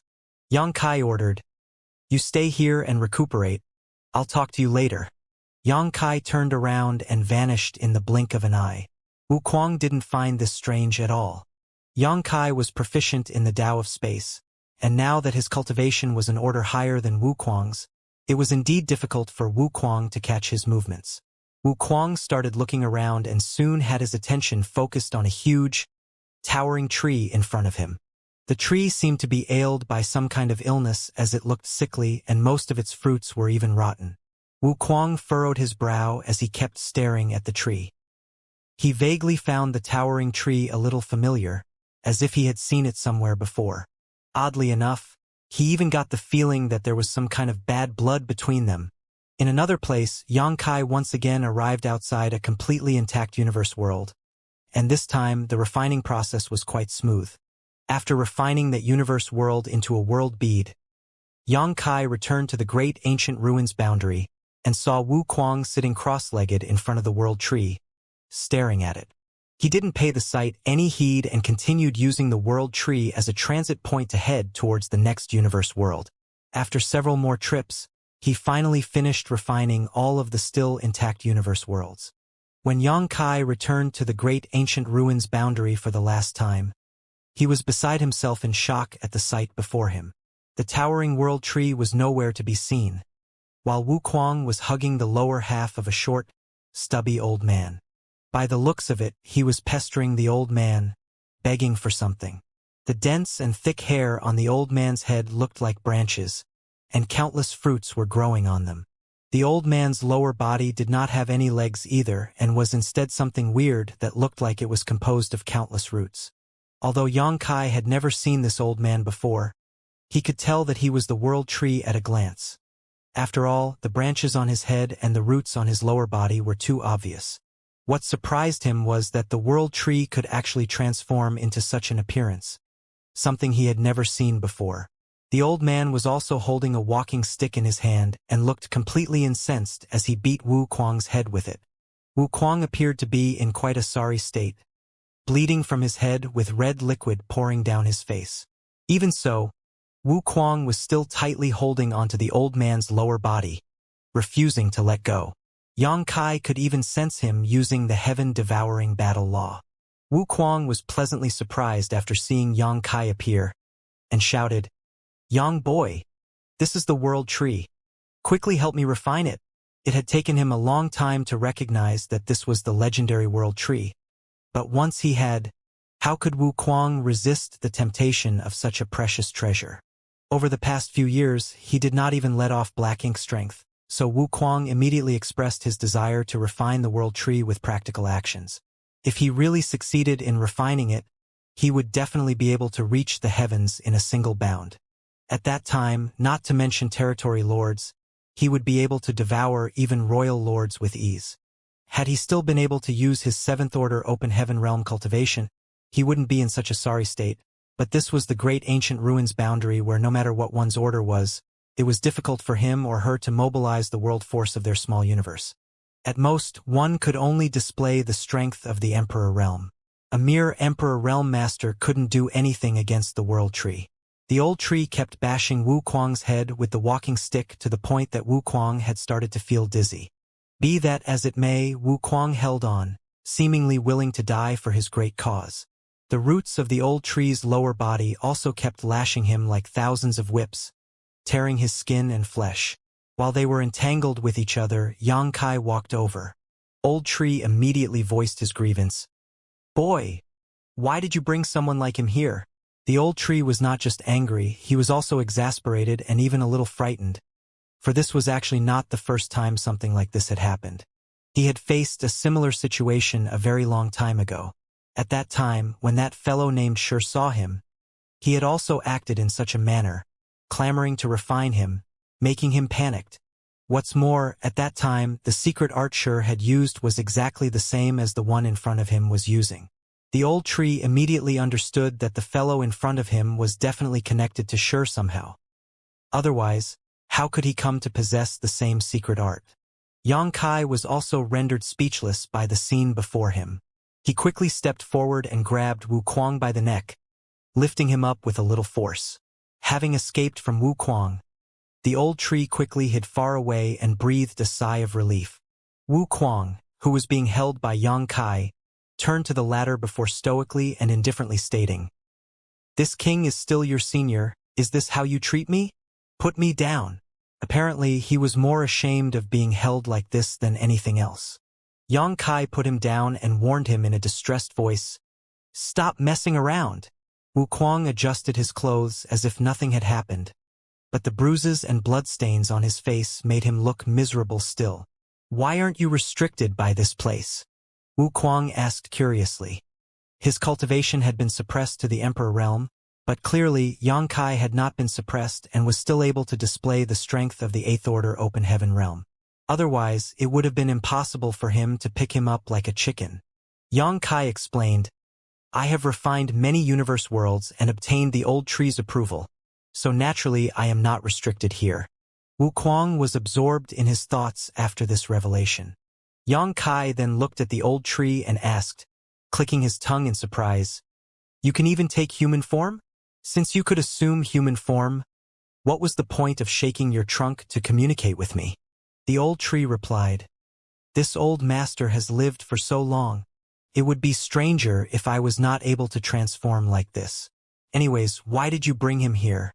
Quickly take him away." Although Wu Kuang's cultivation was locked at the Emperor realm, the old tree didn't feel safe with him. Yang Kai agreed, "I'll be leaving immediately, but before I leave, old tree, I have a presumptuous request." Old tree looked at him vigilantly. "Tell me." Yang Kai bowed to him before stating, "The Black Ink clan has invaded the 3,000 worlds on a large scale. We humans had no choice but to retreat to the star boundary. Many Ninth Order Open Heaven realm masters sacrificed their lives on the barren territory battlefield in order to buy time for our younger generations. This junior sincerely asks Old Tree to take pity on us and bestow upon us some of your clones to nurture our human race's talents." Judging by the Old Tree's expression, it appeared as if he had expected this request. As soon as Yang Kai spoke about a request, he had already guessed what it would be. After pondering for a moment, he asked, "How many do you want?" Yang Kai pondered about it for a moment. When he saw Wu Kuang secretly gesturing to him, he immediately stated, "Not much, 100 roots should be enough." Wu Kuang gasped, secretly shocked by Yang Kai's unreasonable demand, for he had clearly gestured for 10. The old tree chuckled as a kind look appeared on his face. "Boy, you're quite interesting. How can 100 roots be not much? Why don't you just let him refine this old master instead?" Wu Kuang immediately took a step forward, expressing that he was ready at any moment. It was just that the old man was not inviting him. Yang Kai tentatively asked, "Then 90. Old Tree stated angrily, "Do you know that every time this old master cuts off one of his roots, it will severely damage my foundation? This old master's body is related to the universe worlds of the entire 3,000 worlds. If this old master's foundation is greatly damaged, that damage is distributed back to the universe worlds, damaging all of them as well. Moreover, you don't understand the secret behind the feedback of my clones at all. If you understood its intricacies, you wouldn't have made such ridiculous demands." Yang Kai had really never thought about the feedback of the World Tree clone. He only knew that the World Tree clone was extremely beneficial to the living beings below the Open Heaven realm, but he had never thought about the reason behind it. After hearing the old tree say so much though, he realized that there was some great secret behind it. He thus humbly requested, "Please enlighten me, old tree." The old tree looked at him deeply before answering, "The reason why this old master's clones are able to nourish a universe world is not because of its own abilities, but because all my clones are closely related to this old master. My clones draw energy from other universe worlds through this old master's body to nourish that particular world. Still, this extraction will affect the development of all other universe worlds as well." Realization suddenly dawned upon Yang Kai. Does Old Tree mean that the reason the star boundary is so prosperous now is that it extracts good fortune and energy from other universe worlds to nourish itself? Old Tree nodded his affirmation. Exactly. This was the first time Yang Kai had heard of such a thing, but since it was mentioned by the World Tree himself, it was obviously not a lie. And after he gave it another thought, Yang Kai found this answer quite reasonable. If that's the case, doesn't it mean that having more clones isn't the better choice? Yang Kai immediately realized that the benefits of these clones did not lie in themselves. The nourishment provided by these clones did not actually come from them, but rather was the energy extracted from other universe worlds. This extraction could not be without limitations under the premise that it did not damage the development of other universe worlds. If there was only one clone, this kind of feedback would be extremely powerful, but if there were two clones, the feedback energy would also be divided into two. The more of them there were, the less the feedback there would be. After all, the total number of universe worlds in 3,000 worlds was fixed. No wonder Old Tree had said that if he understood the mysteries behind it, he wouldn't have made such a ridiculous request. If the benefits of the clones were because of the energy extracted from the other universe worlds, then having too many clones would be useless. Xianxia suddenly thought of something and asked, "What about the clone in a cultivator's small universe?" The Old Tree replied, "Naturally, the same is true for it too. Your small universe also has one of my clones. Previously, it was difficult for you to detect it, but now that you've refined so many universe worlds, if you calmly sense it, you'll definitely be able to see through it." Xianxia didn't place much importance on these concerns before, but he quickly performed a deeper investigation and realized that, just as the Old Tree had said, the World Tree clone in his small universe drew its nourishment from somewhere else, and the direction it drew nourishment from had a lot to do with the universe worlds he refined. So that's how it is. The nourishment from the clone feedback was not created out of thin air but from the strength of many universe worlds. The prosperity of the star boundary was also due to the power drawn from other universe worlds. But, Old Tree, now that most of the universe worlds have been conquered by the Black Ink clan, why don't I feel a reduction in the incoming nourishment? Xianxia was a little puzzled. If what the Old Tree claimed was true, only the 2,000 or so universe worlds that he refined among the rest remained intact, whereas the rest were conquered by the Black Ink clan. Most of the universe worlds conquered by the Black Ink clan already had a black ink nest planted on them, consuming their world force clean. There were far fewer universe worlds now, which should have meant less nourishment from the World Tree clones. However, Xianxia did not feel that was the case. Instead, the nourishment from the World Tree clone in his small universe remained the same as it was previously, and it was most likely the same for the star boundary. Old Tree replied, "If you only need to nourish one world, input from only a few universe worlds is required, somewhere between 100 to 200. The universe worlds you saved far exceed that number." Understanding this, Xianxia rejoiced. If he hadn't saved all these universe worlds throughout these years, the nourishment from the World Tree clones would have vanished altogether after the Black Ink clan had taken control of every universe world. By that time, the star boundary would no longer deserve its title as an open heaven realm cradle, and even the clone in Xianxia's clone in his small universe might lose its power. Xianxia couldn't help but feel a little frightened. Fortunately, he had been working hard to refine universe worlds these past 20 years, which led to this unexpected benefit. Wu Kuang secretly asked Xianxia, "How many universe worlds did you save throughout the years?" "Around 2,000, he simply replied. After some silent calculation, Wu Kuang said again, "If that's the case, it shouldn't be a problem to have another 15 World Tree clones. According to the World Tree, it only required 100 to 200 universe worlds to share their power to nourish a universe world. So if there were more than 2,000 left, it shouldn't be a problem to have 15 more World Tree clones." Realizing that, he hurriedly told Xianxia, "Hey, brat, I want one." Who in the open heaven realm wouldn't crave the mystical effects of a World Tree clone? Though Wu Kuang was proficient in the heaven-devouring battle law and his cultivation had advanced rapidly and without problems throughout the years, he could sense some instabilities in his foundation. If he managed to acquire a World Tree clone to protect and sustain his small universe, all those potential problems would be solved. It was precisely because of this consideration that after recognizing the World Tree, Wu Kuang anxiously wanted to refine it. However, due to him being relatively weaker than the other, he was beaten back by Old Tree. Unfortunately, Xianxia realized something and shook his head. "I'm afraid there won't be that many." With a nod of approval for Xianxia, the Old Tree remarked, "Indeed, Wu Kuang might be unclear about it, but Xianxia and Old Tree knew clearly that though it only required 100 to 200 universe worlds to nourish a World Tree clone's world, there was an issue. There were currently 2 active clones out there, one in the star boundary and one in Xianxia's small universe. However, the latter required an immense number of universe worlds as time flowed significantly faster there than in the outside world. Understanding this, Xianxia respectfully asked, "Old tree, how many more can you offer?" After a moment of deep consideration, the old tree tapped the walking stick in his hand and sighed, "Only 3 more. Anything more than that will affect the strength of nourishment." Wu Kuang's expression turned dark. If there are 15 more, he may be able to get one, but if it was just 3, Xianxia might not be willing. After all, he wasn't that close to Xianxia.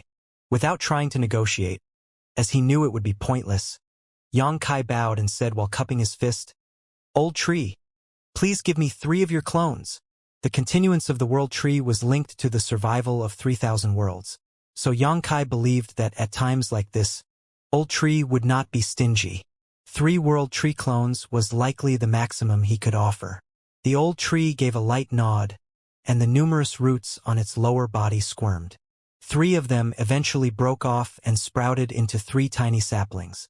Just as Wu Kuang prepared to dash forward to snatch one, space around him froze and he became immobile.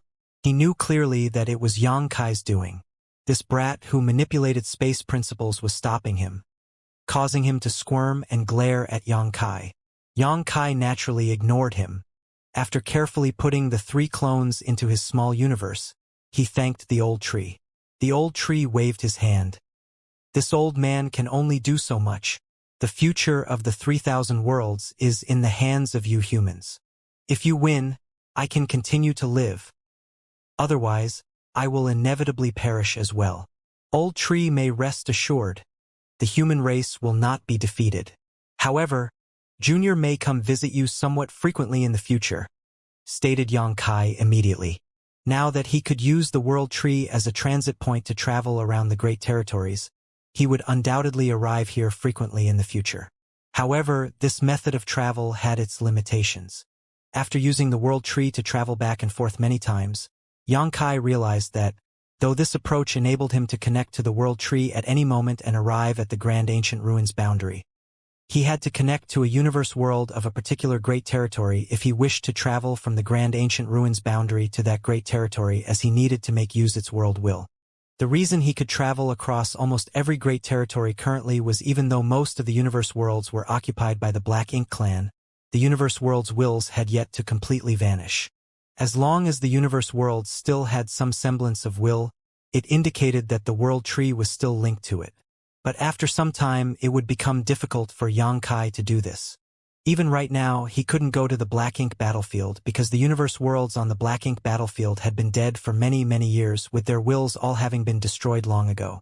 The old tree nodded lightly, and without delay, his figure shook and his body returned to its majestic towering tree form again.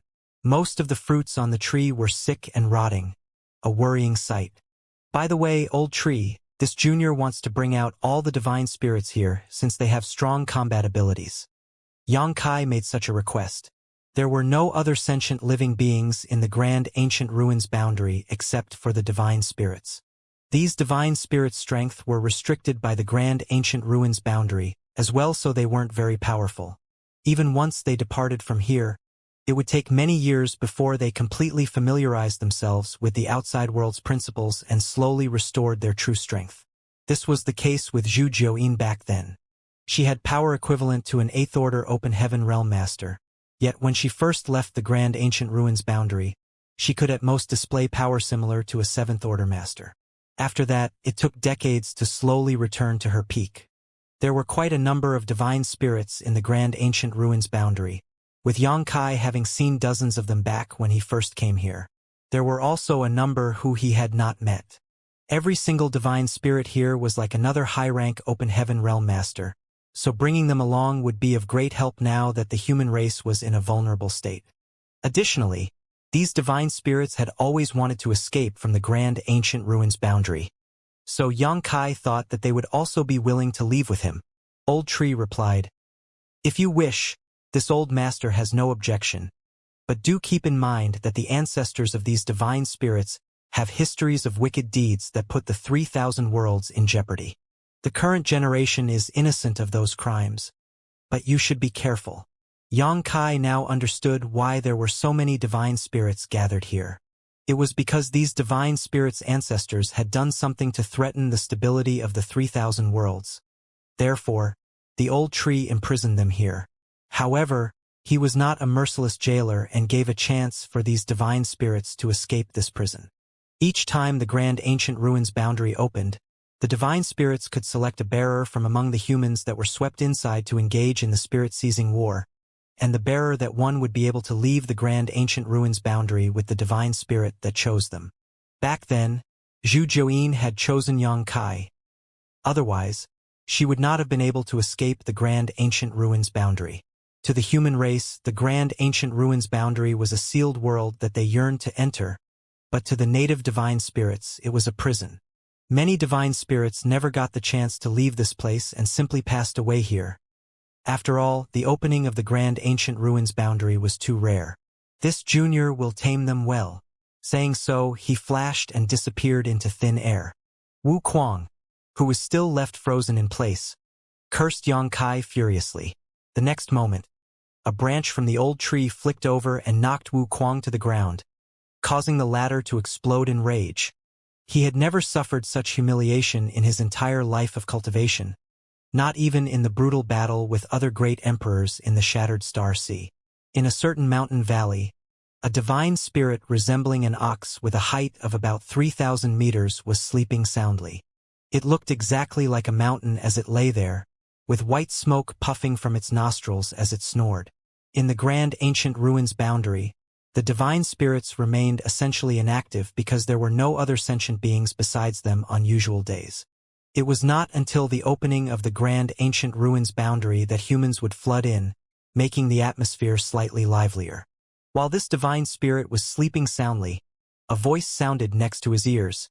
Zhu Jian, recognize me as your master, and I shall bring you along to leave the grand ancient ruins boundary. Are you willing? The next moment, Zhu Jian awoke, and as he opened his eyes, he saw a human figure. He briefly felt lost for a moment before bursting with excitement. A human? Does that mean that the grand ancient ruins boundary opened? Every opening of the grand ancient ruins boundary was an extremely rare opportunity for the divine spirits who were trapped here. The remaining divine spirits had been jealous of Zhu Jiuyin for many years ever since she escaped from here last time. Now that an unfamiliar human had arrived and was standing right in front of him, Zhu Jian believed that his chance had finally come. Rising slowly and purposefully releasing the pressure of a divine spirit, Zhu Jian looked down onto the tiny human and laughed sarcastically. You want me to accept you as my master? Are you dreaming? Have you ever heard any divine spirit acknowledging any other as their master? Yang Kai thought for a while before shaking his head. No, the divine spirits had always been arrogant beings. How could it lower their heads for a mere human?